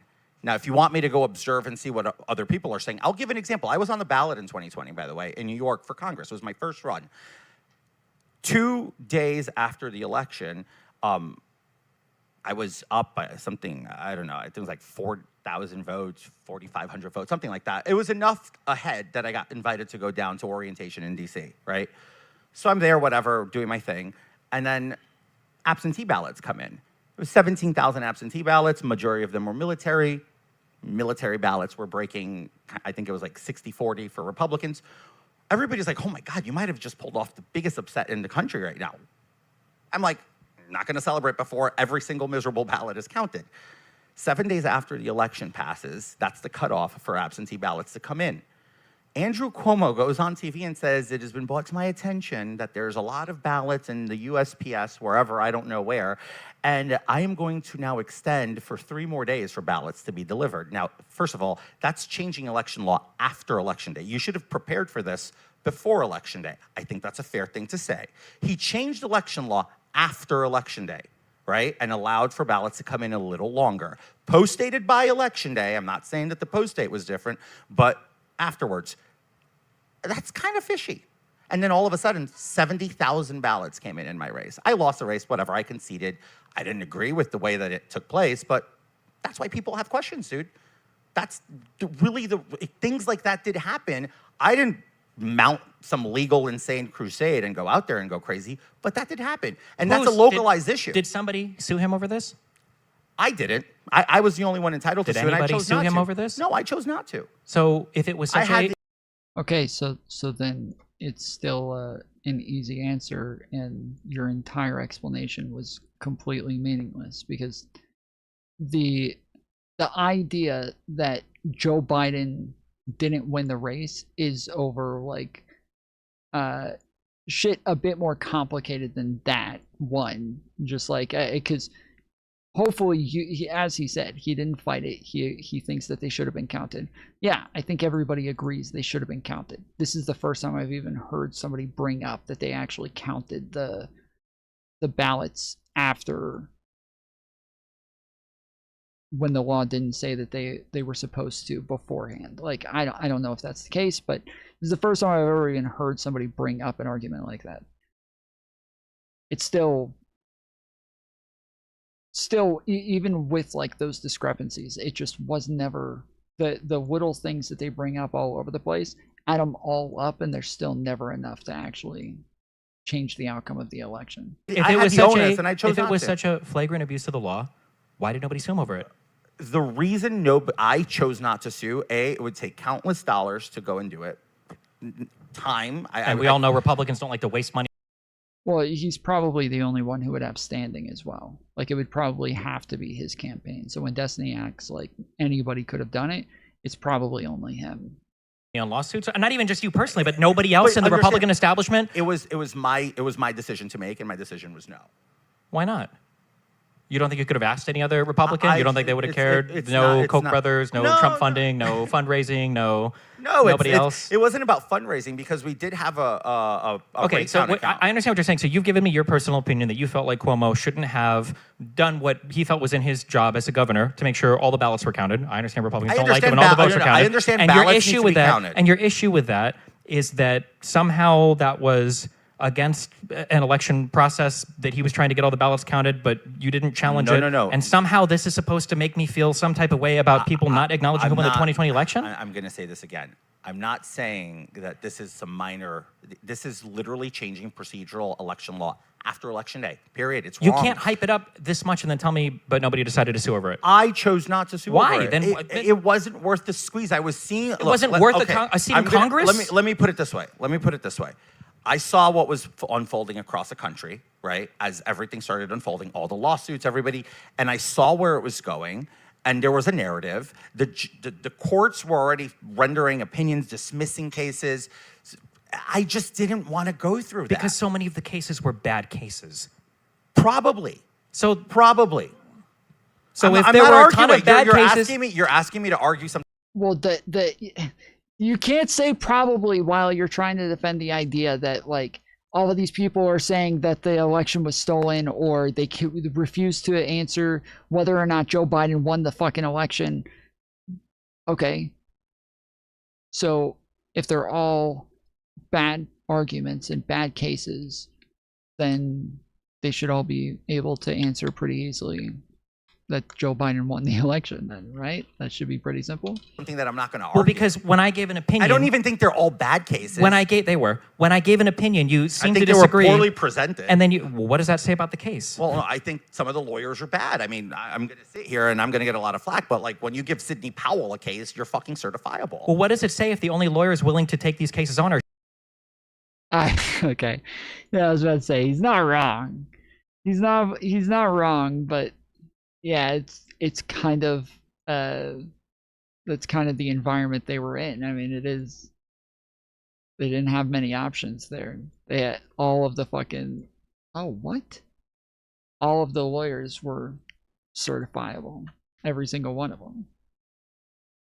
Are shitty lawyers. Well, then don't take the case or find a better lawyer. There were good lawyers who did take cases. Really? But because of lawyers like Sidney Powell, they got completely destroyed because she set such dangerous, poor precedent to even argue the preface I was about to say, dude, he's not able to talk shit about like Giuliani or any of those other people. Like he does not have the fucking clout to do that. He is going to be so fucked if he says some shit about Giuliani.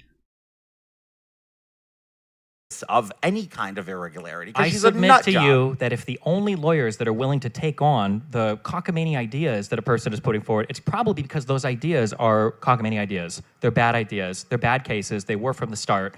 That's why nobody with any air of legitimacy wanted to touch any of them. That's why. You're literally the president. Like, you're literally the president. You could get any fucking lawyer you wanted for a half decent case. You could get, like, lawyers would take on obviously losing cases just for the publicity. But those cases were jail bait. Like, everybody knew that if they took those fucking cases, they were going to jail. If they did what it was that Trump wanted them to do, they were going to fucking jail. It wasn't just that they were cockamamie. It wasn't just that they were crazy. It was that the things that Trump was expecting of people, the things that Giuliani was pushing everybody to do, it was illegal. They were going to go to fucking jail for it. And they knew they were going to go to jail for it. And now, a lot of them have been convicted, but they got deals to get Trump, and Trump ended up not getting got because he won the fucking election again. So why Barr quit weeks before the actual electoral count. Like every single part of how Trump has conducted himself has left it so that only the most. I don't even know what you call these people. The Lindsay Halligans, the insurance lawyers of the world, will even take jobs, around this guy anymore. Like, I don't think that is an accident. I don't think that Trump can have bad cases that only bad lawyers are willing to take on and then blame the bad lawyers like he did with Bondi when things don't pan out exactly the way he wants it to. I think we can probably say at some point, they're probably bad cases. And I think that past that, we should say, yeah, he lost 2020. It's pretty simple. I think that if you're going to be adjudicating a case in federal court, I don't want a judge in front of me to not know who would have won the 2020 election. I don't want them making any decision about anything about law or fact anywhere near me if they can't even answer that question. Okay.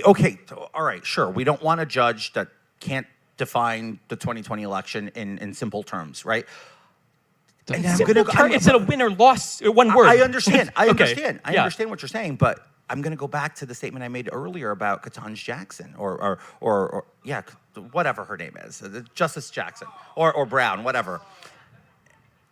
I don't think trying to trap somebody on a gender definition for the trans obsession stuff. She's going to have to hear cases on women's health. Then she can write her opinion on those cases on women's health, and you can see if you agree. That's literally the entire reason not to answer, and that's the reason that she gave for why she didn't answer. What is a woman? That's important. Yeah, but I don't know if she's going to commit to some answer here that's going to be used against her in the future. It's in the climate today. I don't know if that's a simple answer. Even Jordan Peterson didn't give a simple answer in the "What Is a Woman" documentary with Matt Walsh. Like to try to say that you can simply define some gender, whatever. Like if we're talking for health stuff, then sure, adult human female has ovaries, whatever. You want to say that's fine. But to pretend like that clearly massively ideologically motivated question, and I think it's interesting you bring this up as an example because I think it cuts to the core of the issue. Is that when you look at a Republican and you ask them like, what is 1 + 1? They'll look. Well, okay, I was hoping he was going to give. I was thinking, dude, in this moment, I would be like, it's fucking crazy that while I'm pointing out that in politics, for politics, people can't answer who won the fucking 2020 election. And you're pointing that somebody isn't defining what a woman is. Like, this is very telling of the two different sides and what they prioritize and what matters to them. When we're talking about politics, we're talking about our government. You're upset that somebody's not answering your fucking woke, cue card question. For your anti-SJW compilation videos. But we're asking, who won the election for president of the United States? Like, this is kind of fucking insane. It's kind of obvious one of us is bit better priorities here. The fact that that's even a comparison that would be brought up here is embarrassing. Look back at you and they'll say like, well, do you think a fetus is a human? And they act like this is the same type of question. You're laughing, but it's true. You bring the most ideologically loaded questions, and if you don't have a clear-cut answer for that, then it's like, I don't know, is the sky blue? Is the dirt brown? I don't know, I can't answer it. If we can't set some kind of standard of like even acknowledging who won an election, we're doomed. And having any other greater conversation topic is like, what's next? Is the president going to convince people that a camouflage guy was taking a machete and hacking apart the reflection pool without any footage? Like, is that going to be the next, like, which he's doing right now? That's an open lie that Trump is selling, right? Or is it going to be Trump on Truth Social saying, I need a lawyer who's brave enough to go and prosecute these 3 individuals, and I don't even care if it's an insurance lawyer like Lindsay Halligan and who's going to be appointed and do it, and she doesn't even know how to fucking run an indictment? This person's never been in a criminal court in her life? This is where we're at. I just knew I was going to come in here and I was going to have to talk about the goddamn reflection pool. I just knew it. I knew it. You weren't going to let it slide. Republicans need to do some reflecting, okay? Oh my God. Can you shut up about it already? Jesus Christ. Okay, anyway. Bro, it is the biggest problem that's facing our nation right now. The reflecting pool, some terrorists ran down there and tore up the paint to embarrass our president. That cannot stand. And it was probably Iran. It was probably Iran. It's a fucking war crime. Because you know it was leftists who just love Iran and were radicalized by the fucking jihadists. That's why Antifa always wears those masks, because they're afraid that they'll get in trouble for not covering their hair and everything. The reflecting pool is just, oh wow. Anyway, I mean, it really is a microcosm for the whole kind of. It's just such a weird place to hang up this entire. The Republicans chose it. They chose it, though. I get it. I get it. Like, okay, so President Trump wanted to make it prettier. It didn't work out. Are we really going to spend the next year talking about the reflection pool? Why? No, not just that it didn't work out. He's turning around and trying to blame Democrats for the vandalism of it, and he's blaming Democrats for why it didn't work out. And he's blaming Democrats for the destruction of it. And he made this whole like stance of Obama and Biden tried fixing it and they failed, but I will be the one to succeed. It's so easy. And Democrats, he did this whole speech about like Democrats break things and Democrats burn things down. Democrats like to ruin things, but Republicans like to build things, and we like pretty things. We like things to look good, and Democrats only ruin things. And so we're gonna build things and fix things again because Republicans are in charge, not dirty Democrats. And like, he made this whole fucking pool an ideological fight. I've gotten annoyed with everybody over some of the shit, okay? With some of the shit, some of the petty shit when it comes to like the UFC fight and how like annoying everybody was about the UFC fight. That was obnoxious. There was a couple other things that libs were making a big deal about and like whining and crying about that I kept saying like, guys, come on. Can we shut the fuck up about this shit? Like, seriously, is this really what we're hanging our hats on right now? But the reflecting pool, Trump made that a partisan fight. He wants to talk. You want to talk about the woman trans issues Somebody's for 27 determined. years? I think it's funny. She said yes. Oh my God. No, you can't do they both suck for fighting on it. The Cactus, you cannot act like it's not a both sides thing. If one side turns it into a fight, one side uses it to slander the other side, one side uses it to make a big deal about for why they're so much better and why they're so great, and then they fail at it. And the other side just points at the fact that, hey, this is supposed to be your great thing and you're fucking failing at it. That's not both sides. You don't get to turn around and be like, well, both sides. Both sides are weird for talking about this. No, they're not. One side is weird for turning it into a fucking issue. The other side's not weird for engaging with the issue that they turned it into, especially when now, again, they're trying to blame Democrats for the fact that it didn't work out. They're blaming Democrats for the fact that it got vandalized and everything. Like, that's not both sides. That is one side. God, who was it? It's funny because it's a clear-cut example. Who said it? Oh, she just brown-nosed on you. You need better friends. She's just literally, oh my God. Well, look. I feel like we're at the part where the animal looks away from the crocodile that's approaching because they're scared. Like, you can talk to her more after the show if you want, okay? No, it's okay. The reflection pool is a perfect microcosm of this administration, and we can map from that on to literally, his son getting $700 million no-bid contracts for the DoD, to Witkoff running around with. If you guys were here yesterday, we literally played a video of Trump complaining about the fact that his sons get inside information on everything that they do. Unironically, I'm not even kidding. I'm not even kidding. He's complaining about how hard it is for his kids because they have inside information on everything that they buy and everything that they trade on. Like, I know you guys probably think I'm being hyperbolic, or you think I'm joking, or I swear to fucking God, he actually said this shit. He unironically said this shit.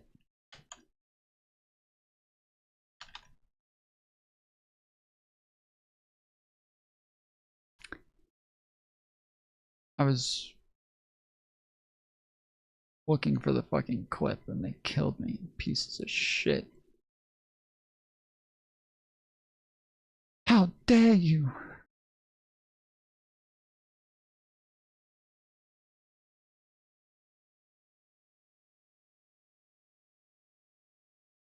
No, I don't want the clip of Trump talking to the AI.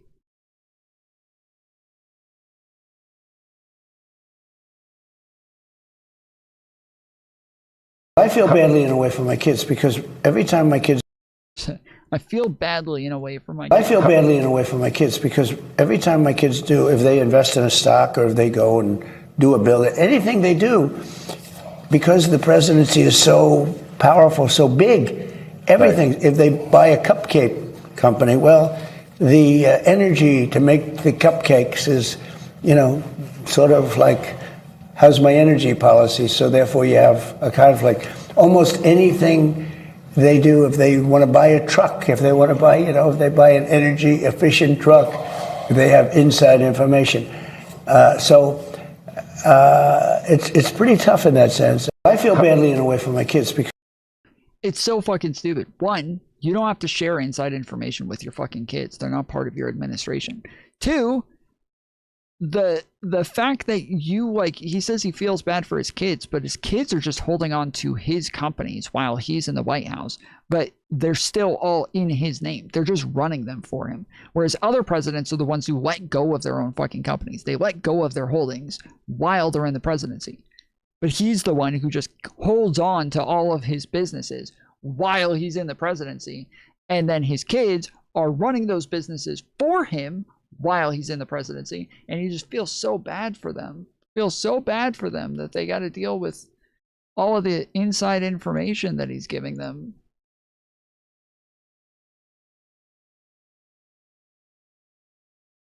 Liberty Financial cutting deals all over the world, to the disaster that is the Iran war. I mean, we can talk about literally any of these topics. All of them are turning out the exact same way.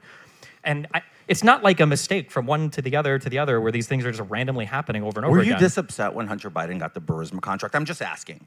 I'm not debating you on any of that. Tim Pool made more in 1 year than Hunter Biden made in all of his tenure of Burisma, of which the Republicans had like 7 different committees investigate. The DOJ investigated. But were you upset? Wait, real quick. I don't care about all that. I'm asking about, were you upset about that? I'm trying to remember. What was he ever charged with? A gun charge that I disagreed with. Nothing. I disagreed. He didn't do anything wrong with Burisma. Well, but didn't you see it as a bad sign of impropriety as the son of the vice president? Well, you're just pointing out Don Jr. and this and that and that. I'm like, kind of same concept. No, were you upset? That's what I'm asking. Just to be clear, you think that Donald Trump's child getting a no-bid record-high contract from Donald Trump's Department of Defense is the same as Hunter Biden, who I think made the majority of his Burisma money when Biden wasn't even the vice president anymore? Well, Hunter Biden had been on other boards of other energy companies before he was on the board of Burisma as well. There was there's no evidence that Joe Biden had any relationship with Burisma whatsoever before Hunter took a job with them. These are just not related at all. Not whatsoever. That's the comparison we're going with? That's not true. He was a vice president. For the beginning of it, but he worked up to He got it because his dad was a vice president. What do you mean? He's been on boards. He was part of the, it's like UNICEF or some health board. He had been. I agree with that to an extent. It does seem as though they gave him the job because his dad was vice president, but it was not the way that they make it sound, where Joe did not get him the job.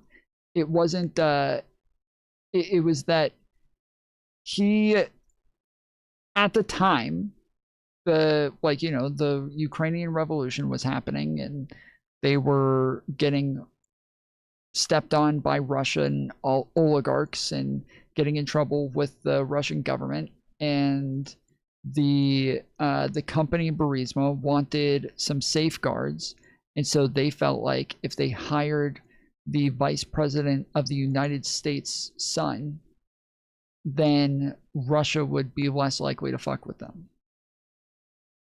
That's like what the deal is. That's what, like, when we say like they hired him because he was Joe Biden's son.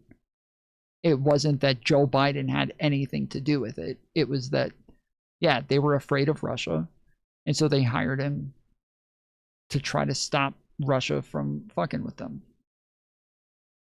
Been on boards of major companies before he did the Burisma thing. Because his father had influence. Because what? Because of his father's influence. As a senator? Yeah. If you want to say that because his dad is a senator, fine. But even that statement is different than trading on his father's name. He was trading on his father's name. Really? Where's the proof of that? Don't say the big guy.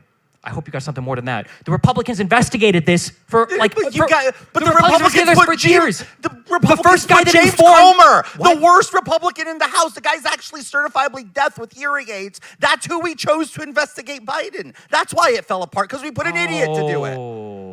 Oh my God. It's like the argument from 5 minutes ago just reverberated from the back of the thing. It's all bad lawyers. It's all bad investigators. It's all bad. What does that say about the thing? I was there when we were investigating it, and I saw how bad they were. They had There's a reason why. Wait, at some point, certainly you must understand all of this incompetence pursuing these things. Perhaps it's not the incompetence. Perhaps the things that are being pursued lend themselves towards incompetent people. Maybe, possibly. Maybe. Oh, yeah, because there's no incompetence in the Democrat Party, right? Show me anything. Oh, my goodness. That's not even relevant. Destiny, don't engage with that. Do not engage with that. Just say, hey, I never fucking said that. I'm saying that the things that you make a big deal about, because I know Destiny's going to turn around and be like, well, give me something comparable to this. Don't even point out how fucking stupid it is for him to bring that up in the first place and just say, like, this is not relevant, dude. Not relevant. Fuck that shit. Do you want to compare the Jack Smith indictments to any of the indictments from Bondi? Are we serious right now? No, Bondi. I'm not going to talk about Bondi. That's low hanging fruit. I don't do that. Okay, that was our Attorney General of the United States of America. I'm very aware. Attorney. Okay, yeah. I think it says. Yeah, I'm sorry. Again, yes, everything is low hanging fruit. Everybody on the Republican side is low hanging fruit, but Hunter Biden is not low hanging fruit. Hunter Biden is that's the fucking top of the tree. That's the creme de la creme. I don't do that she was headed by a person that you think it's like punching down to even speak about them. So, but okay. What? Really? Yeah, she's a fucking retard. What?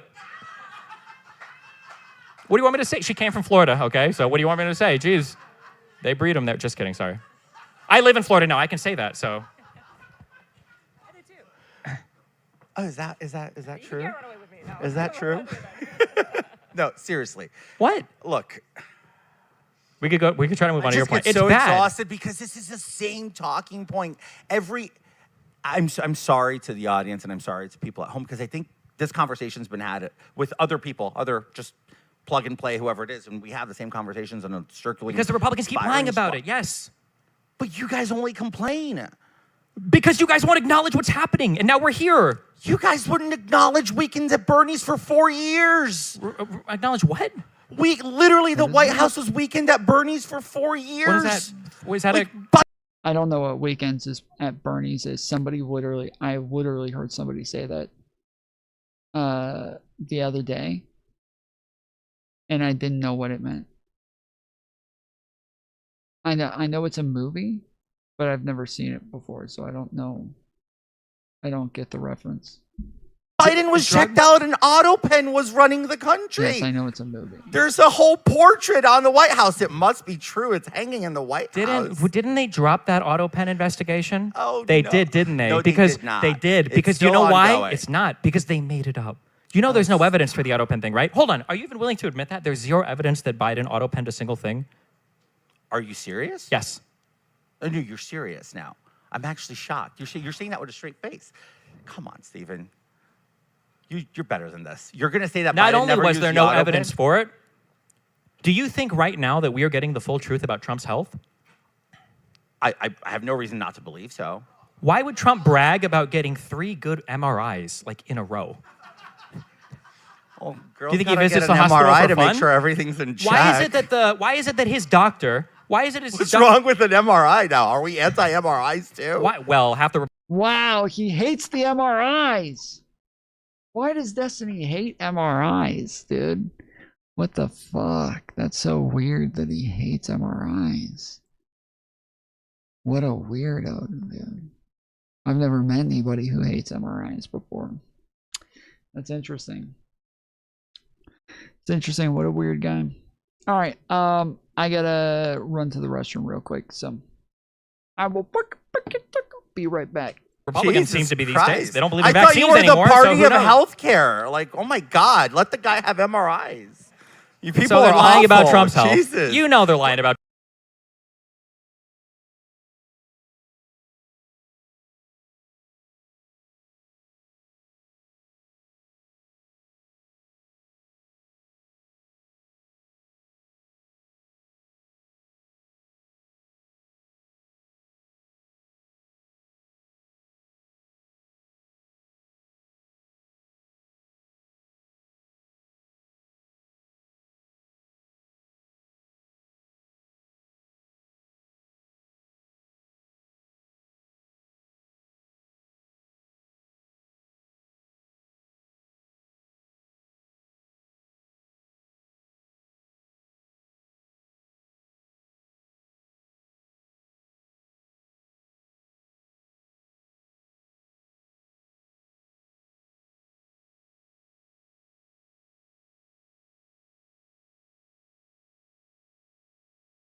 Sorry, I got. Oh my God, we're You know they're lying universal about Trump's health care. health. The president gets 3 MRIs. Why did he get 3 MRIs? Like, are you serious now? Is that your big issue? They're lying about his health. He's fine. He's alive. Unlike, look, questionable about McConnell. If we're going to talk about McConnell, we don't even know if he's alive.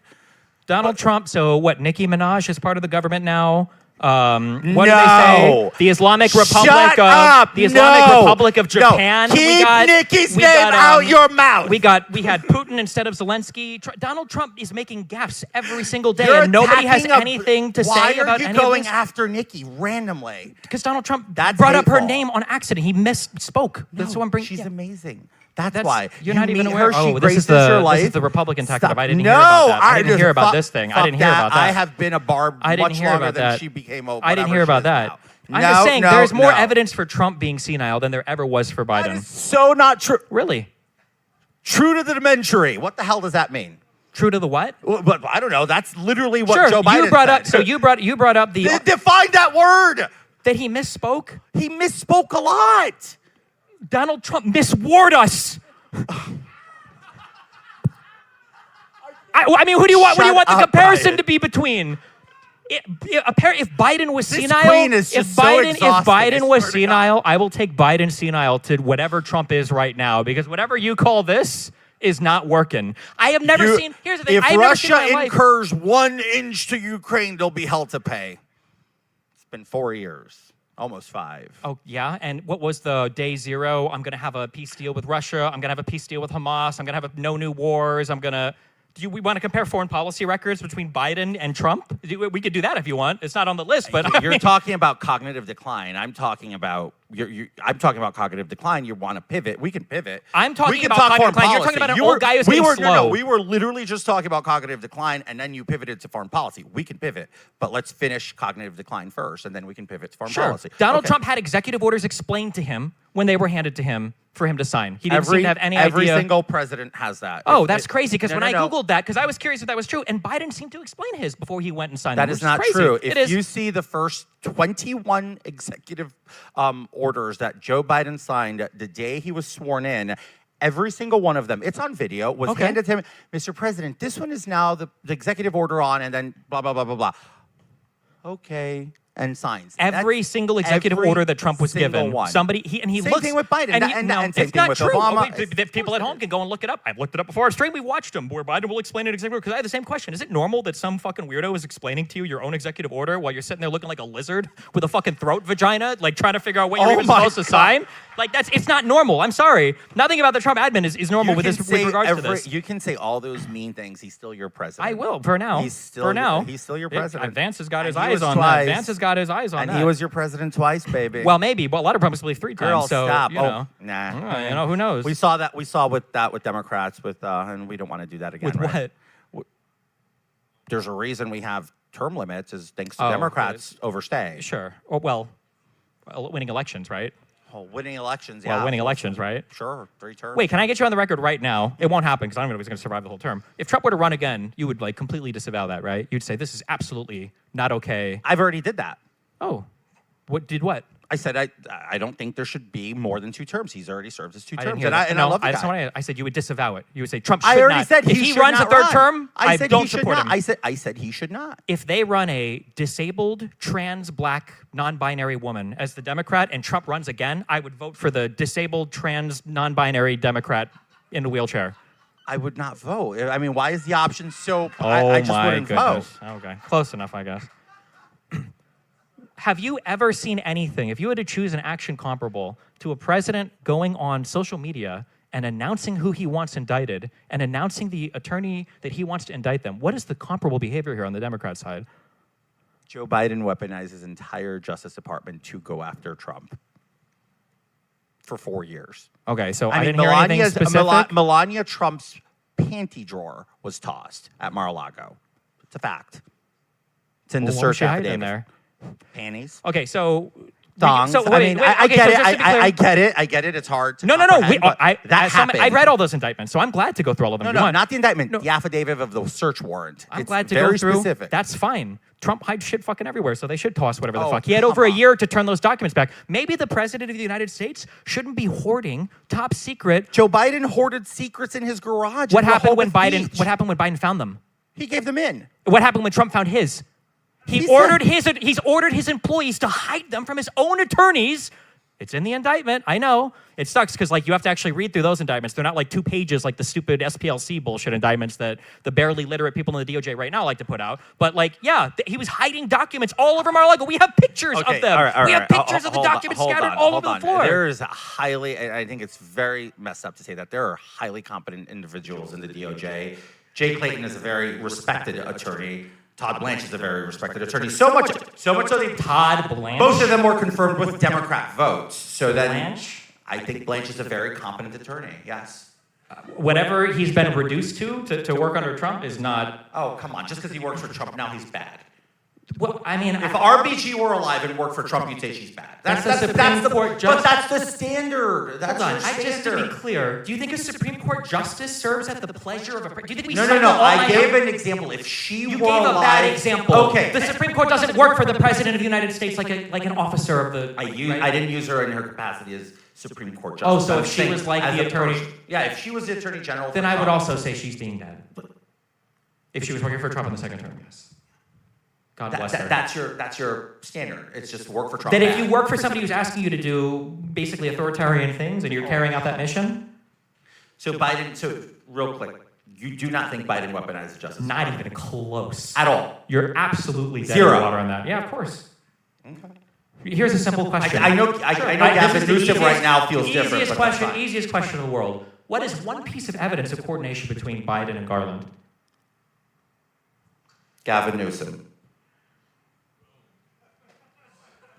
So nothing. Gavin Newsom. Get him out of the way because he's a threat and I want to run a second term. Wiretap his staff.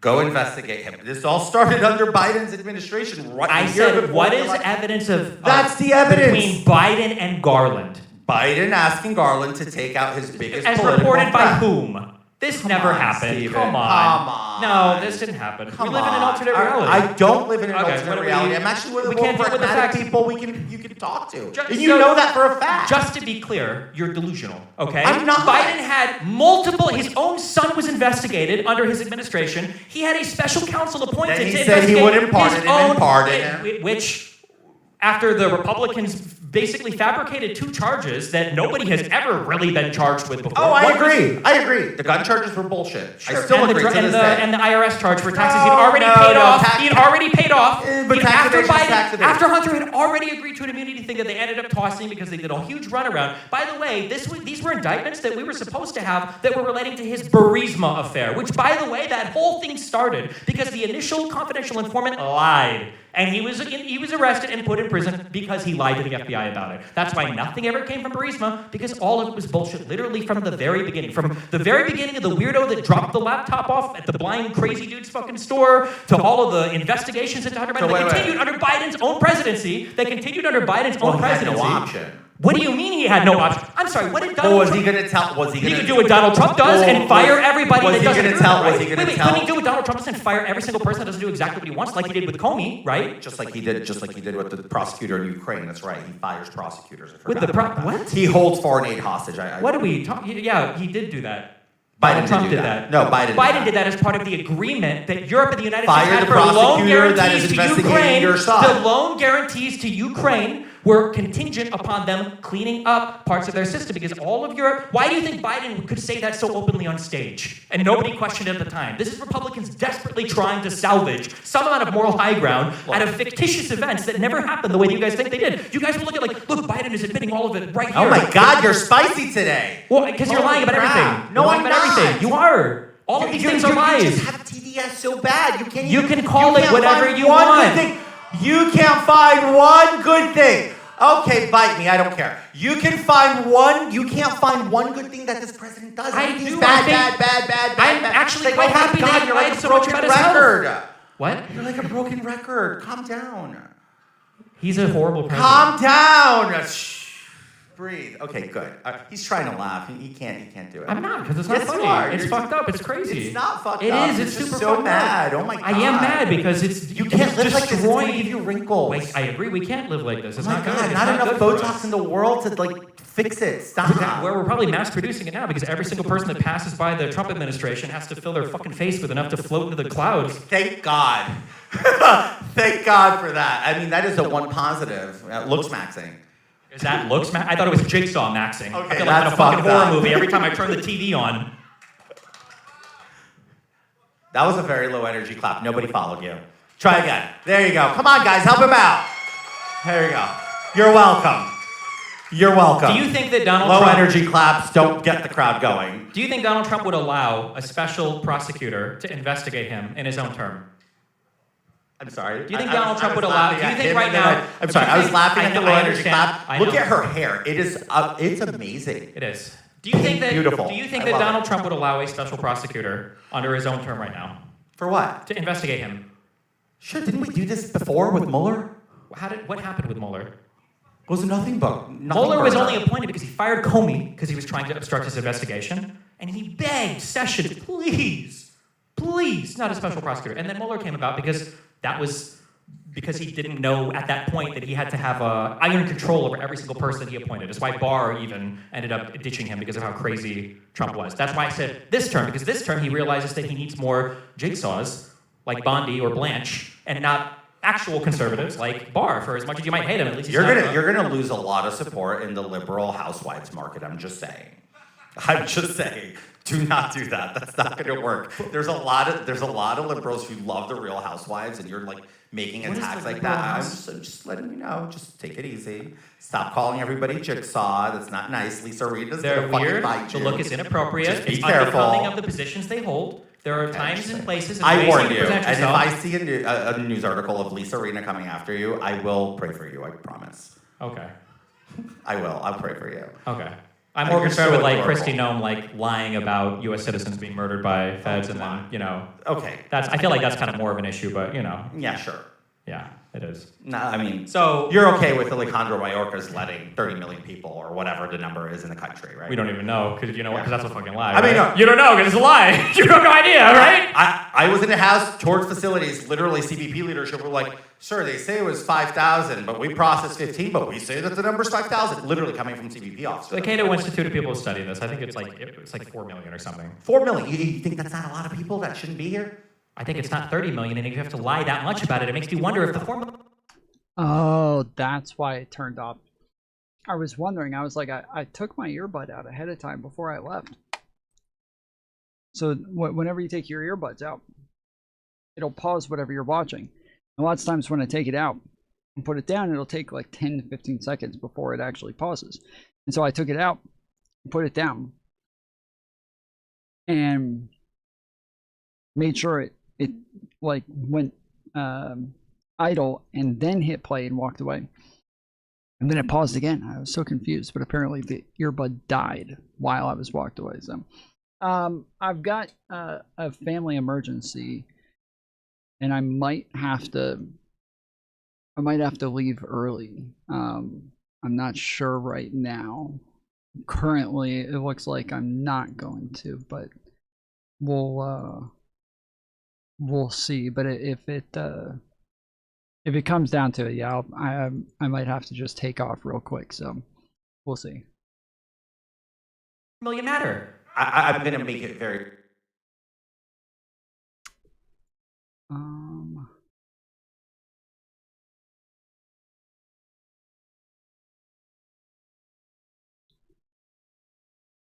I can't hear this again. Be clear. 4, 30, 10, 100,000. These are people who literally. What the fuck?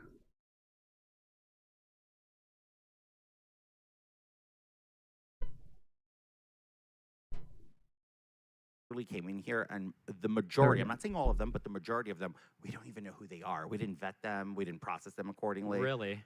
The majority, no. That's crazy. Millions came in, and the only fucking name I hear is Lincoln Riley over and over and over again. Where are all of the murders and all? Santos isn't taking this seriously at all. He's not a debater. Like, I think he is taking this seriously. This is just what he does. Like, he's not like a very serious person. All the arsons and all of the actual dog eatings. Jocelyn Nungarai. You got me. There were 2 names. You remember the second one. Good job. Your claim is bullshit, and you know that. That millions of people all came in here. They're all criminals. I'm not saying they're all criminals. I didn't say that. Sure. I'm just saying we don't know who they are. Sure. And you know that what? should be concerning. Oh, should it be? Then maybe the Republicans should do something about immigration, about border legislation, about anything. Instead, what do we do? There's a great legislation right now being championed in Congress. It's bipartisan, the Dignity Act by Salazar and whatever the that's crazy. The only thing I ever hear Trump talk about is how to rig the next election and get the USPS to try to do whatever. It's not true. Really? You do. And the SAVE Act and okay. Oh my God. I feel like that's what I hear more. You need to come hang out. Oh, you know what? You need to touch grass. Come to the Poconos. I promise you. Yeah. You will. We will. I'd rather camp outside Walter Reed and look for a McConnell-sized body bag being shipped out the back right now. Is what I would rather look. I'd be more interested in. I want to be the first one reporting on it. Can I come with you? Can I come with you for that one? That might be an interesting excursion. Find whatever room they hit him and Jordan Peterson in and see what's going on with that. But there has been nothing on the Democrat side. You said all of the Merrick Garland stuff comparable to Donald Trump tweeting out, Lindsey Halligan needs to go after these 3 people. Do you think the Comey indictment is fair? The 86-47 thing? That's indictable behavior. Yes. So was it Matt Gaetz and Jack Posobiec who sold the 86-47? I'm right here. No. I'm right here. Oh, okay. I know. For the Republicans he that wants sold, to debate me. For the Republicans that sold the 86-46 shirts or whatever, do you think they should all be indicted too? No. I don't even know why I'm asking this. What's the difference in your mind? James Comey was the former director of the FBI. That's the big difference. So he has less freedom of speech rights? No, his words matter more than others. Oh my goodness. That has nothing to do with the law. Show me where in the law it says that if you're a former FBI director, that means that you're like more liable for your language. This is so stupid, dude. His words matter more than other. But Donald Trump, when he tweets things like, I'm going to end a civilization tonight or any of that, those words don't matter. That's all just a meme. Are we talking about the Iran war now?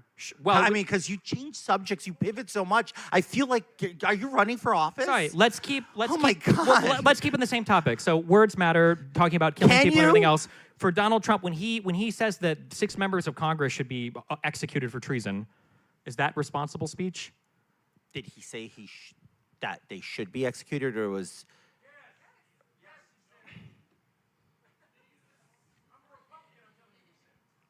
Who said that? Who said that? Oh. All right. I appreciate it. We got to Okay. focus here, though. Okay. The audience is going to talk to you soon. That's I fine. promise. Yeah, Okay. I love this. I love this. They're great. He hates me. A picture Ask of your question again. 86-47, first of all, on its own, doesn't rise to any level of incite to violence or threatening behavior or anything. That's absurd. You should know this, number one. And number two, if any world where we're going to interpret tweets as being threatening or whatever else, the President of the United States saying that we should execute members of Congress for treason has got to be up there. It's hard. I'm not going silent. I never shut up. It's just like I have to comprehend because you will twist everything on its head. It's like so fucking hard with you. Okay, okay, a picture, seashells, 86-47 is criminal conduct, incitement to violence? That's what you charge it for. Put it in context. The former director of the FBI who served, 8 years, if I'm not mistaken? Sure, yeah. Before he was fired by Trump because he was trying to obstruct an investigation into his own, campaign and everything for colluding with Russia, which they did, yeah. Director of the FBI serves at the pleasure of the president. Sure. They can appoint and fire them. So is there... According to the Supreme Court now, for any reason, yeah, correct, yeah. So is there anything wrong with that termination? Well, if he's an at-will employee of the United States government, the president chose to fire him. Everybody creates innuendos as to it was because of this. He fired him. Do you have proof? The reason matters. The reason matters, regardless of the fact that he can fire him. If he could fire him for literally any reason, it doesn't matter. Let's say there's a law that says there is no reason that is unreasonable or illegal for the president to fire the director of the FBI. And it turns out he fired him because he was white, or he fired a black person because they were black. For somebody to just keep turning around and being like, well, he's allowed to fire people. He's allowed to fire people, so who cares? It doesn't matter. He's allowed to fire people. Like, it's just not a good argument. If he fired him for a fucked up reason, and that reason especially plays into, more corruption and more illegality from the president to cover his own ass, it's important. It doesn't matter if he's allowed to fire him. It doesn't matter if, that's all that matters. He's allowed to fire him. End of story. It was because of this. He fired him. Do you have proof? Can you materialize proof? Why wasn't he prosecuted for it then? Well, Mueller Mueller said why he wasn't. It was what because happened of to the Mueller report? It was because, why was it a nothing burger? Because why Mueller didn't said, it go anywhere? Do you know? Why that I know did the it go answer and that's why you nowhere? want me to Please talk? tell me. Do you want me to? Oh, You yeah, seem I'm to be sorry. cutting me off. I'm sorry. Forgive me. Mueller didn't I'm believe sorry. that a sitting president could be indicted and prosecuted by his own Department of Justice. Mueller said repeatedly through his report, if you read it, all 320 whatever pages of it, that there was obstruction, that Donald Trump was firing Comey because he was trying to obstruct his own investigation. Even you know that, because Trump's stated reason for firing Comey was because he felt like he shouldn't have made a public announcement about Hillary's emails, which makes no sense, because why wouldn't he just fire him the day that he came in? So we know that Trump fired Comey because of the investigation. Then Comey's contemporaneous notes say that. It's obvious that that's what happened, and that's what Mueller agreed with his conclusion. And Mueller couldn't recommend charges because every part of it was obstructed. And you can't recommend obstruction to the DOJ when the DOJ is not going to investigate a sitting president because the sitting president's DOJ. Okay. What's your next question? No. After the fact, then. Do you disagree with anything I just said? After the fact, no, I don't disagree. Okay, thank I you. saw the report. Okay. Do you agree that he fired Comey to obstruct the investigation? I don't believe that that's the reason. Why do you think he fired Comey? Because he serves at the pleasure of the president. Why do you fire Comey? Whatever reason Trump put out there, I have no reason to believe otherwise. You have no theory of mind. I have no reason to go turn everything You have into no something. idea, no concept of why Trump might have done a thing. Sorry. You understand that that's ridiculous. There's one investigation done into this. So what if you have no theory of mind, then just take what the investigation says. That's it. Like, if you have no theory, you have no reasons, you've got no thought process on this, well, then you should just be taking the one investigation into why he fired him at its word. Stop talking to her. Talk to me. Why are you bringing her into this? I'm just saying, it's like you can't even get. I don't know why. I know that Biden was senile 100%, and the auto pen for sure definitely was a thing, even though there's no proof of it whatsoever. And the Trump White House, who took all their time to hang up these stupid fucking pictures of it, dropped their own investigation into it, just like they dropped their investigation into voter fraud every time they come into office and they found nothing, right? But there's a pattern there. Crazy, huh? I'm just saying that you can't even guess why you think Comey was fired by Trump. But you seem to know that Biden, with no evidence, was colluding with Garland to stop Newsom from running. I don't have to guess. I'm just, honestly speaking, for me, I think you dip way deeper into politics than I do, and that's surprising. No, like factual politics, like fact-based. You dip. He was literally a congressman during this shit, dude. He was literally a congressman while this was happening. That's so fucking embarrassing if random YouTubers are dipping more into politics than you during the period when you were a congressman. Way deeper, because I look at whatever people put out there and I'm like, whatever. I'll take it at face value. I don't go investigate and turn anything into like I'm just taking. Then why won't you take the investigation at its word then? Why are you refusing to accept the investigation that was done into this? He keeps saying like, oh, I'll accept whatever the answer is. Then accept it. What the fuck? The Mueller report at face value. Huh? I'm just taking the Mueller report at face value. You're taking what they say on Fox News at face value. That's the difference. Okay, hold on. Yeah. I'm taking the Mueller report at face value. Why did Biden, when he came in, not do good on the Mueller report? It was still within statute. What do you mean not do good on the Mueller report? Why didn't Garland go and say, all right, he's no longer a former president? Why didn't they prosecute him on that? Because it was a nothing burger. Because it was a nothing. Well, they had a long list of things that they were prosecuting him for. We have no idea that they weren't going to eventually prosecute him for that as well. We have no reason to believe that they would not have eventually gotten to that one, but there was a long list. Because Democrats, every single time Republicans push us to the brink of oblivion, Democrats decide, well, we need to bring it back to a more reasonable place. You were once that's a Republican. why. Stop. That's why when you say, oh, you know that Biden was controlling the DOJ, you say that, and every liberal shrieks inside because we did want to see an aggressive DOJ, and we didn't. We got Garland, who slow-walked those indictments, who slow-walked everything for the J6 for like 2 years before we got.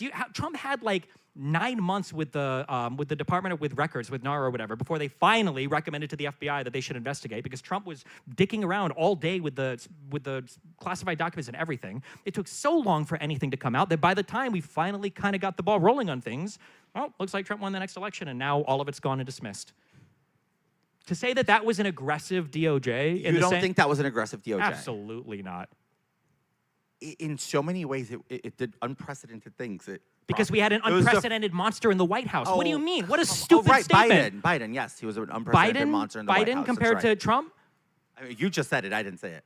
You literally just said it. I said it was an aggressive DOJ. Trump it did was in the White things, House. But then that you just DOJ said, was responding to Trump's crimes, correct. And it was unprecedented, that's right. Past presidents had the humility to assume that they couldn't openly commit crimes. That's why Nixon accepted the pardon from Ford. And it's why Ford felt like he had to pardon Nixon. It's because Nixon thought he was going to be convicted of a crime. Because that's usually how people operate. Trump thinks he's above the law. And now the Supreme Court has basically said as much. You could at least acknowledge it. I don't. Okay. I don't. Really? I'm sorry. Oh my God, Jesus. Look. He took the documents at Mar-a-Lago, right? He had those, right? He was showing them to people saying, I could have declassified these, but I didn't. Ha ha ha. Right? He declassified some of them. He didn't. Yes, he did. Then why did he say, I could have, but I didn't? Let's look, be honest, too. He's probably too fucking retarded to even know how to declassify anything. So it's not even... And also, some of it he didn't have the power to declassify. You don't mean that, right? I do. So he is and he isn't too retarded to know how to declassify anything. When he was in the first time, remember, he said that all he had to do was think that something was declassified, and it was declassified. You guys remember this? Him and Giuliani, I believe, were both saying that all he had to do was think it was declassified, and it was declassified, right? Obama put into place a bunch of declassification processes that you had to go through in order to declassify something. Donald Trump did not go through any of those processes, which is why we know that none of the stuff was actually declassified, is because there's like legal processes that you had to go through. Donald Trump this time came into office and immediately got rid of all of the legal processes that you have to go through to declassify stuff. He immediately got rid of all of those things, all of the processes that Obama put into place. He got rid of that for declassification of documents.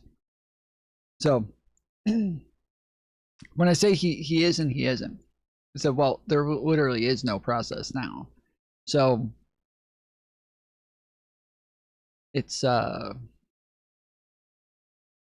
maybe now you literally do just think. Maybe they changed it to where it's, yeah, you just have to think something's declassified and that makes it declassified. You mean that? No, you don't. Of course I do. What do you mean? You don't. He's a fucking idiot. No, he's not. Okay. He's your president still. That's fine. I can have an idiot president. You think you had a senile one? I think I have an idiot one. But I respected the senile one. You I don't respect the this idiot one. evil one. I don't have to respect him. What do you mean? You don't respect the office? I do. Trump doesn't. Of course he does. No, made he it doesn't. prettier. How does Trump respect the office of the presidency? Then why does he have his personal lawyer running around and doing all of his lawsuits and work for it? What do you mean? Look to the audience again. Debate him. You got him. I'm going to poison you at dinner. I'm going to poison you at dinner, Brian. Oh, look. Well, no, that's a warning. Don't eat.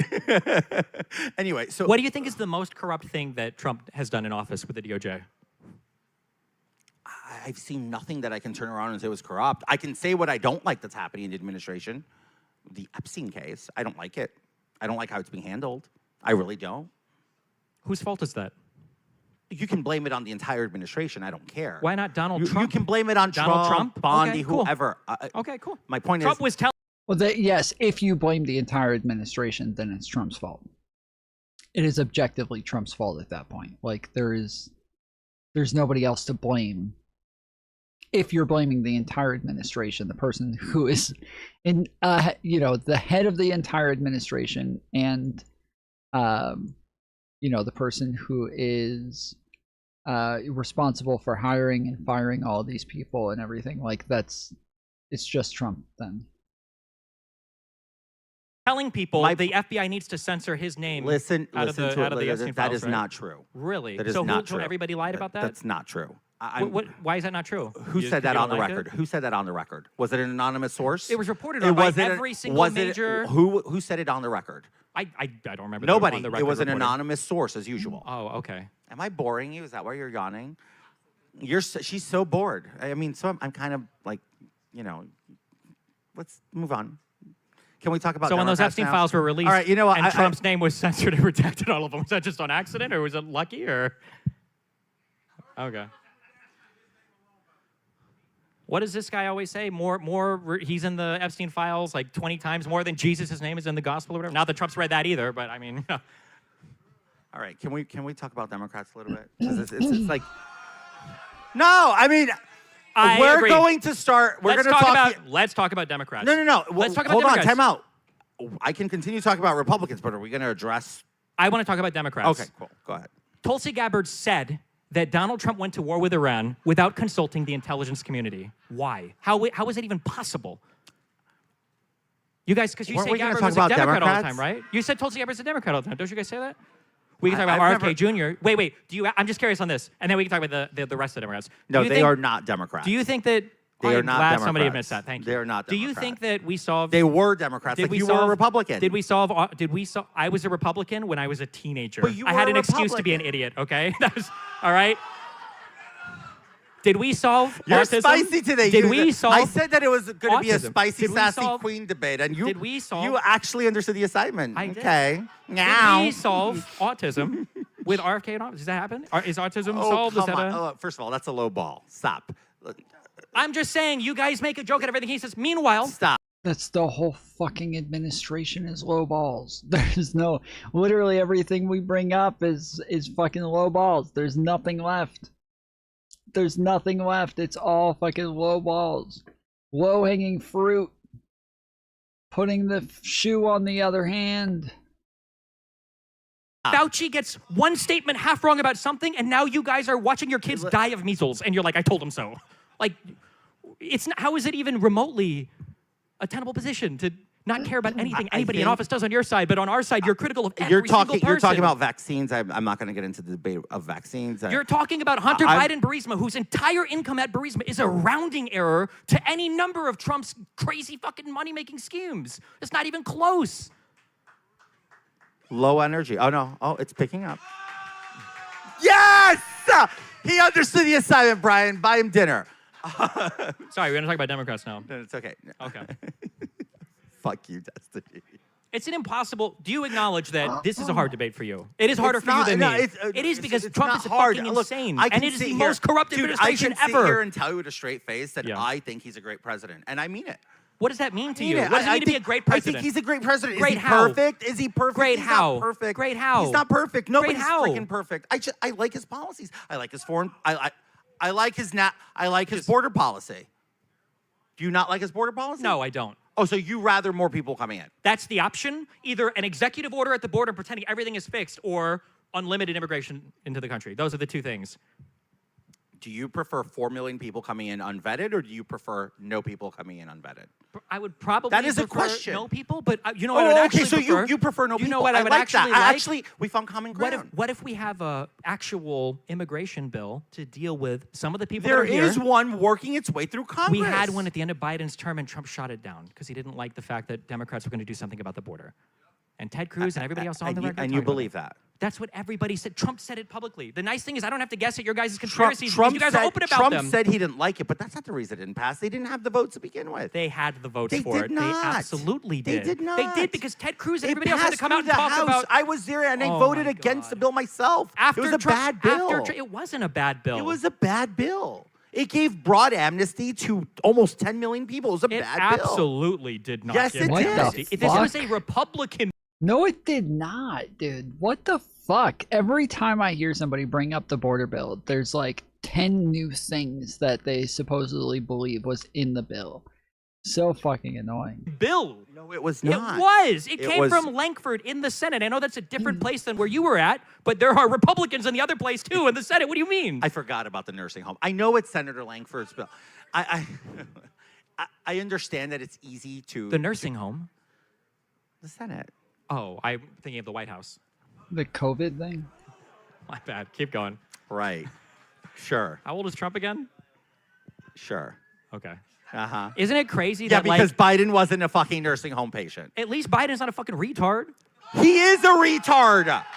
Biden is a demented retard. You're making fun of a car firing on half the cylinders while your car doesn't have any tires. It can't get off the finish line.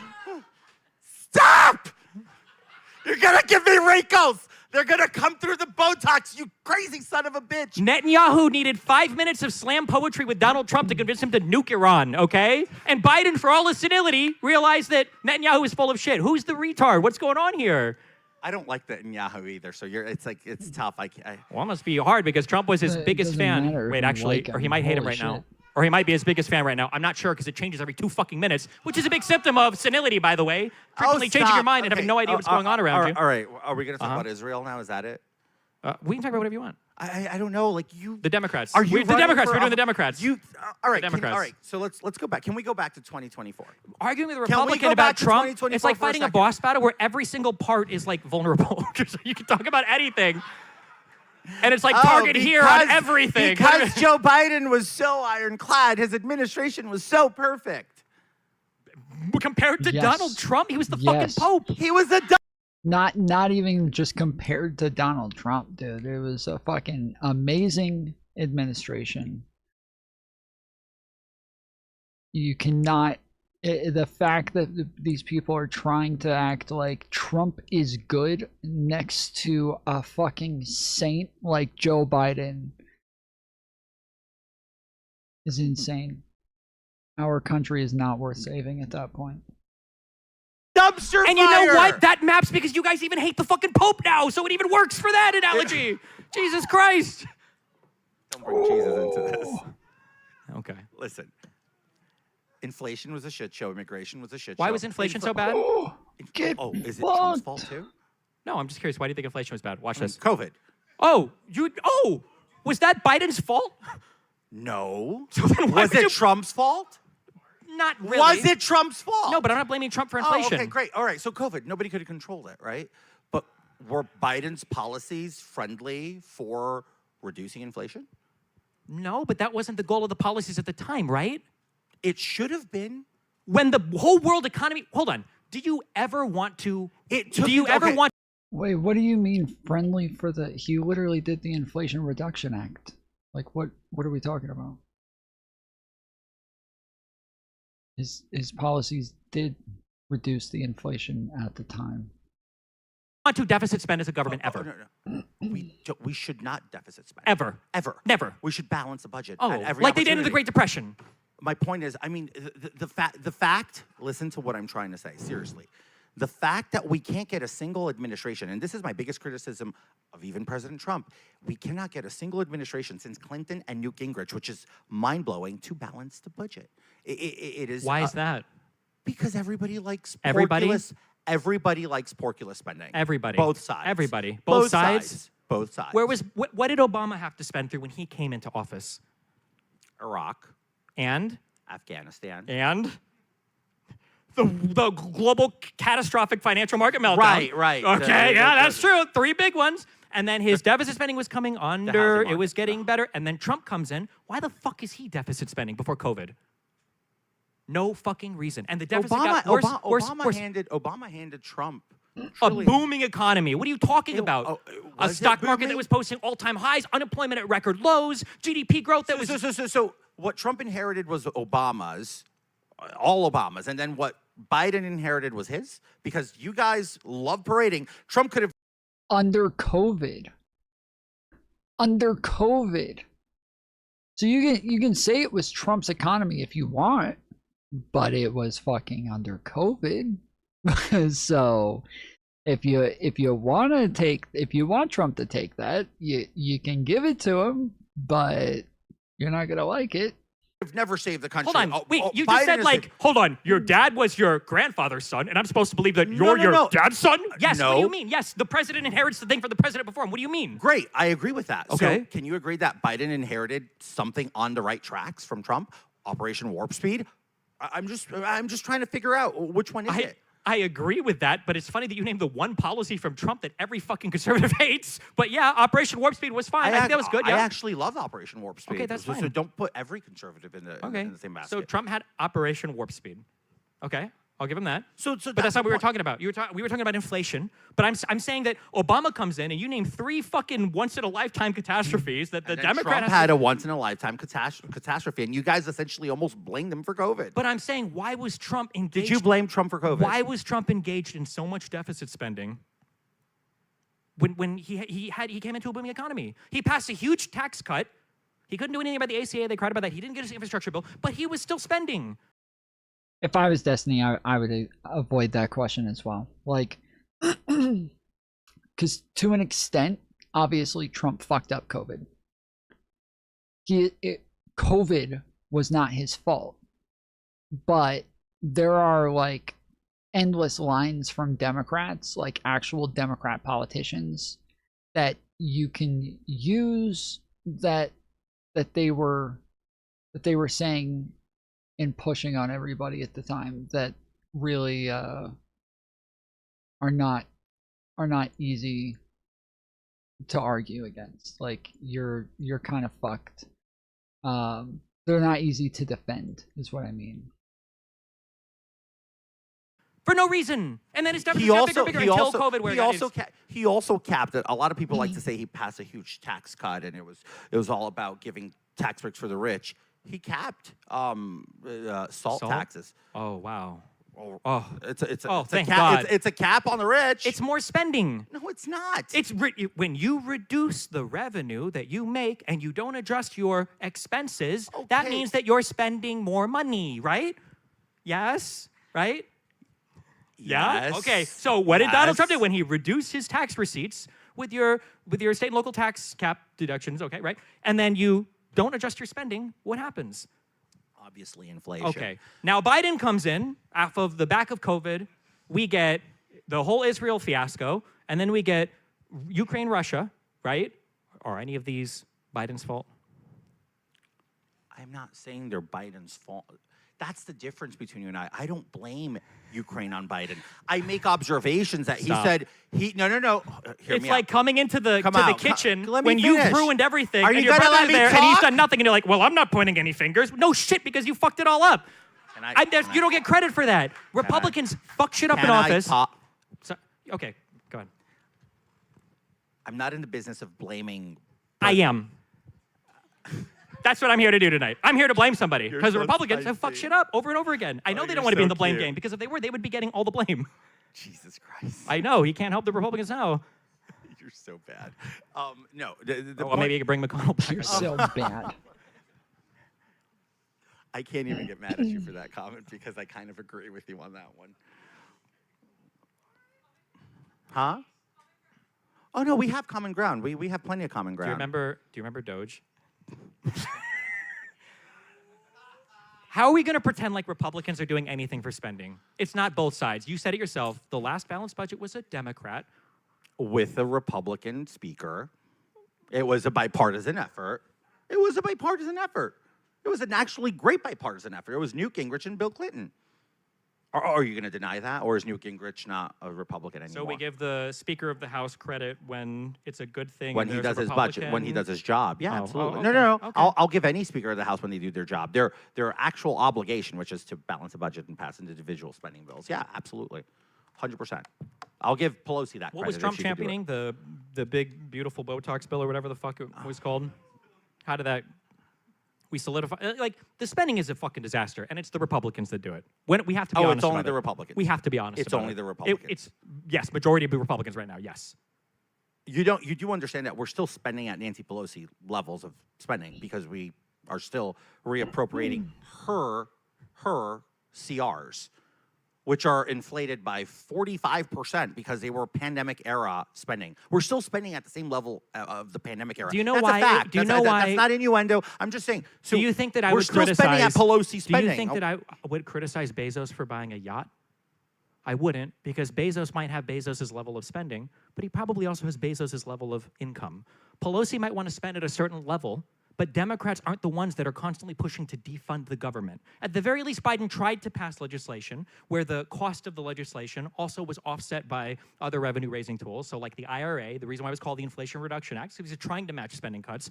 Republicans don't But even it failed. have... You agree that What? it failed. No, You don't think the IRA failed at all? What do you mean failed at all? It was a bad bill. It didn't do I the don't. job. You can call it a bad bill, but what I'm saying is Well, that it didn't do its job. That's what I'm saying. what was the IRA job? It was an infrastructure, some in the green energy investment or something. And it was right? supposed to invest back in America, buy American, or whatever the name of the slogan was. And Okay. And it was supposed to help with inflation. It didn't help. No, it doesn't help with inflation. It was supposed to. It was billed as that. I mean, the way that they sold it to the public. You were a member of Congress. I was Please don't not at tell that me time. that the At- limited at extent that you have time- with legislation is the name of the fucking bill. No. Was I the think Patriot Act about a fucking no, about a you're movie missing- with a you're fucking? missing- You're missing the point. No, What- don't no, be I'm that not rude. missing the No, no, point. Don't be that rude. sit here and tell me, well, it was called the Inflation Reduction Act, and you know what? Actually, it didn't actually reduce the inflation. Correct, it didn't. It was the Okay, reason why great. it was called the Inflation Reduction Act was because they tried to match the spending of the bill I and understand. offset it. Oh, I understand and that. yes, it I didn't reduce understand.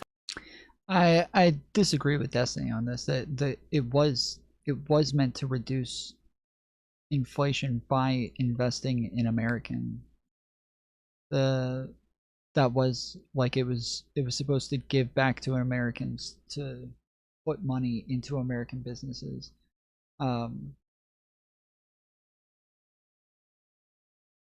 Now, there were a lot of things in there that just did not go the way that we planned it to, and there's been a lot of fucking media about this.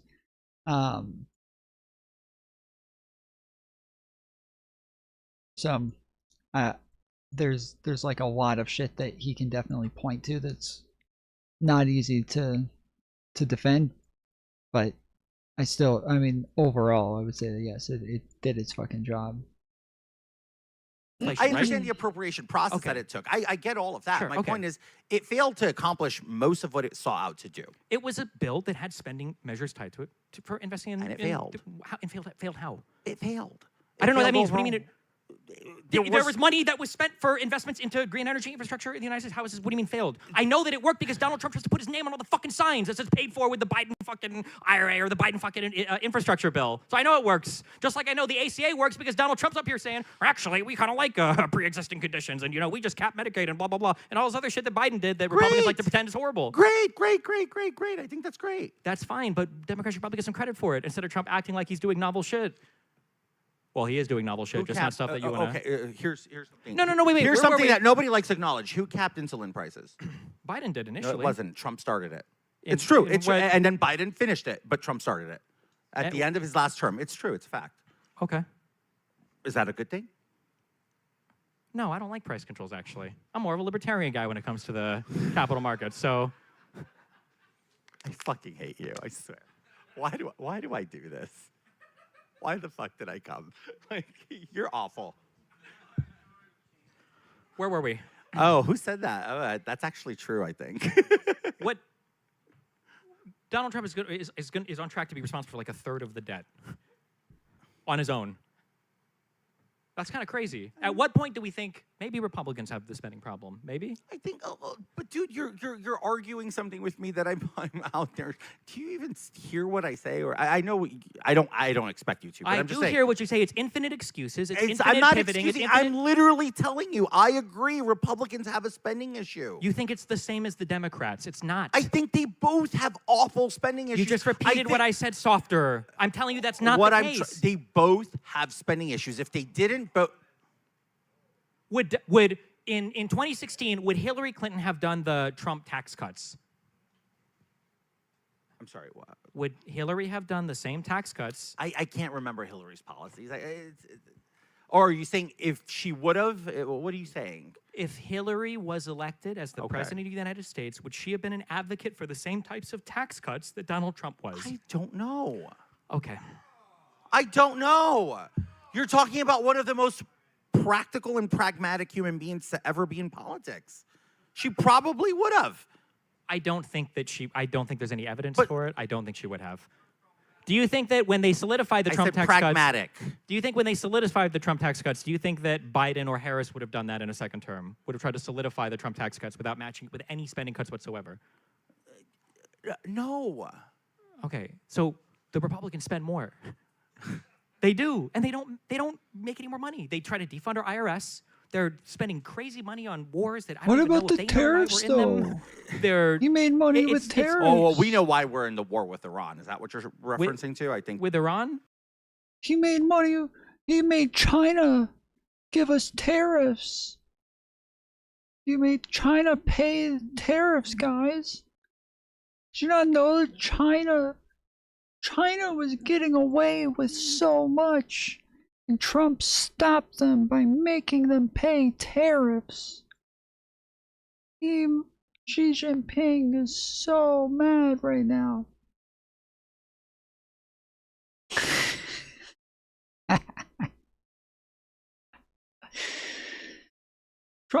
Trump said that he was gonna stop China and Xi Jinping.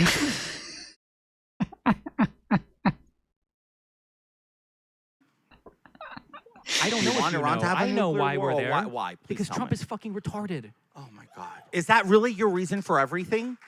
When the guy is a retard, Can you give, okay, kind can of, you yeah. give me a substantive answer? Why do you think? Give me something at least a notch more intellectual than A substantive answer is that Donald Trump doesn't understand the office of the presidency. He doesn't know what it means to govern as a president, and he looks for he easy could win wins. it twice, and Biden couldn't. Winning, well, 3 times according to him, right? Oh, whatever. Yeah, well, okay. So he's also been impeached twice too. So just saying, you know. So you have a guy who doesn't understand what he's doing in office. He looks for easy wins when he can find them. He feels like he came high and mighty off the Maduro abduction or whatever, and then he looks to did Iran. a great job with and that. Netanyahu comes by. Are you mad? Netanyahu comes by. Are you pro-Maduro? Netanyahu comes by. Are you pro-Maduro? I'm He loves anti-abducting world Maduro. leaders. I don't You're think we should do that. anti-abducting a war criminal that kills and starves his people. It's not the job of the United States. I'm sorry, but Donald Trump killed Renee Good and Preddy. So who's gonna abduct him? Who gets to abduct Donald Trump? States to be. If he was so fucking bad, why didn't Donald Trump get a UN resolution to do it? That's funny. The UN has no teeth. The UN has no teeth. The problem UN is literally a waste co-signing of missions money. to Kosovo or letting us bomb the fucking Serbs or letting us go to fucking Libya. What do you mean? My God, the UN has We no triggered teeth. Article 5 for Iraq and Afghanistan, didn't we? Sure. Oh, so everybody can get a deal except for Trump. Pretty fucking ironic, huh? That's not... The great deal maker, right? Can't get a single fucking friend or ally to help him with anything? The only deal he had, the U.S.-Mexico trade agreement, he's trying to rip up right now, destroy the largest unified market on the planet for, I don't even know why. Why do you think he's trying to rip that deal up? Could you With the even know why? USMCA? Yeah. Isn't that kind of a big problem? You can't even fucking guess. I don't You know. can't even guess why he's attacking the largest free market. Because he's fucking senile and he doesn't remember that that's his deal. He said that that was Biden's deal, and so he's just trying to get back at Biden. On the planet, you don't even know? Isn't that a problem? No. Ask me a question about Biden and Maybe- see if I can maybe answer. because- Ask me a maybe question about because- something maybe- Biden did No, and see if no, I can answer a time question out. about Maybe yeah? because the USMCA actually, he now recognized. I didn't like it. I actually thought it was worse than NAFTA. Oh. When he put it out, I did. I So thought the it was only worse big than deal NAFTA. the deal maker in chief got for us was a bad one? It's not. Oh, come on. It's not the only one? Or Is, what was is that one really other what deal you're that going to he say? got? Are you really going to sit here and say that this president has not accomplished anything positive? So With a straight face. net, no. I'm sure there are some things, maybe. I don't know. Can you point one? Can you give me one comment that's Hopefully positive on he's Trump? irredeemably tarnishing the careers of a lot of Republicans right now, I guess. Oh, okay. No, now a serious one. Can you give me a policy position that he's had that you actually? It's not a matter of policy position. It's a matter of the way that he conducts himself as the president. I don't care about the way he conducts I do. himself. I want to. I do. That's the but I'm problem. It doesn't asking matter you- if he does 1 or 2 good things when it's part of a basket of horrible things. So he's a horrible human being.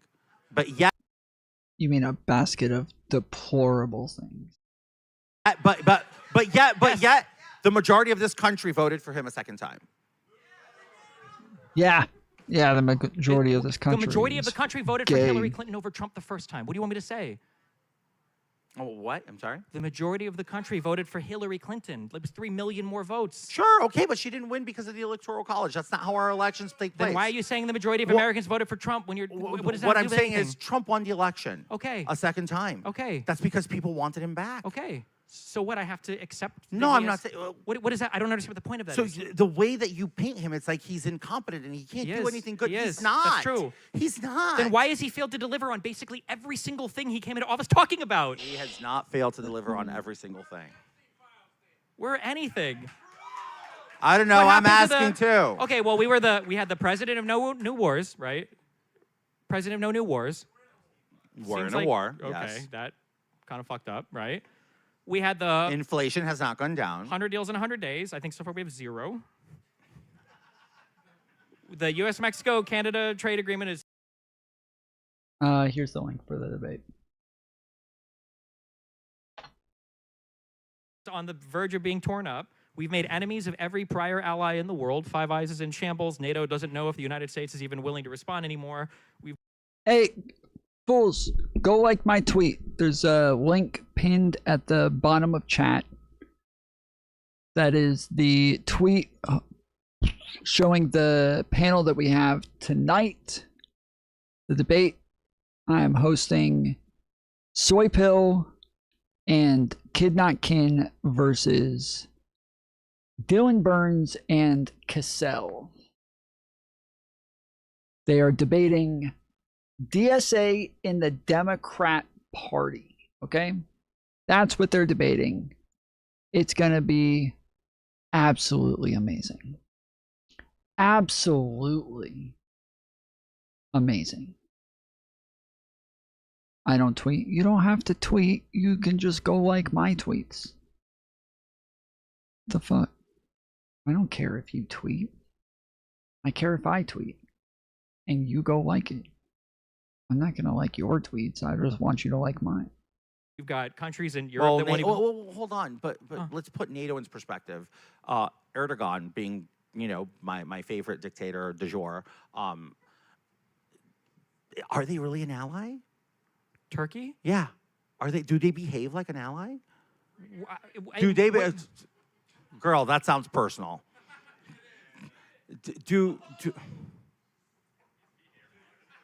Hey, all right, crowd. This is where the show is, all right? Just chill. They buy our stuff. We can use bases there.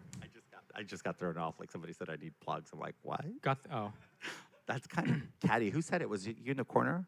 Oh, you did? Oh, just because. I wish Kyla would ask some questions at this point and like kind of guide the conversation. It's getting a little out there. You have long hair. Okay, good for you. Boo-hoo. That's fine. I don't care. No, I don't. Okay, we're not insulting the guests here. That's not what we're doing no, that's tonight. fine. No. I got thick skin. It's okay. Yeah, it's my show. No. Ooh, sassy. Anyway, so back to Trump has made enemies out no, of all but of our allies. Do you believe Turkey is a good faith I think ally Turkey of is a member ours? of NATO. They are. That's a fact. Okay, so are they a good ally?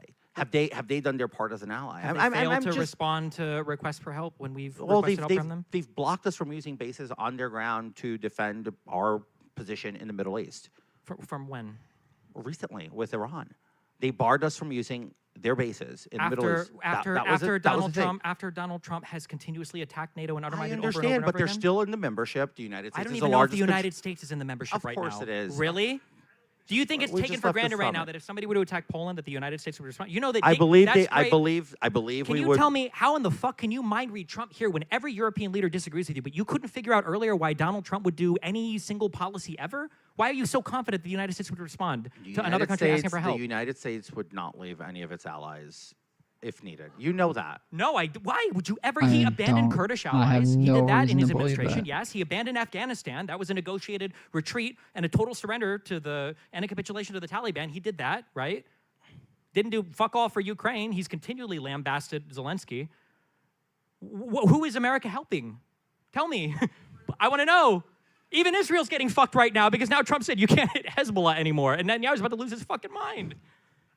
So who are these great allies to the United States that Trump is helping? look, Name one. You just said the U.S. is there for The their U- allies. the- Who? the U.S., if needed, and through NATO on Article 5, as you just pointed out, I do believe that we would deploy. I do. For our allies, yes, absolutely. Okay, that's well, why no one else Russia. in the world. That's Do you why think it's a Russia has not problem? incurred on Poland. Do you That's why think- Russia has not done anything to any of our actual allies. Do you think it's a problem that Ukraine nobody is else, not a NATO nobody else in Europe member. feels that way right now? That's fine. So how can you mind read Trump on this one issue when everybody else is not sure?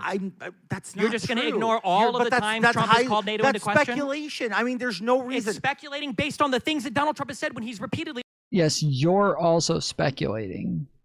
You're just not. You're not using any of the facts to come to your conclusion. Both sides are speculating. Like, what do you mean? Well, it's just speculation. Yes, both sides are speculating. You're projecting the future. You just need to be capable of like looking at the facts in order to do that. Over and over said that he doesn't like NATO. Well, that's not true. He doesn't like the fact that we're the largest subscriber. The United States, the largest country with the biggest military, with the most to gain, that leads the free world, is also the biggest contributor to their own military? No fucking shit. He's the one who asked for an extra $500 million for the Pentagon. What do you mean? And he was also the one who made all of our allies up their contributions to NATO. And it didn't matter because he still wants to undermine it and leave. Because there's still members who are not contributing what they should. That's fine. It's Then you work basic with them on economics. it. I mean, but they have to. Oh, so now you're giving me reasons why Trump doesn't support NATO? but No, before you weren't I'm sure if I'm not telling you that. I'm saying that those are the skepticisms that he's voiced out, and I agree Why would you with him. voice those out publicly? Pressure campaigns He work. couldn't do it privately. He's that shit of a He's negotiator. tried, the only fucking thing he can do is get on. Trump doesn't try anything. Yes, he The only thing he does. tries is to remember the Steve, 5 shapes that he you've gets on his never- memory cognition test. Steve, you've never sat in a room with the guy. To Apparently, know neither how has he- anybody in his intelligence community, as admitted by Tulsi Gabbard before they went to war in Iran. This guy only sits with sycophants. That's not true. Really? It's not. Who's true. advising Trump? It's not true. Oh, okay. Well, that's what all the reporting and all the leaks and everything else says. All the anonymous reporting, yes. That all seem to be true and everything All seems the- to be well, upheld. If it's so true, why don't people go be heroes and put their faces out there? What do you mean? Be a hero. If you're going to destroy Trump, give the information and put your name onto it. I think for the people that have reported on it and the people that have left or the people that have taken a stand against it, their political careers are destroyed. A lot of people don't want to risk it. They should, but what? It doesn't change Put your the name on veracity of it. any. What do you think? You sit here, you say what you think. I sit here, I say what I think. Why don't put your name on it? Okay, go I don't to. believe that doesn't change the. That doesn't change the. I don't the believe facts that of what they're every reporting on. single source that's ever wanted to trash this president doesn't have the guts to go on the record. Why? I wouldn't agree with. Because maybe I it's wouldn't not agree- true. You understand? There's Or maybe it's because that's what they want people You to believe. understand that there's a difference between any single source and every single. Not everybody have refused to go on the record. We have tons of people from his past cabinets who are literally saying that he was a fascist, that he was a danger to democracy, that he praised other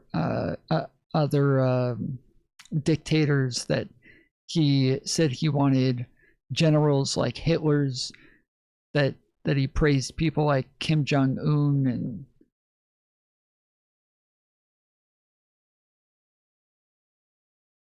there have been tons of people who have been on the record, and they literally had, what was it, like 13 different people sign a document saying that he shouldn't be the president again. They put their names on it.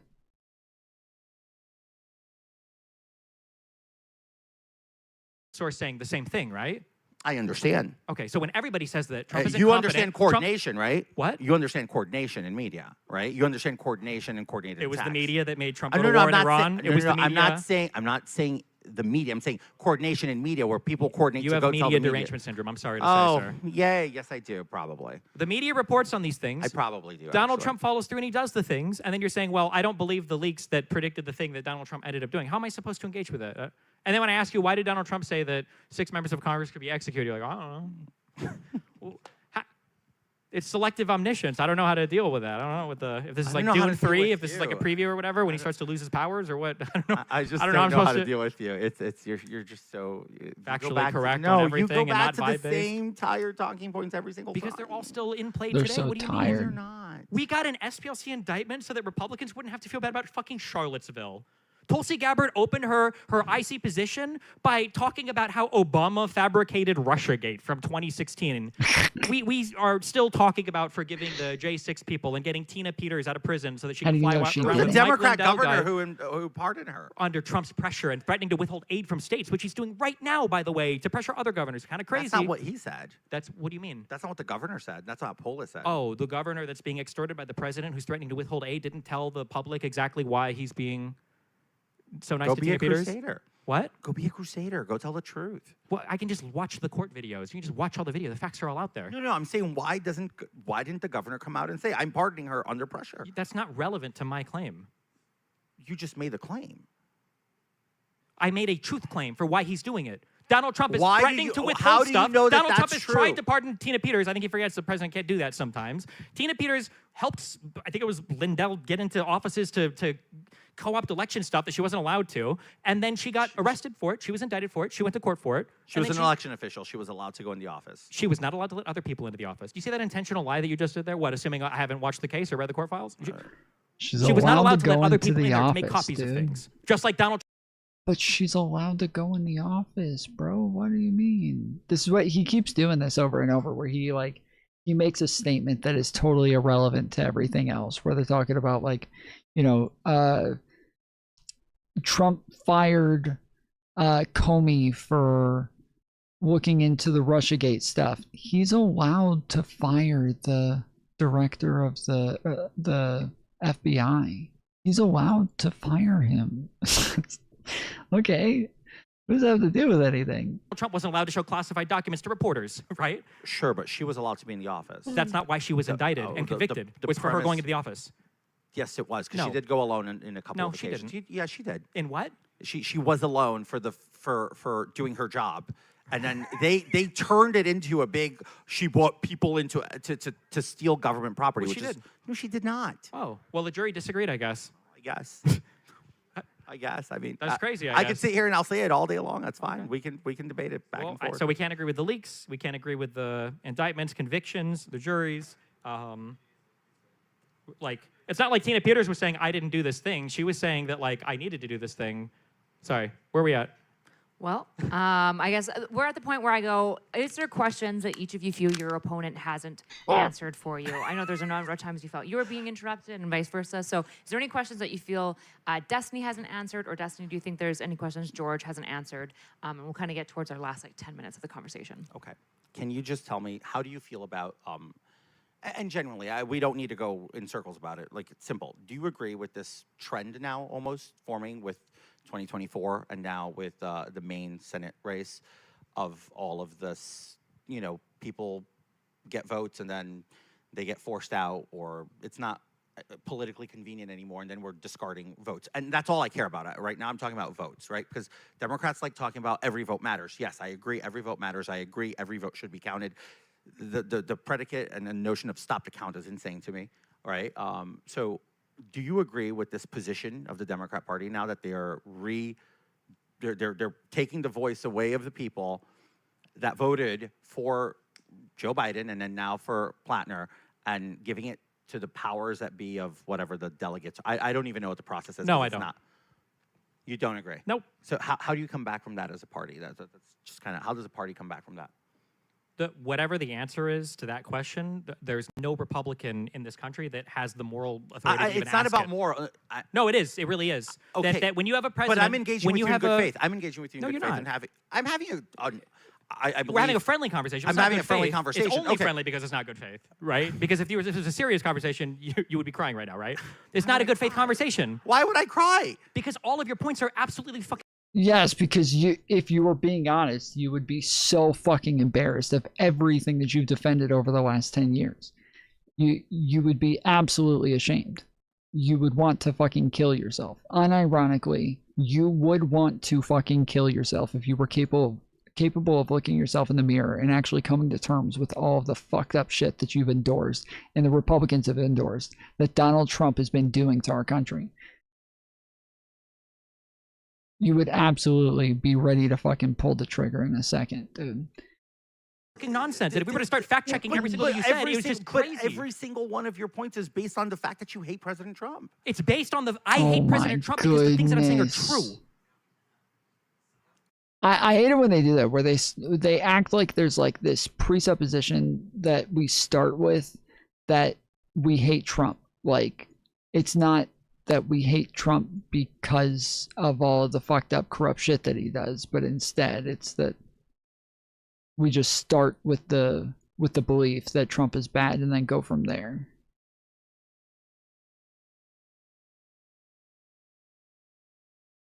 You hate President Trump, period. Because of the things that he's done, yes. That's how hatred usually works. He lives rent-free in your head.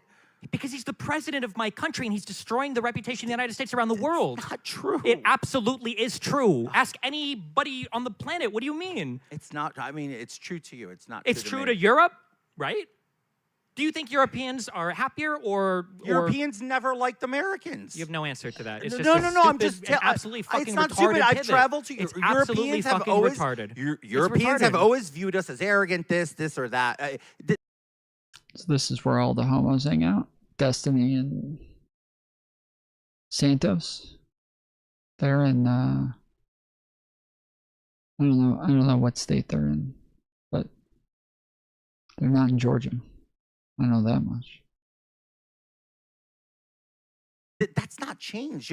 You're acting like they this like is us new. just as much now under Trump as they did under Biden or Obama. No different.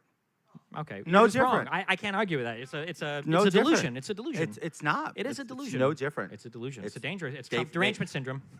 It is. I'm sorry. You have you're the one that TDS. has it. Stop. Nevada. You have TDS. Okay, yeah, all the homos do hang out in Nevada. Yes. Okay, so maybe we have we're both deranged. Let's just go that way. Well, but the difference is that my hatred Yeah, is it's based both on a sides. very clear fact You pattern just hate him. that has been borne out in court case Trump convictions, bad, I get it. on It's credible tough. indictments It's with tough tons of world. factual records released, on special counsel reports, and a lot that have come from Republicans. And that's why a court in New York State, of all places, found that it was an egregious miscarriage of justice that Judge Egron did, and Letitia James, and overturned the entire conviction of the $400-something million, and barring. They didn't overturn the conviction. They overturned the payment. The amount of the sum of the amount of the payment. I'm just saying, like the convictions. You're talking about convictions and For the 34 felonies in New York State? Dude, no. I just gave you an example of a court in New York State overturning an entire conviction of a state judge, a Supreme Court state judge, Judge Egron, with Letitia James on the bank fraud stuff. They overturned it, said it was not true. They completely. Holy shit. Are you telling me we have appeals courts? I'm just hearing about this for the first time. The higher court can appeal and then return the lower court? Holy shit. No. Wait, because it's never happened in any other case? That's crazy. Of all places, New I York, would hate though. any prosecutor ever. Of if any all case places, that they New York. got a conviction on was ever overturned. You've convinced me. That's insane. Oh my goodness. I don't think they overturned the whole thing. I'm pretty sure they did not overturn the judgment here. They overturned the payments. I'm pretty sure that they decided that the amount that they decided he had to pay was too much. And they were returning some of the money that he was already putting down. Oh, you fucking... Why? What? Why? That guy was like 10 times bigger than me, and you went after fucking me. You could have gotten the other guy. We all could have eaten. Sometimes people in this game are just so fucking stupid, dude. It's got to be all MAGA fucks. Nobody else this fucking irrational all the time. You're so bad. That's the exact same as the DOJ trying to throw in an insurance lawyer to file indictments that she doesn't even know how to fucking do for the grand jury process. It's the exact same thing, by the way. I understand. Yeah. I understand. It's very similar to the Democrat Virginia Attorney General who filed motions all over the place and couldn't get it right either, right? That's the elected... Couldn't get what right for his recent indictment in Virginia. Did you miss that? He filed the case to the Supreme Court of the United States instead of the Superior Court of Virginia. I mean, that's your party too. And we all have fuck ups, I guess, and as far as attorneys goes, right? Well, for the guys in Virginia, that sounds like a fuck up. For Trump, it's like a clear and consistent pattern over his entire No, if it's administration. Trump, it's a pattern. But if it's our guys, they fucked I'm sorry, up. is it he not a fucked pattern? up 3 times. Is it not a pattern for So Trump? it's a pattern because he fucked up 3 fucking times. Well, you know what? If that was on the same goddamn indictment, Virginia Attorney General, I'd be really mad at him then. Okay, good. So be mad at him. Okay, I'll be mad at him. Good. Okay. Okay. All right, very quickly. Before we go, do you have any? I want you to think about if you have any questions. George I don't even know what if you they're have any talking questions about. you feel like haven't been answered, but before you do, we're going to take after this, we're going to take like a 5-minute intermission so you guys can go buy raffle tickets because there are still raffle tickets available and I'm very excited, okay? We have so many prizes and if I don't have enough people to give prizes to, I'm going to actually, I don't know, not take them home. I won't take I questions don't live if in they don't Vegas. buy I don't know what I'm raffles. going to do with them. So make sure you guys get raffle tickets, okay? We will finish up this discussion and then after the raffle, after we do the draw, we're going to have a Q&A section. So make sure you stay for that, okay? Think about the Q&A. We will be lining up right in this center line to ask either of the guests a question. I'm going to have one of my staff members who's definitely around and available to be holding that mic and vetting the questions. If your question is like personally attacking either of the guests, you're gone, all right? Not interested, okay? But if you would like to ask ideas, you're welcome to do that, okay? So final question. Destiny, if there's anything you feel like George hasn't answered for you, and you guys will have 5 minutes, intermission, get drinks, bathroom, et cetera, et cetera, et cetera. Also, donate to support us so that you can see more great content like this. More excited. We're almost there. One more. Still weak. Can you try again, please? There you go. There you go. And if you don't buy raffles, I'm not taking questions. Support her. Thank you. All right. Question. I'll give you 2 and you can choose which one you want to answer. Of course, okay? yeah, whatever you want. Okay.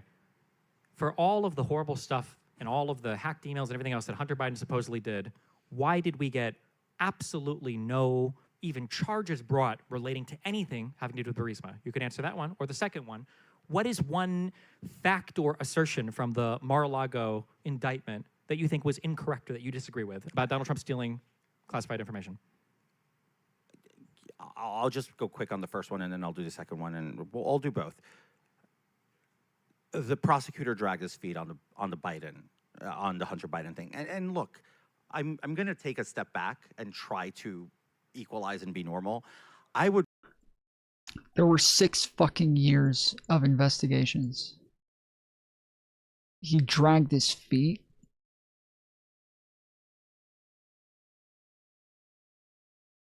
There were 6. There were like 4 different investigations in 6 years. He didn't drag his feet. There was just nothing there.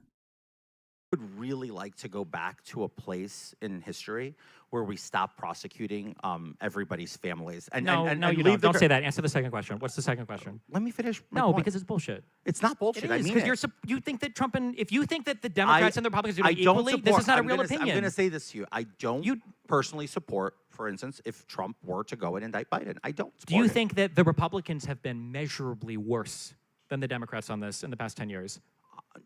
The fact that you even have to think about it means it's not a sincere opinion. So what's the answer to the second question? Democrats were the ones who indicted Trump. Because he was committing crimes. That's the difference, right? Not true, but okay. All right, and then on your second question, on what fact from the Mar-a-Lago indictments, what legal conclusion, whatever, that would have come from those, do you disagree? Do you think it wasn't true? The unprecedented nature of the whole thing. Oh, what document? my What document goodness. of great value, of absolute vulnerability to the American people and national security did they ever uncover from? They're classified, you dumb fuck. Are you kidding me? They were fucking classified. Are you serious?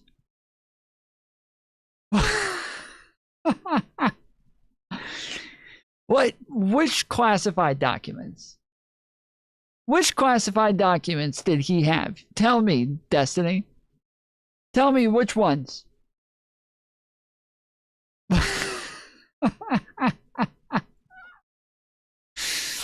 Give me one example. Sure, there were top secret One example. TS separate access program SAP documents that had to do with our nuclear energy program. The reason why I know that is because when crazy Republicans try to make the argument that Donald Trump could declassify whatever he wanted, these documents are so secretive that there is a congressional process that he has to go through to declassify them. He doesn't even have That case is still alive? No, the classified documents one got dropped.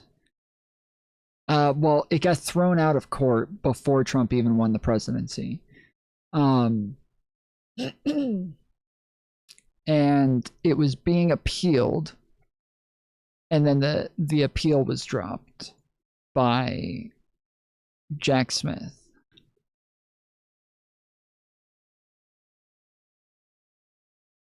So Judge Cannon threw the classified documents case out.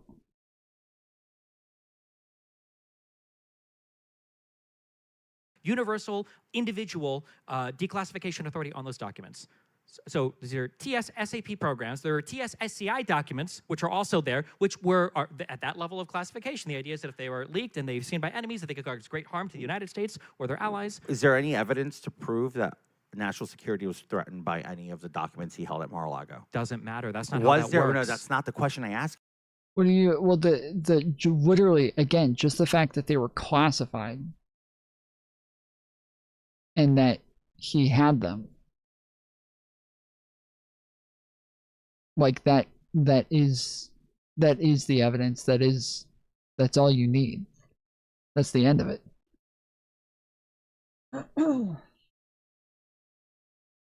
Didn't John Bolton just get done for sharing classified documents? Yes. Yep.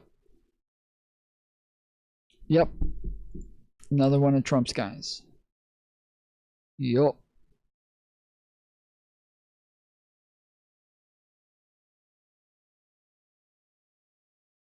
Is there any evidence It to prove doesn't it? matter. Of course it matters. No, it doesn't. Of course it matters. It absolutely does not. Presidents have literally kept documents, whether they were supposed to or not, for years. Nobody's ever made us think about it until Trump did it. And then and then they retroactively went and found documents in Biden, and again, he gave it back right away. This is true and untrue. Tons of people have kept classified documents. It does seem to be like a regular thing. Tons of presidents have done it. Tons of vice presidents have done it. It's not rare. The difference is that every time they asked all of those other people for those classified documents, they just gave them back. That's the difference. They just gave the fucking documents back. End of story. When Donald Trump did it, he refused to give them back. He kept lying about it. He kept acting like he didn't have them, then said he would give them back, and then stopped answering their fucking phone calls. So, to the point that they literally let him go on for over a year while refusing to give the documents back. Yeah, nobody else has ever refused to give them back. Nobody. He is the only one who's ever refused to give the fucking documents back because he's a big fucking baby. All of the other presidents were adults about this shit and were just like, oh, whoops, okay, here you go. Done and done. He is the first to ever refuse to give the fucking documents back. And so, yes, at this point, it is a totally different thing compared to everybody else because nobody else is this fucking stupid. Familiar with the term, I'm going to use a little Latin here, okay? You've heard the term mens rea? Of course. You understand that to convict somebody on classified document stuff, you have to show a prerequisite state of mind with the intent to retain those past the point that they're supposed to be retained. That's why Biden wasn't prosecuted. Even though there was a bullshit that's why Pence wasn't prosecuted for it. That's why Trump was. Okay. Because he knew that he had classified documents and he was trying to maintain them, even though he wasn't supposed to in a non-classified area. So I'll give you a Latin term, pro nunc tunc. Are you familiar with that? In lieu of that. Why is it that you can go and make the case for Trump, but you can't make the case for Pence, you can't make the case for Biden? Because when they found documents, they went to the classification authority. They went to... You literally just said mens rea, like there's intent involved. And so like for Biden, whenever there was a whole investigation done into Biden having classified documents, and the only reason that they even did the investigation into Biden is because they knew that Donald Trump would throw a fucking hissy fit and keep going, well, what about Biden? What about Biden? So they did the investigation into Biden, and they found no evidence that he had any intention of concealing classified documents. So that was the end of it. But for Trump, there was mountains of evidence that he knew he had classified documents, and that not only did he intentionally take them and keep them and store them, but that he intentionally refused to give them back as well. NAR or the FBI or whoever, and they said, hey, we have classified material. You should come and like take it and make sure everything's on the up and up. And Donald Trump said, NATO or whatever, I need you to go downstairs. I need you to move all those boxes to the other room when my lawyer comes to check and see what's there. Why are you rolling your eyes at me? That is what happened. I'm not rolling my eyes. Okay, that is what happened. Head. Right? You understand those are two different things, right? I understand that, yes. Okay, so then why are you asking me what's the difference if you understand that?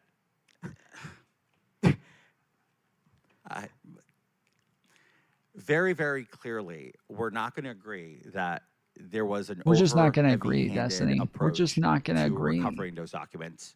Didn't NARA give him, they said, hey, do you have classified material?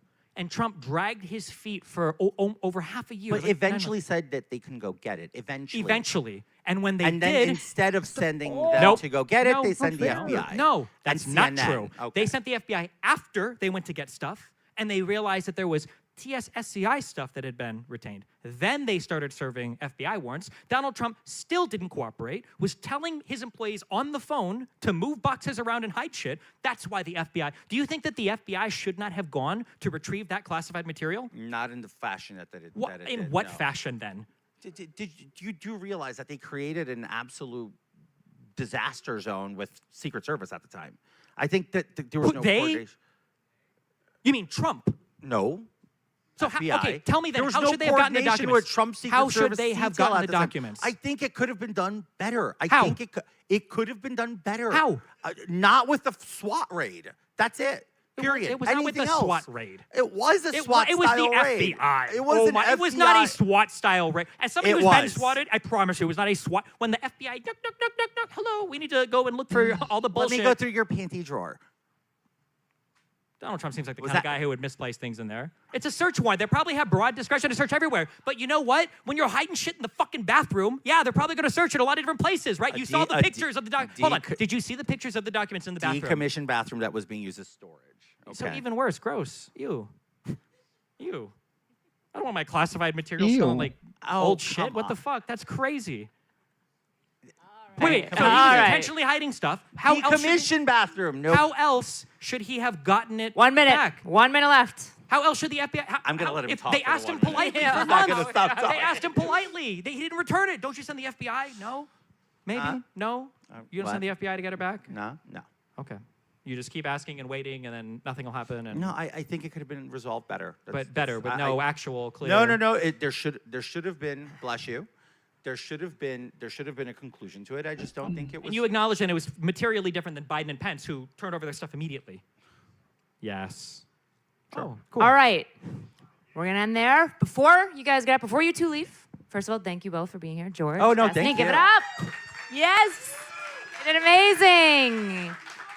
Okay, we're going to do a very fun thing, at least for me. It's fun for me. It's maybe not fun for you. I want all of you guys in the crowd to turn on your flashlight. And if you don't know what a flashlight on your phone is, ask a neighbor sitting near you. Yes, like that. Like that. Yeah. There you go. Okay, what we're going to do is we're going to take a little video, and I'm going to post it in behind, because this is the first live Take Back America event. So I'm going to get some footage. We're going to have you guys in the background for a hype reel. You two are also going to be in it. So make sure you guys look really excited. There's a bunch of people. Yeah, you guys over. I can see you Excuse without me. your. Your flashlight.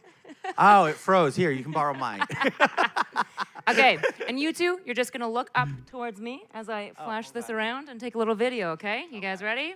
All right, and when Look I do alive. this, I'm gonna turn around and I So want the alive. whole crowd to actually be excited this time, okay? And you're on 3, you're gonna shout, "Take Back America." Sound good? Okay, just wait, just wait. Oh, hold on. Yeah, good practice, thank you, well done. Okay. We're gonna do 1, 2, 3. Amazing. Thank you, guys. 5-minute intermission. Go get those raffle tickets. Go get those drinks. Get all that good stuff. And then we will be back for the Q&A. We were going to have a little mic over here, and you guys go get some refreshments, chill for a bit, and then I'll have it back on stage soon. One more thing. Really quickly, before you guys leave, if you've enjoyed the event, I know this was a free event, we're going to have a donation QR code pop up here. Even if every single person in this room donated like $1. First winning ticket, 4720. Read it out. Turn one. Final one. It's working. All right, let's turn the music off now. All right, just brief rules. My friend Mercedes, lovely Camp College, is going to be checking this, but please, if you want to ask questions to the guests, you can. Please don't get into people's like personal lives and all that stuff. Ask questions about ideas and substance. Don't be catty. Come on. No.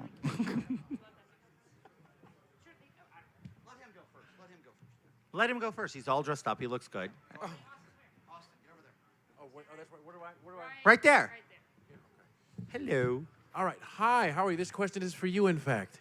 What's your name? Austin. Nice to meet you. Yes. Are you from Vegas? No, from Atlanta, Georgia. Ooh, I love Atlanta. What part? Shit. I live in Atlanta, but I was born in Stone Mountain. So, Nice. yeah. Very nice. So Hey, yo. I love Buckhead City, so. Decatur. I used to live in Buckhead. It's not. It's very nice. It's not. It's too much. Sorry. Yeah. Sorry. Donald Trump, and I'm saying this as somebody that voted for him 3 times. He lied to us about the Epstein files. He lied to us about being a no-war president. He lied to us about keeping inflation low. Are you willing to admit that Donald Trump has backtracked on all of his promises? This is the guy who I invited him onto a debate like a couple of times, and I was told that he was in by other people, and then he just and he even talked to me about it and said that he was in, and then just ghosted me afterwards. This is him. Promises it is now failing the American people as a president. I don't think he's failing. That's my opinion, right? No, not an opinion. The facts. I gave you 3 facts. Okay. Gotta let him answer. So, in the case of Epstein, I do believe it's a flub. I agree. It's a bad look, and it's not clear. It's not been addressed appropriately, and I think the majority of the country thinks that. And I think if you don't think that, then you're not paying attention. On the war in Iran, I have a record of voting for war powers resolutions. If you can see, myself, AOC, Matt Gaetz, I mean, the most uncommon people on earth. I do not support foreign wars. I'm going to have to put a pause there and say I did support a tactical mission to not allow Iran to nuclearize, but I did not support an ongoing war like it is now. So I do believe it's a setback from the standard of promises made, promises kept that he did in his first term. So I agree. And what was the third issue? He lied to. Well, he made a statement recently saying that he loves inflation when he ran on being having the lowest inflation under any president. So are you willing to admit that he lied to us about keeping inflation low, and essentially he is failing the American people? I think he's working towards lowering inflation. He's very aware. I think he's very aware, and I think the task of lowering inflation he probably underestimated. But I think he's working towards lowering it, and I think we still have a little bit of runway in his presidency to see if he can succeed. Okay. Thank you. Thanks, Austin. Thank you. Thank you, Austin. What's up, George? Hi, Brian. I'm glad you're here. I feel like all these questions are going to be for me. Quick fact check. You gave Donald Trump credit for the capping insulin, right? So when Joe Biden got into office, he extended those insulin caps for Plan B and Plan D on most people's health care coverages. And I which clapped meant- for it during okay, the but State of hold the on. Union, and I got in trouble for Millions of more Americans had access to $35 capped insulin. Guess what Donald Trump did on day one of his presidency? Tell me. He signed an executive order going back to his original plan, and millions of Americans did not have access to insulin capped at $35. So it's an absolute disaster. So I don't know how you could give Trump credit for that. But anyway, that wasn't my question. Donald Trump gave you a pardon, right? A commutation. And I understood. And he gave over 70 people pardons that had committed billions of dollars in fraud. I'm wondering, even though you were a part of that, will you condemn people that made $300 or $400 million? Some people made hundreds of millions of dollars with fraud, and they don't have to pay back restitution. Yet we hear from Nick Shirley and that bullshit, quite frankly, about all the fraud in Minnesota and all the fraud in California. Wrap the question, land it. Yeah. Will you condemn some of those pardons of Donald Trump? The power of the pardon and clemency is plenary, and it's up to the president. I'm not here to make excuses. It's not about condemning. It's at the pleasure of the presidency, and it's a power that is plenary per the Constitution. This is so stupid. He's doing it again. He's doing it again. He just like he loves to switch back and forth from moral to pragmatic. Like what he can't fucking help himself, dude. He's always going to just switch back and forth based on whatever's convenient in the moment. It's not my business to condemn, or it's really not up to me. I'm glad you're here, George. You're a funny guy. Wait, Thank just you, to verify Brian. on that. We love you, George. So if the president came into the White House and said, "I want to release every single child rapist. I'm going to pardon and commute all of them," you'd have nothing. You'd be like, "Oh, that's just what the president gets to do." It's the power of the president. Okay, and you'd have nothing I don't to say like about it. it. You'd have nothing to say about it. I don't like it. I don't like it. And you'd have nothing to say about it. Oh, he can do what he wants. I just said that. Okay, I'm just making sure. I don't believe you. Okay. But Next that's question. crazy. But Hey, okay. George Santos. What's your name? Jonathan Cassis. Okay, hi, I Jonathan. fucking love you. Oh, I saw you on I Matan love you Evan too. twice Okay, wrap it. now. Okay. Your teeth look so good. Your teeth look so good. They're so white. Jonathan, and you're I on have thin a white ice. teeth stripping whites or whatever they're called. You're on thin ice. And You're on thinner ice. Wrap it up. Ask the okay, I question. have white teeth stripping things, and they don't seem to work. How do you get your teeth so white? Veneers. Veneers. Okay, thank you. Destiny, I have one question. hi, what's up, buddy? Why did you tell the IDF soldiers to turn off their cameras because you're pro-genocide? Well, that's why I guess, because I'm pro-genocide, right? So you're pro-genocide. Okay. What is that? Why did you tell them to turn off their cameras because you're pro-genocide? What kind of fucking question is that? Hey, thank you for putting that on camera. Yeah. You're awesome. I love you, Destiny. Thank you so much. Sex Destiny. Thank you. Shout out Hassan Piker. Nice headband. Stop. Okay. It doesn't hide the balding. Yeah. What Test. the hell was All right. that? I like him. Destiny, thank you for helping me along my own political journey and pulling me from the lunacy that is the right now. George, for you, your sentence was commuted by President Trump with him stating, you quote, had the courage and conviction and intelligence to always vote Republican.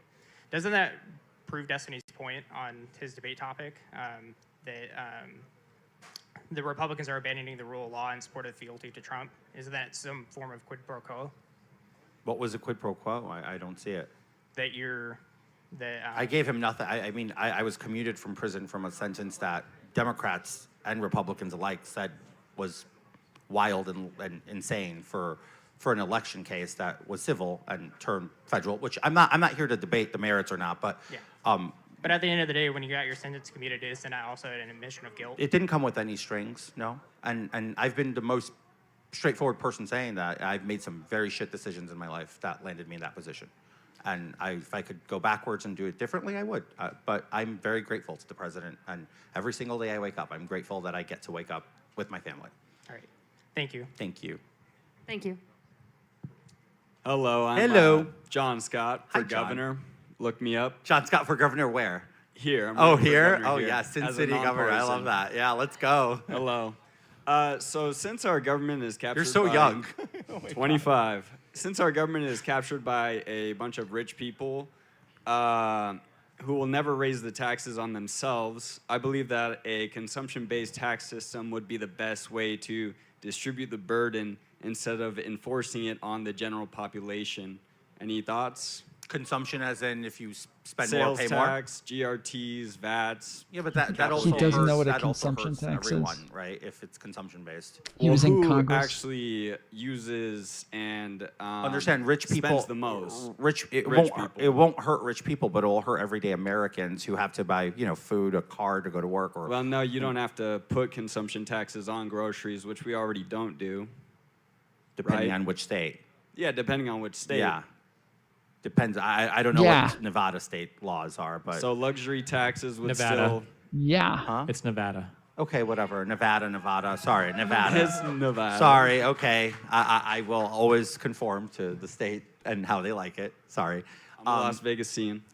So I don't agree. What's your take? What's your thoughts on consumption tax? So I think raising tax should be money- straightforward. Tax people proportionately to their income. I mean, if you're a trillionaire, which I think it's kind of. What does that mean? What the fuck does that even mean? Wild that people are able to hoard $8 trillion. I mean, sure, through merit, whatever, and I believe in all of that, but I think it's still kind of crazy that we have a system that allows people to. Nobody's hoarding $1 trillion. Like nobody. So Elon Musk is likely the first trillionaire, but he's not hoarding money. He doesn't have $1 trillion in liquidity, nor not like kind of in assets, I guess. Like do we consider stocks assets? I guess so. But it's not really hoarding. Like it's sitting with another company that's still capable of like spending the money. It's just what he has invested in it, or what he has in returns. Hoard money that And they will lobby. never spend in a lifetime. I think taxation should be proportionate to individuals' income, and it should be at whatever proportions that are set forward by the tax code. And if Say proportion people want again. to change that, I am not against changing it. I just don't think it should be targeted to one person. I actually recently debated this with Rokana on I'm okay with raising the taxes on super ultra high net worth individuals. I just don't think you should just make this a targeted, like the Elon Musk tax. I think that is where you lose the argument. I think it should be proportionate and raise it across adequately so that everybody pays their fair share. But they lobby loopholes into the government, and then they never Did pay you know it that anyway. lobby- This isn't an open debate. Oh, sorry. Consumption tax. I'm actually in thoughts? favor of the Elon Musk tax, but just because I hate Elon Musk. So it's fine. All right, thank you, sir. We share something in common. Look at that. Hi, Mr. Santos. You can call me George. Oh, hi, George. I'm a big fan. What's your name? Luke. Luke, your shirt is revolting. I'm sorry. Really? Okay, that's disheartening. My question is, what was your experience being one of the first openly gay Republican congressmen among a plethora of closeted colleagues? Oh my God. I like you. I was the first, but I wasn't alone. I had a support system of closeted queens in Congress with me. I will never say who they are, but it's Lady Graham. Sorry. Look, it was interesting. It proves a point that, at least I like saying this. I don't think people care at least electorally speaking, people care about who you sleep with anymore. I think we're past that. I think I proved that. And I don't know. I had a great experience. Nobody ever was discriminatory towards me on either side. All right. Thank you. That's all. Thank you. You can't answer that question. About what? Being the gay elected to Congress as a Republican. Being in That's right. Congress Yeah. as a Republican. Hi. Hello, Mr. George Santos. Just call me George. Sorry. What's your name? Maverick. Hi, Maverick. Hello.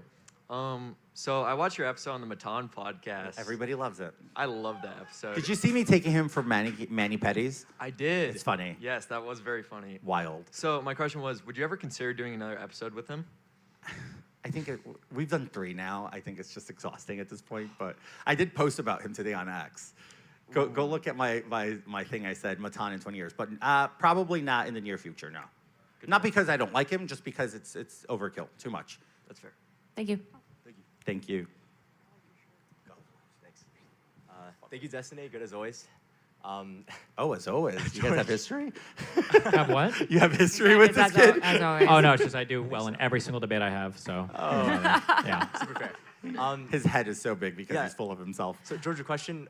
So I know your position on pardons, and I'm kind of disturbed by your lack of answer to like Destiny's child molester Of course, question, I do not but- support of course, pardoning of course. pedophiles. Right, but I think there's Okay. like something we draw from that. But regardless, in September of 2024, the current border czar, Tom Homan, he accepted a $50,000 cash bribe from like during an FBI sting operation. It's all in video, right?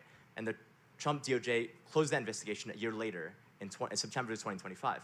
So he closed an active investigation where there was substantial evidence for like some wrongdoing, right? So could you not draw from that? Would you not draw from that, as Destiny or I or any sane person would, that he's either number one, unfit to be president, or number two, not upholding the law and order that he claims to be championing in some way? Look, there's a lot of questions like that get thrown at me.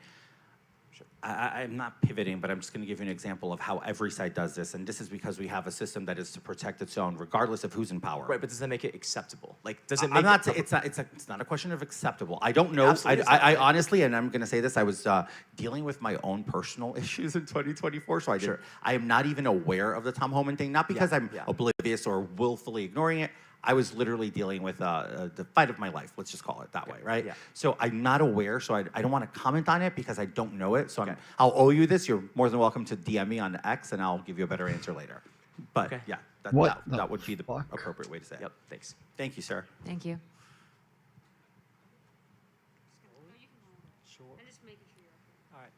So this Hi. is for George. You guys saw that, right? What's your name? Jim. Jim, nice to meet you. So You guys saw that, right? Wait. The fucking slithers all entered the multiverse there.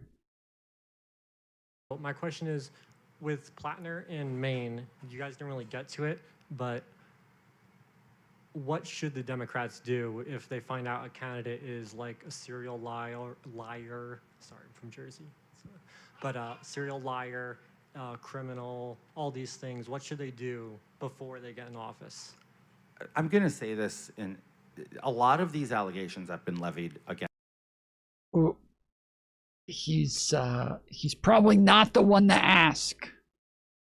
He is George Santos is the last person in the world that you want to ask. He's a billion times worse than fucking Plattner. He's a billion times worse with lying. He was literally a con man. He literally conned his entire way into Congress. Like, if you guys don't know much about this guy, like he literally made up like an entire story about being this rich businessman and owning all of these companies and being on the boards of all these charities and blah blah blah. He literally made up everything. Like he made up. He said he went to Harvard. He said he went to had like a law degree, and just like literally made up an entire person. An entire persona, and then used it to get elected. It was absolutely insane. Against Mr. Plattner were before the primary. Not true. Well, yes, it's true. The big rape one was There was a rape one before, and it was discredited because the woman was a Republican operative. And now this. No, that she did not accuse him of rape. That's not true. She never accused him of rape. Byfield? One is not a Republican operative, and she happens to be a liberal. Now they're taking credence into it. When you say discredited, I don't think that it made it into the reporting. They discredited her in the New York Times article because they literally willfully denied to talk about the entirety of. Correct. So they didn't report it.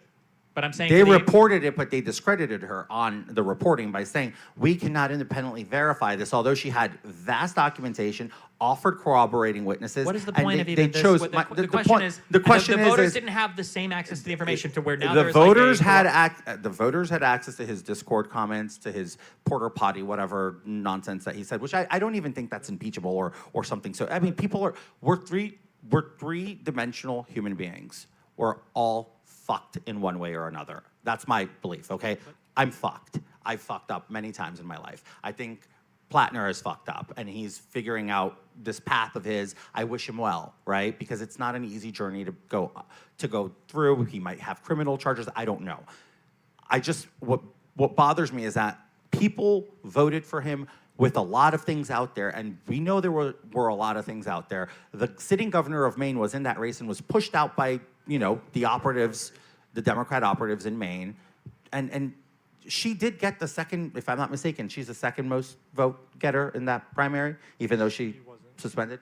No, she wasn't? I don't know if she was on the ballot. I know she was on the ballot. What I'm trying to say is, if we were to play fair here, I think they should go to the second most votes. That's my take. I mean, I kind of expected them to do that kind of, but the problem is that what was it? Mills had just like such a dude. She was not liked at all. Like she was very disliked. Okay. Thank you, sir. Appreciate you. Come on all the way up.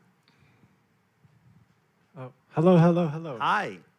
Hello, George. How are you? What's your name? My name's Aubrey. Aubrey, nice. Oh, Nice. that's what's on your shirt. Oh, okay. I like that. It has to do with my question. First, I want to say, hi, Kyla. Hi.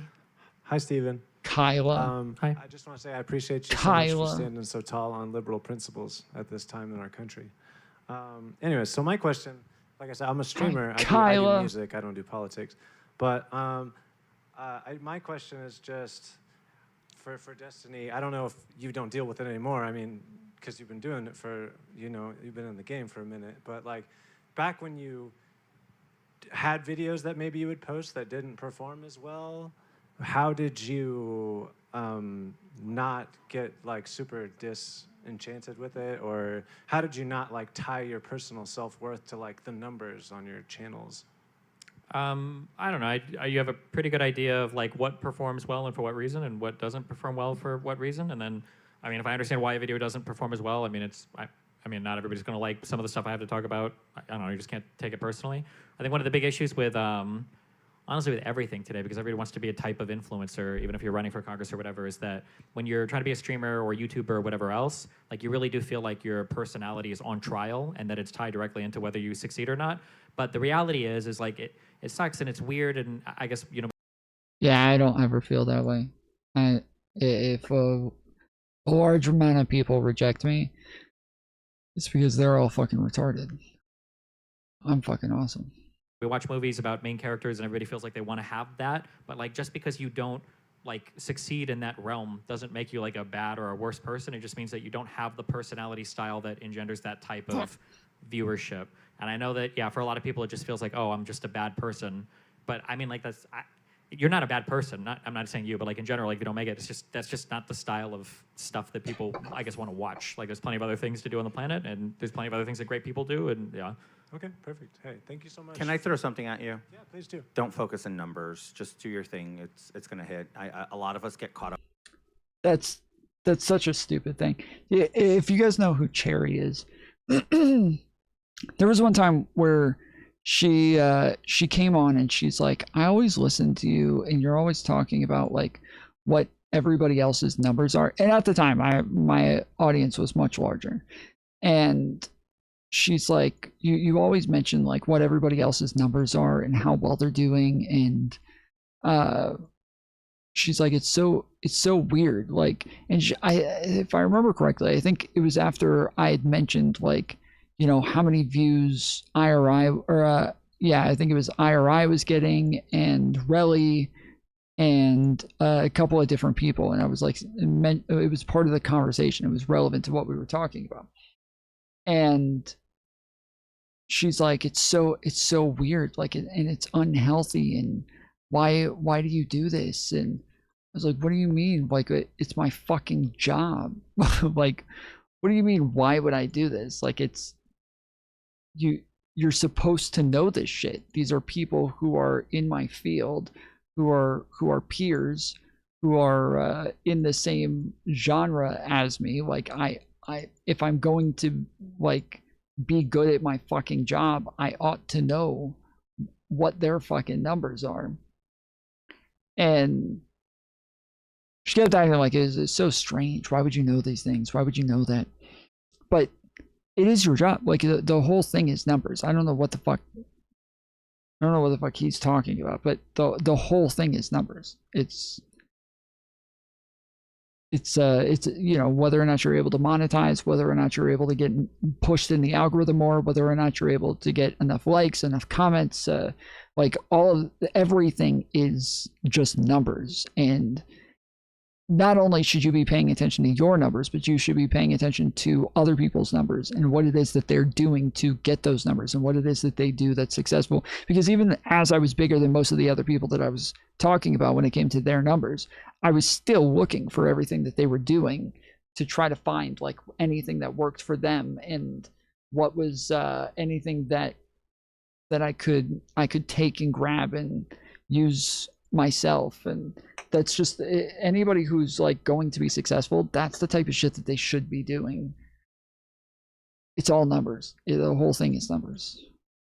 Up in numbers. That's just my take, because a lot of people start determining their self-worth and you know what you're doing based on numbers. They're just numbers eventually. Aren't you the one who tried to make all the excuse for Trump because he got the most numbers in the election? He won the... No, dude, Okay, guys. no. Sorry, I'm bad. Let me say this to you. Don't My stop. Eventually it hits, and numbers are just numbers. It doesn't matter. Thank you. Yeah. Thank you. You bet.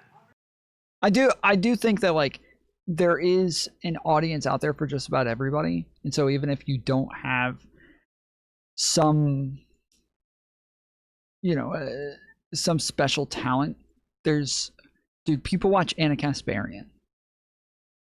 Okay? People watch Candace Owens. Millions of people watch Candace Owens. And it's not because she's some generational talent. It's not because she's got great things to say. It's not because she's some fucking genius. It's not because she understands politics or does great investigations into murders. It's because she was able to meet the right people at the right time. And she had been in a number of different areas, you know, in journalism especially, trying to make it before she was able to get in with TPUSA and Charlie Kirk. And that's what really like popped her off. That's what really popped Charlie Kirk off. Was her. Like the two of them as a tandem really made all of the difference for the both of them. And yeah, it's just same for somebody like Hassan. Hassan was not some massive name with a whole big following or anything until he was able to start talking to Destiny on Twitch. Like I think that just about anybody's able to make it if they're able to just find the audience. It's hard to find the audience though. It's the audiences, they don't find you as often. You actually have to be like actively working to find your audience and go get them.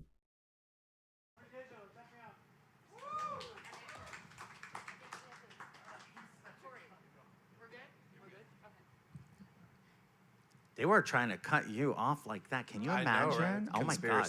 Conspiracy.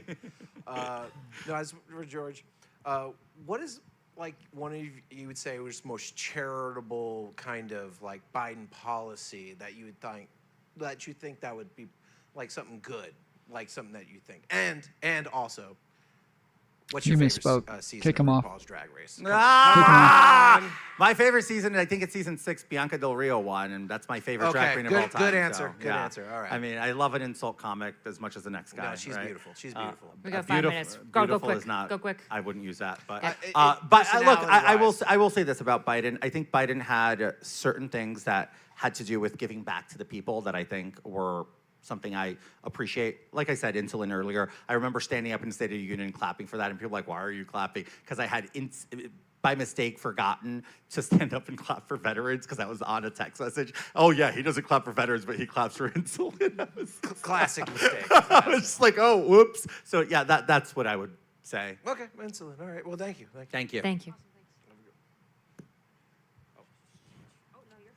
Hey, what's up, guys? Hey, George, this question is for you. Sorry, I'm a little nervous. Don't be nervous. So I heard you champion Trump's immigration policies, and I wanted to ask your opinion on how ICE has been operating. I don't like it. Like, I don't like all it. the killings? I don't like it. I don't like anybody killing. I don't like death. I hate when people die for no reason. I hate when people die because people are the emotions are too high. We need to bring the emotion level here. They're here right now. I don't like it. I like their mission. I hate how it's being executed right now. Thank you. I appreciate your answer. Thank you. What the? Oh, sassy pants. Oh, well, thank you. So I have a question. So what is your opinion on the president profiting from the presidency? In which regard? Give me an example. Should the president ever profit from the presidency? I mean, Ever. there's an argument to be made. He was elected a billionaire and continues to become a billionaire. Obama was not elected a billionaire, neither was Joe Biden, and they both left multimillionaires from the White House. And that is an issue that's been, it's true. That's not true. Obama made his money after leaving the White House. He made all of his money on like books, book tours, speaking engagements, stuff like that. Whereas Biden, I believe, was already a millionaire when he went into the White House. Whereas he had been buying and selling real estate for a really long time. It was like a thing that started off as a hobby for him, and then he eventually started doing more and more of, I think, after he left as vice president. So after vice president, but before becoming president.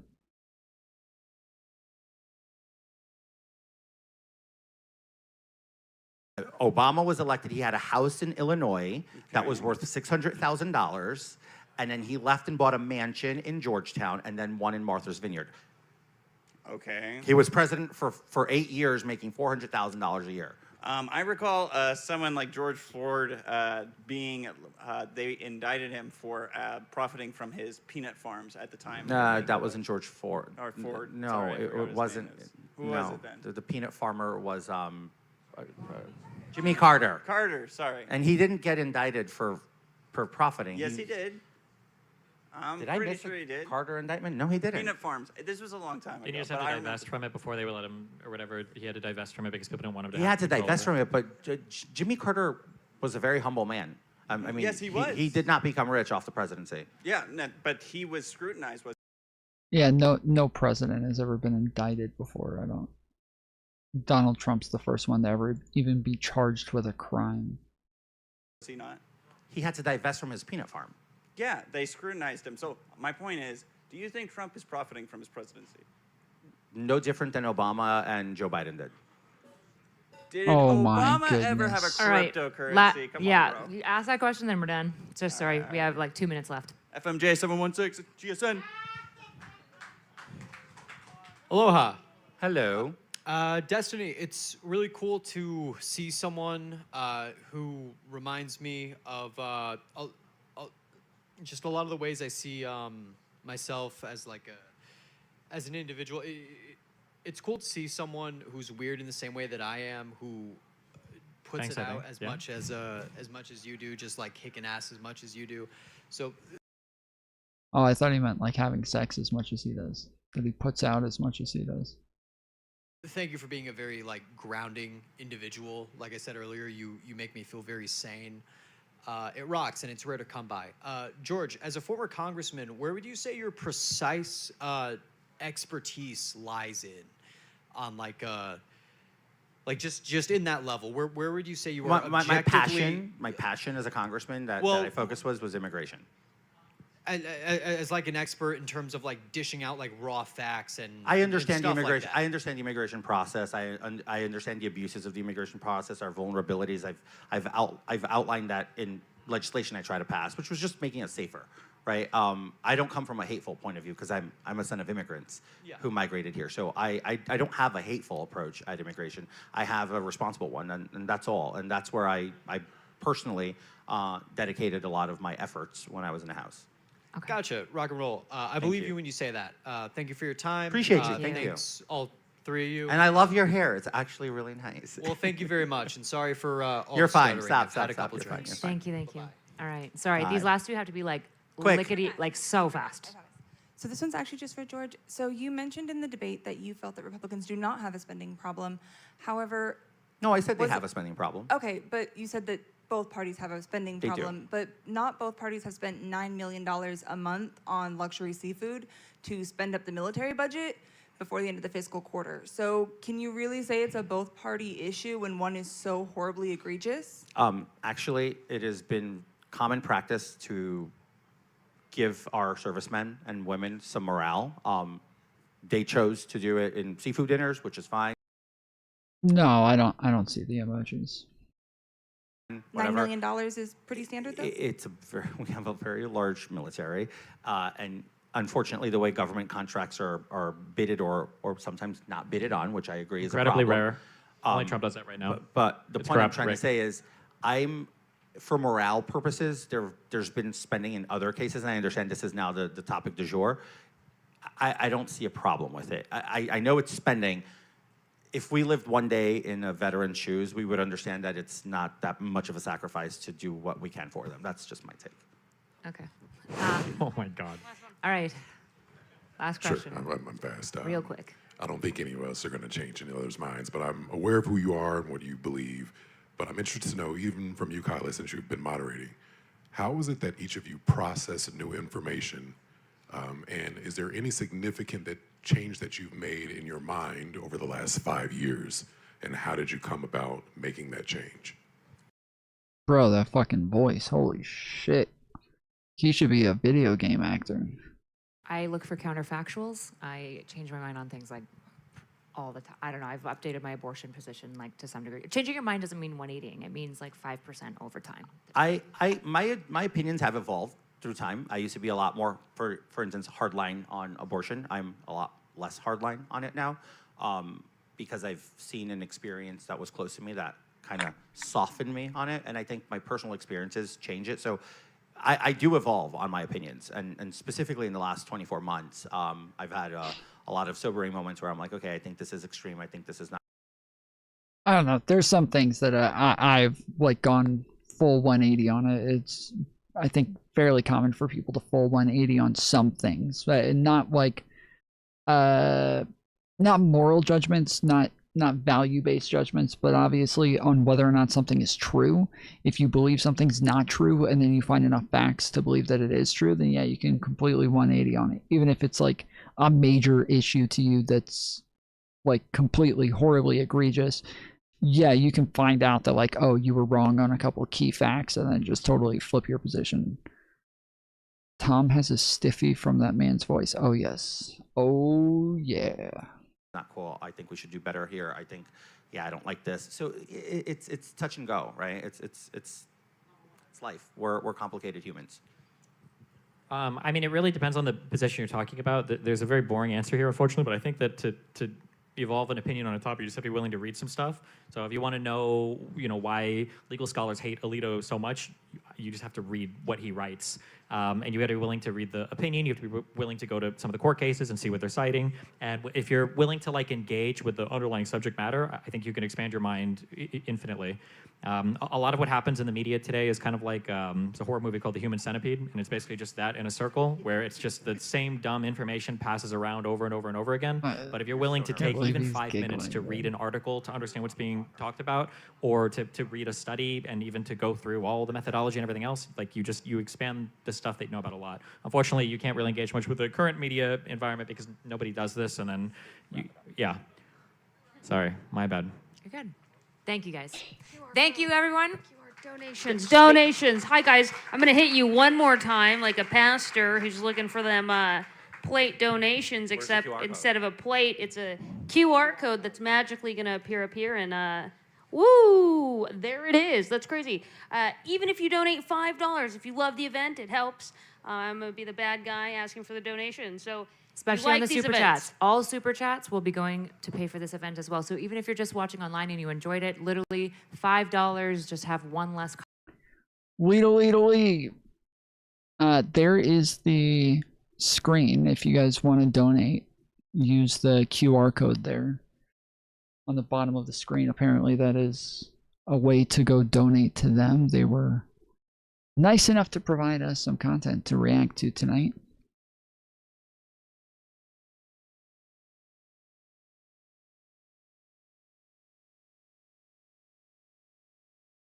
Well, I thought that was my full screen button, but apparently not. All right, fair enough. But yeah, if you guys want to donate to them, QR code right there, bottom of the corner.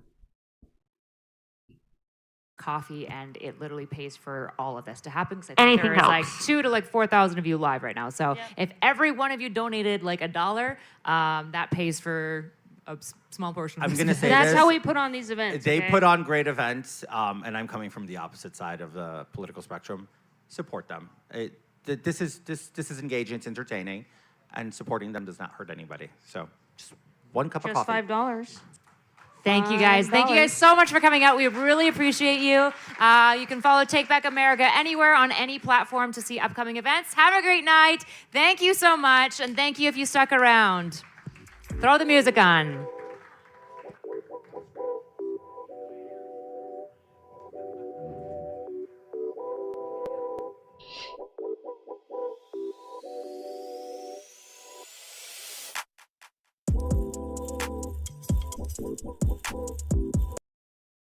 Cool.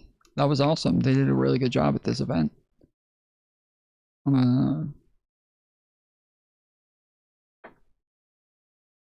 Message them and let them know that was fucking based.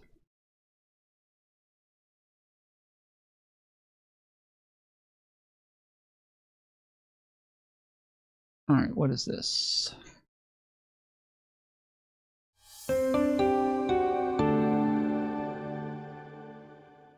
The best way to inject doubt and So Unfuck America's dead. I don't think it's dead, but this is a separate thing from them. Again, dude. Again, the fucking retardation on this game. This guy had the biggest guy right in front of him. The biggest fucking player. The #1 guy right there. And he could have killed him. And he chose to kill little old me. What is wrong with these people? Why do they keep doing that? Why are they... I feel like it's just people who, like, I think, like, okay, I see you, I'm gonna drive him right towards you, you fucking kill him, and we got him, and then they're like, okay, boom, fucking come kill me instead. It's so stupid, dude. I don't get it. What place was I in? I wasn't even in the fucking top 10. I'm not even in the top 10, and you're fucking killing me. And not the guy in first place. Like, are cases of voter fraud. You have a chance. They be collaborating. They do be collaborating. I feel like once I'm on a server for long enough, the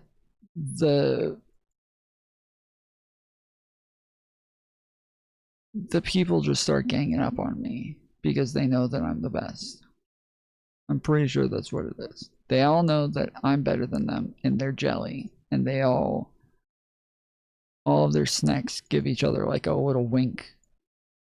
And they're all like, yeah, fucking that tomfoolery guy, we're gonna get him. We're all gonna team up. And it's collusion. I'm not gonna stand for it. Yeah, but if you denied the dam, if you denied what you were doing, and then you went to the news, you went to the media, at that point, like, you've kind of made it to where he's very, very unlikely to follow through with the threat. And the fact that you went to the media and told everybody doesn't mean that everybody else would. And so I don't think whether or not he follows through is all that relevant, because not every politician may have gone to the media. Maybe lots of politicians would have just sat quietly, like, mad at themselves for not taking the deal or whatever. But they want to be principled, and they also want to be a party player, and they're trying to, like, weigh these two things against each other, and or 3 things, because obviously this includes getting the dam fixed as well.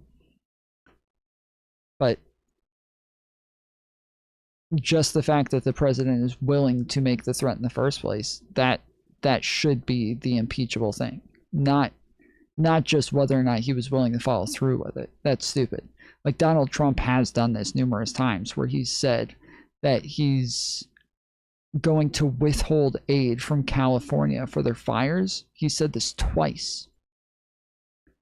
That he wasn't going to give them the emergency funds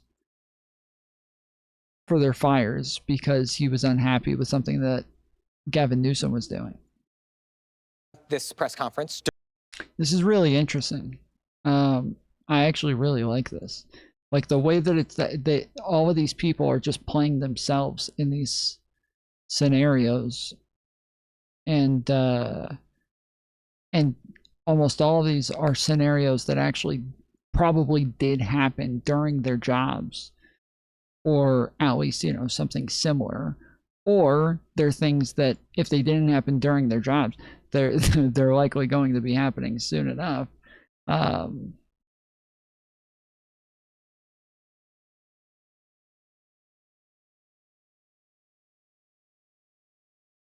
You and your family have had Yeah. Oh my goodness, dude. Holy shit. Holy shit. I cannot believe he just did that. I don't even think he knows like what he's doing right now. I don't even think he knows what he just did. I think he's so fucking stupid. I don't even think he knows what he just did. I honestly think he has no fucking idea what he just did. What the fuck? What a slimy piece of shit. So I wish at some point he would say, like, he would add in a party for the president and call him a Democrat. I so fucking totally wish that he would start calling the president a Democrat.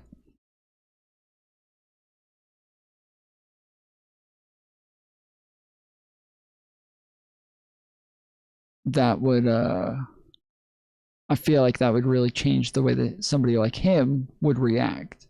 I feel like just calling them a Democrat over and over and saying, yeah, the Democrat wants to have safe and fair elections, and he's sending the military to the polling places now, and like I feel like that would really change his answers far. All of the greatest empires were stress tested tons of times. They were able to win tons of wars. They were able to take over tons of other countries and just continue their reign. Why? Fuck! I was about to be the fucking beast.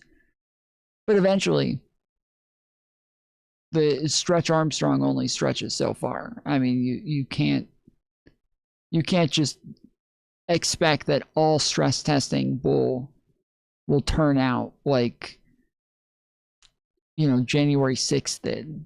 This is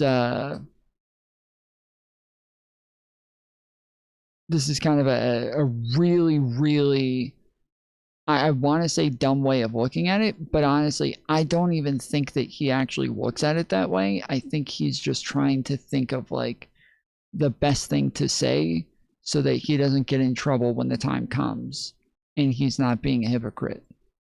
I think that that's all that's on Crenshaw's mind this entire time, is he's just trying to think of the best way to word things so that if Trump actually does this shit, that he's not going to be called a hypocrite when it comes time. Fuck you. Absolutely fuck you. You fucking piece of shit. Fuck you. This has been one of the most tumultuous times in American history. This has been one of the most stress testy times in American history. You've got to be fucking kidding me. Like, obviously there have been tons of other things, and I would say the majority of our like stress testing probably came during like the Trail of Tears and just lots of different scenarios with Native Americans, because Native Americans, their freedoms, their rights, their treaties, their contracts, they're like all of these things probably are the scenarios where I don't even want to call it stress testing really, but like that's where we like tested our government the most, and I think we failed in those scenarios most of the time. And so I just think that this is like the closest that we've come to that sort of thing since then. I think that Donald Trump has been like the greatest threat to the American ideology since, yeah, probably since the Trail of Tears. It is what he just said is actually interesting. Like because 5 years ago I would have said the system itself is 1 billion times more important than the leaders. Like, I would have said it's 1 billion times more important than the leaders. The leaders are nothing compared to our institutions and our systems. And I don't think I would say that anymore. I don't know that I would say that the leaders are more important. I don't think that I would ever say the leaders are more important.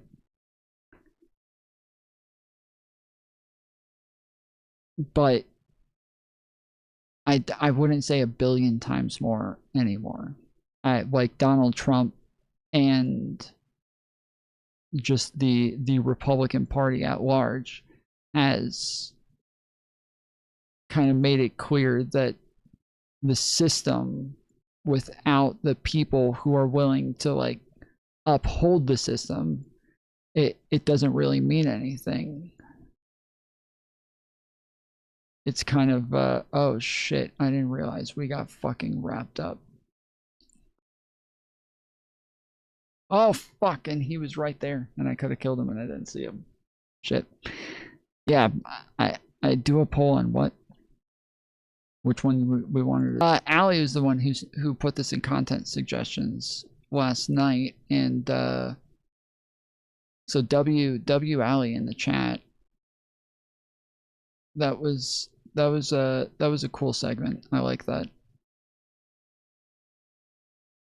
It was interesting. It was intense. I'm not gonna lie, honestly. Like it felt intense. It felt like listening to it. It felt like fucking shit. Like this shit's likely to happen. And the idea that a Republican like Chris Christie, who might be one of the few who would make those decisions, the idea that somebody like him or somebody who would make those decisions would actually be in place, this is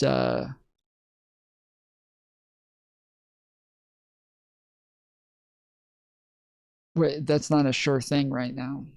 I mean, it's not only I don't even want to say it's not a sure thing. That's very unlikely right now. It's very, very unlikely right now. And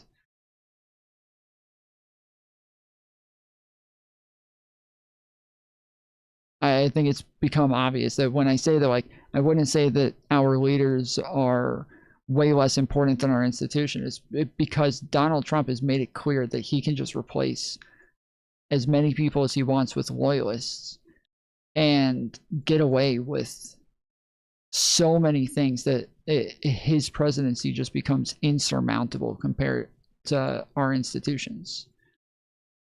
I think after his first presidency, I looked at our institutions like, holy shit, these are ironclad. Like, that nothing can stop our fucking institutions. Nothing. We're completely unstoppable. This is the thing that Donald Trump's presidency was good for was to just show how great our Constitution is and how great our institutions are. And yeah, all of that faith in our institutions has just become completely deflated in this presidency. I've lost all of that faith. And I remember at the end of Trump's first presidency, there were so many people who kept saying, you know, it's amazing how we realized so much of our government is just norms. And even then, we had no fucking idea. Even at that point, we had no idea how much of it was really just norms. Like, we had no fucking clue.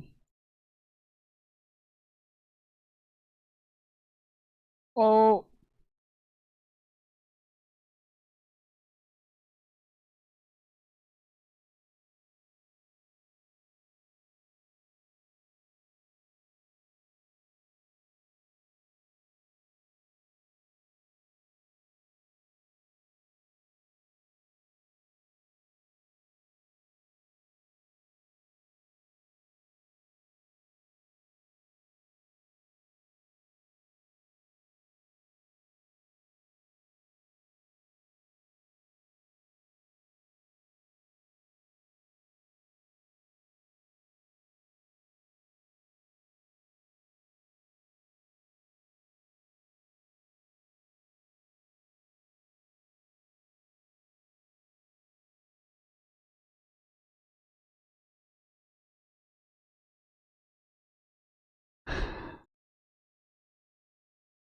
Trump has in a way created, what did that say, a soft coup to our previous existing way of government. I don't think that's true. Like, he's obviously weakened our institutions in a lot of ways, but more so, he has poked holes in the weaknesses that we had.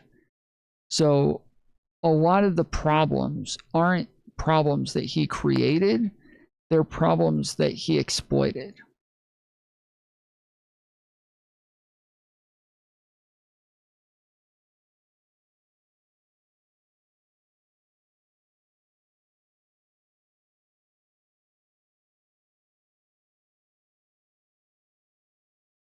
Nah, I mean,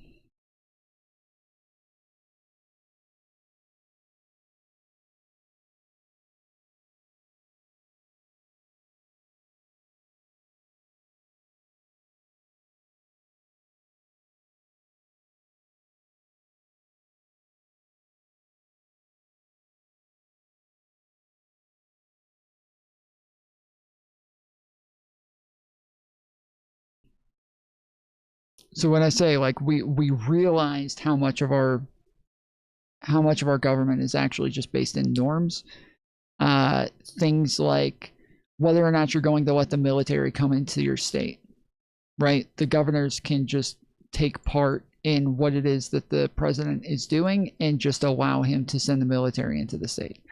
Or whether or not our Congress is actually going to hold the president accountable when it comes time. Or whether or not the Supreme Court is going to make the right decision. Or whether or not the Senate is going to confirm the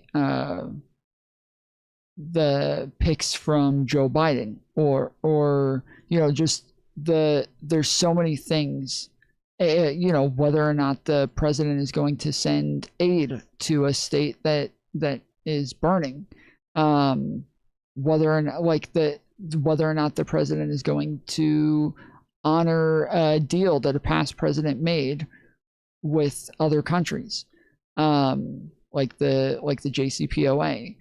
There's just so many things that I think we've all kind of taken for granted, and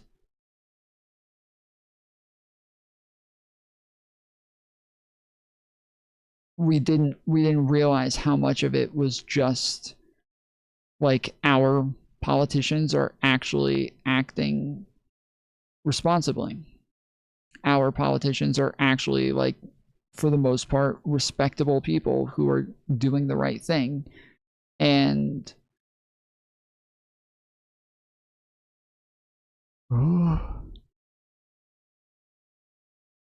you know, the people have always had this impression that, like, all politicians are corrupt or all politicians are liars. And Trump came in just the most overt way possible, made it obvious that, oh, that's actually not the case. Like, they're not all as bad as a lot of these conspiracy theorists thought they were. They're they were all pretty all right.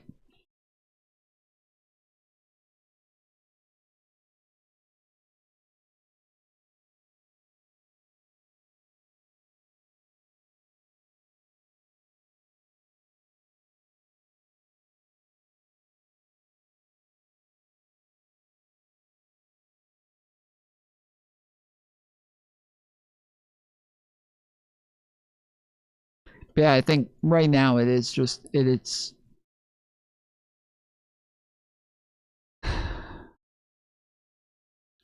it is scary to think about, like, what Trump can do. I going into the Trump presidency, I was, and I've said this a bunch of times, but I was way more optimistic.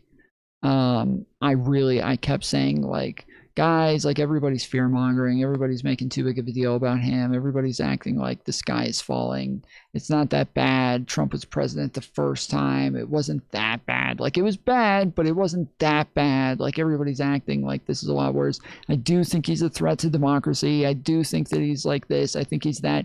But I think that his first term showed that, like, he's not enough of a threat to our democracy to actually be able to do real long-term damage, and that anything that he does is generally just short-term side effects that we're capable of just, you know, finding the holes that he's exploiting and then fix them. And yeah, obviously he came in and just put a bunch of loyalists all over the government to where there's nothing left. There's nothing left to fix. There's no holes to patch. There's no like little adjustments to make.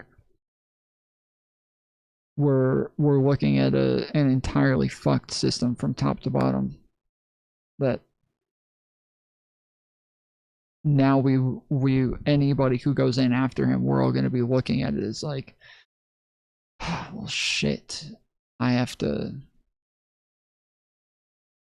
just sit and expect you to do the right thing. I have to just sit and just hope you're going to do the right thing all the fucking time with no guardrails, with nothing to make sure that that's the case. It's a terrifying prospect now.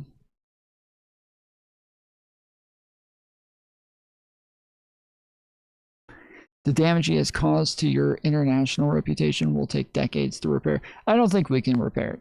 I don't think we can. I did say that I think that Trump coming in is going to be like the end of our position as like the geopolitical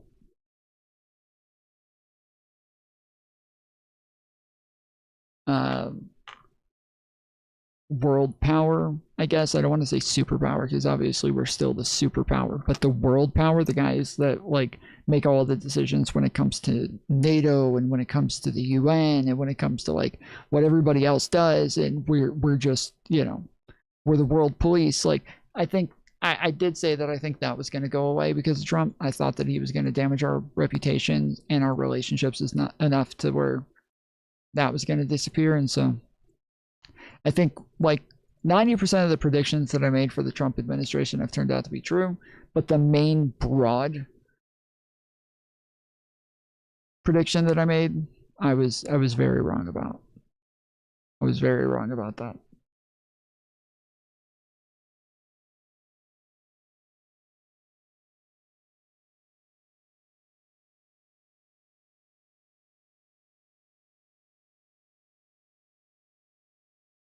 decades, I would say half a century. Yeah, I think that I don't think that we're able to repair that. I don't think that we're able to fix that. I don't think that's a thing that is fixable. I think that we have to I think the world has changed. I think the dependence that a lot of countries had on us, that's over with. I think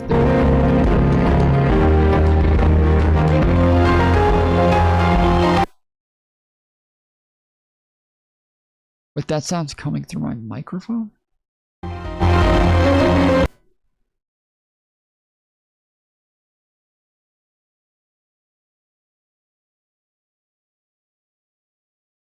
Wait, what?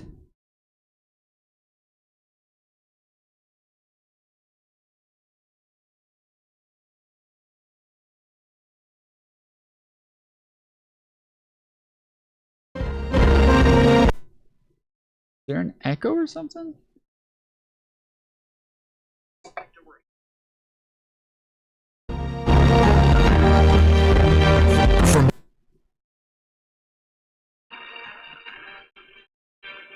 More about breaking the deadlock. Visit us.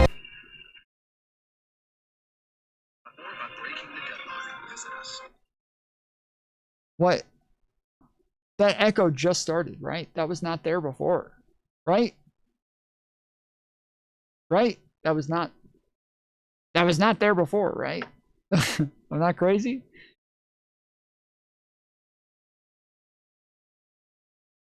Oh, now I see why. At pbs.org. Okay. All right, I see why. Never mind. All right, I'm heading out. Everybody do me a favor. If you haven't yet, hit the subscribe button, hit the thumbs up button. Once you do those two things, I'm going to end stream. But just because I end stream doesn't mean that chat ends, okay?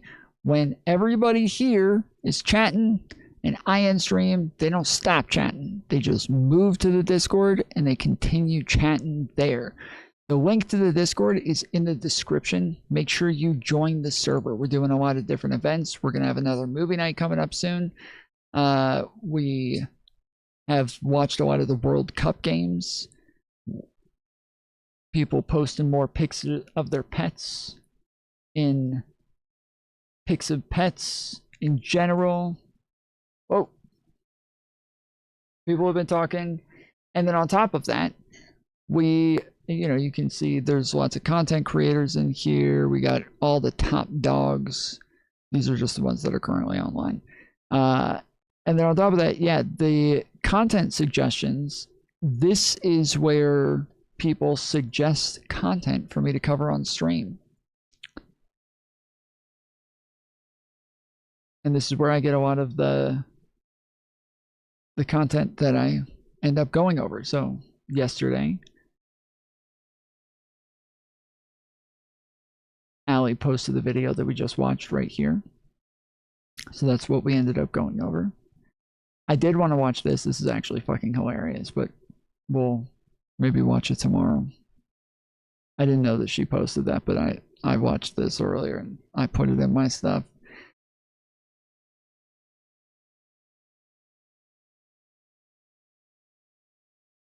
But all right, I'll be back on tomorrow. So follow me on, oh, that's right. I posted some new videos on TikTok, and I'm going to be posting another new video in the morning. So make sure you follow me on TikTok. It's only on TikTok. It's not getting posted anywhere else. It's like a 9 to 10 minute video. It's a whole fucking video. So make sure you go follow me on TikTok. Outside of that, follow me on Twitter. We got the panel tomorrow. The debate is on.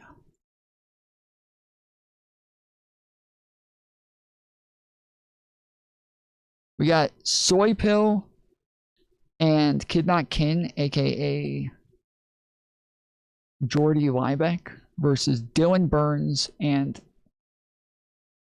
Cassell. They're debating the DSA in the Democratic Party. So make sure you're back here tomorrow at 8 p.m. Eastern Time. We're doing it big. I posted about it on Twitter. But on top of that, If you're in the Discord, you will get a notification every single time I go live or anytime I post content on any platform, including TikTok. So make sure you join the Discord so you get the notifications. Till then, appreciate you. Love you. And I'll see you next time. Later, fools.